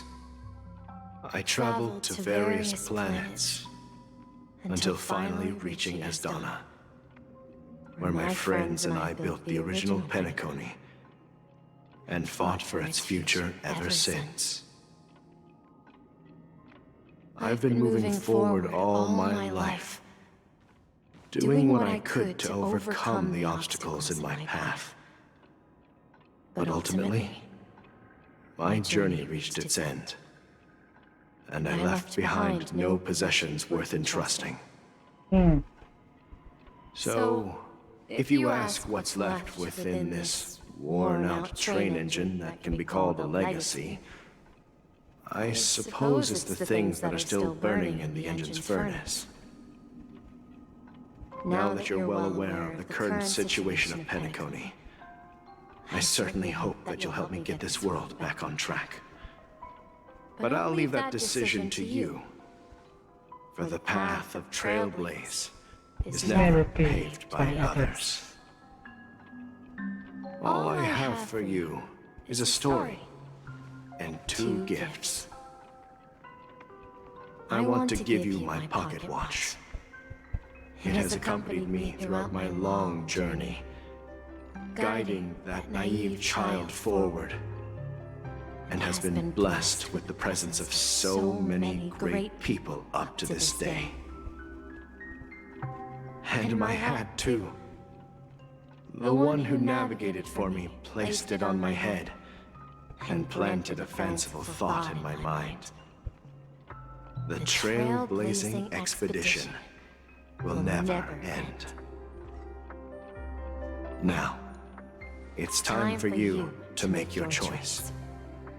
Once you've made up your mind, open that door and enter the long dream of an old man. I'll be waiting for you at the end of this corridor of time. All right, everyone. Let's make a decision. Although I don't think anyone will have any objections. Yep. I choose a Trailblaze. Of course. We've come this far. Surely there's no other option than moving forward. In that case, it's unanimous. Then let's proceed together to the end of this dream and tell Mikhail our decision.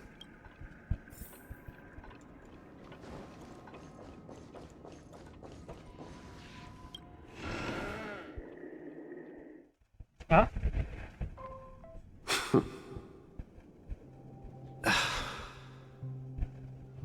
Mikhail, where are you going? Someone has to step up and save Lushaka. So why can't it be me, Misha?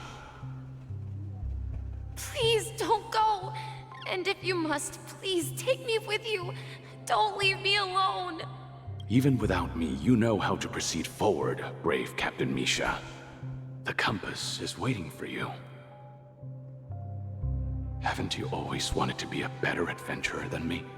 Now go, board that train and start your journey. Where are you going, Mikhail? I'm going to clean the floor in the parlor car. I've promised the conductor. Wait, first tell me, did you fix this watch? Yeah? I know what it looked like before. Its chain was broken, the back case torn, and the marks on the dial all worn out. How did you manage to fix it? Patong Amundsen.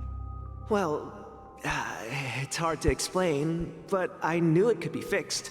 It's the hands, Mr. Amundsen. Its hands were intact and pointing in the right direction, so I knew there would be a way to fix the rest. I see. You'll work with me from now on. Haven't you always wanted to tinker with this train? You're its mechanic now. As for the conductor, I'll do the talking. But I only know how to fix watches. Don't worry. You've got what it takes. I'll teach you what you need to know. Where are you going, legwork? It's time to head to our next stop. I'm staying in Astana with Rosalina and Tiernan. I see. This place reminds you of home. The people of Astana have only achieved a tiny victory and still have a long way to go towards true freedom. Hanunu needs us. Don't worry, not all journeys lead to the stars.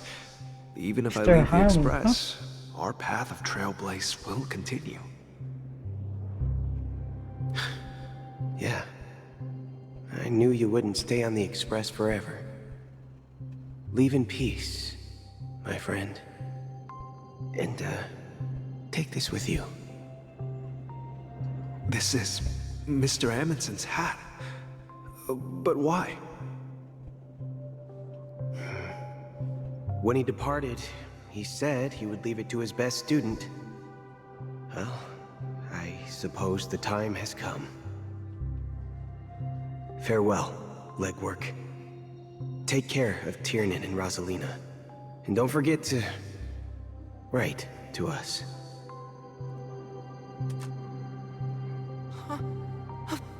Where are you going, Watchmaker?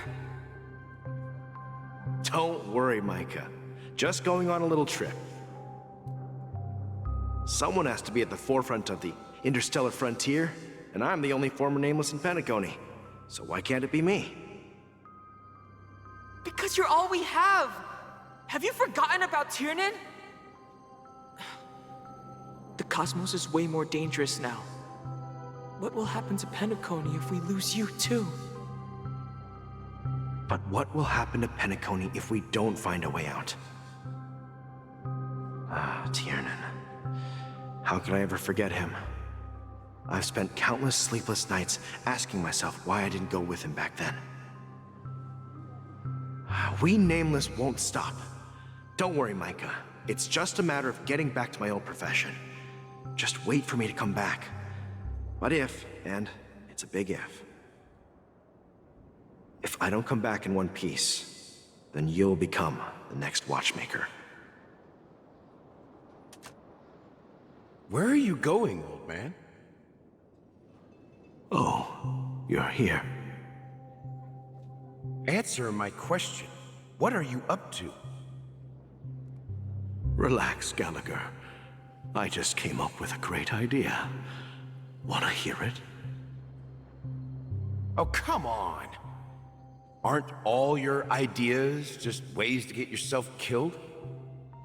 I may be blunt here, but you're the last remaining hero in Penacony. If you die too, the secret of the Stellaron will go to the grave with you. Yes, I'm afraid there's no way out in Penacony, so I'll have to consider alternatives beyond Astana.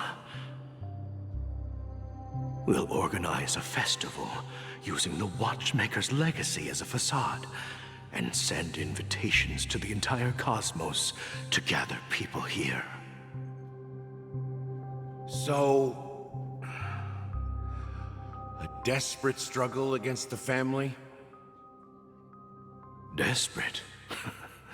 Don't we have you here, my friend? This task is challenging, but what hasn't been challenging for us along the way? Well, whatever you do, remember, make sure to send an invitation to the Astral Express.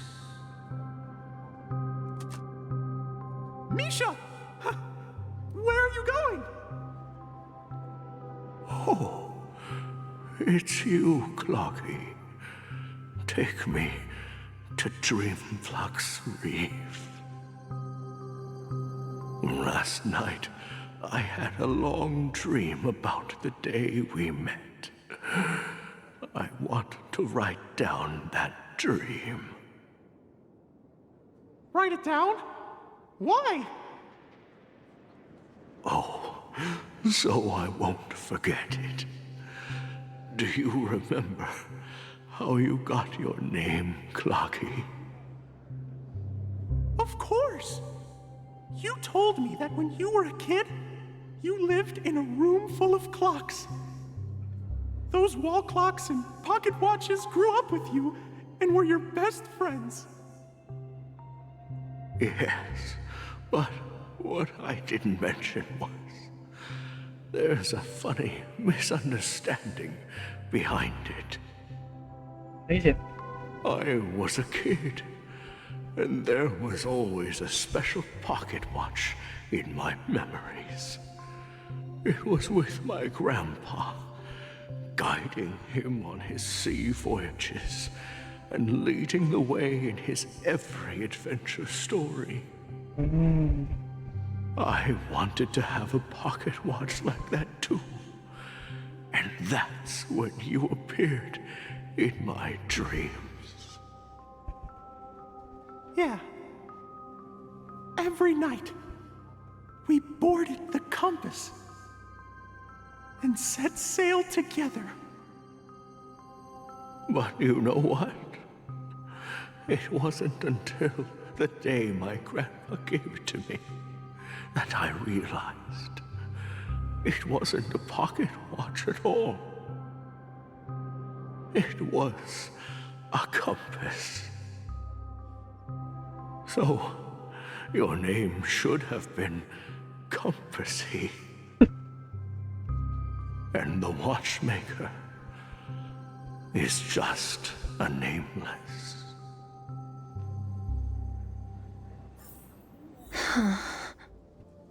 We've arrived at Dreamflux Reef.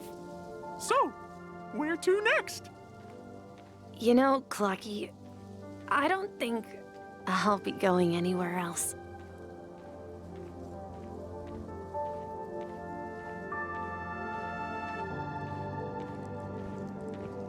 Can I dash? No? I cannot run. Or dash.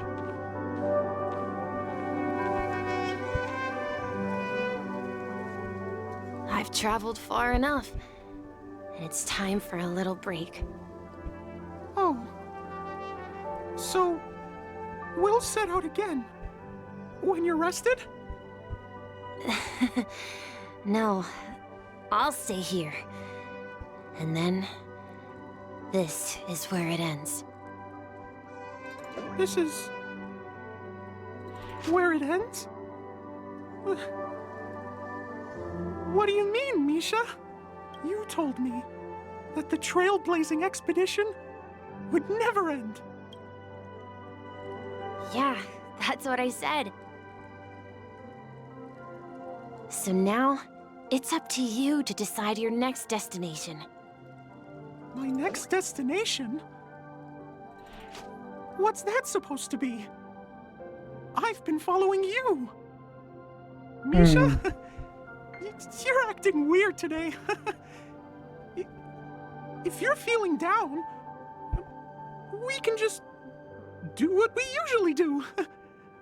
With the clockwork. No, I'm not feeling down. As for clockwork, yeah, it resolves all problems in this dream. So, do you know what clockwork actually is? I'm not quite sure. Well, everyone gets lost at times. They may hesitate and doubt which way to go. That happens in this dreamscape and beyond. But don't worry. Everyone goes through moments of uncertainty and hesitation. Eventually, they gather the courage to make bold decisions. Whether it's calming, joyful, angry, or sad, all they need is a little nudge to take that step toward where they truly belong. I'm leaving that little nudge with you, and I hope you'll share it with others. Such is the essence of clockwork.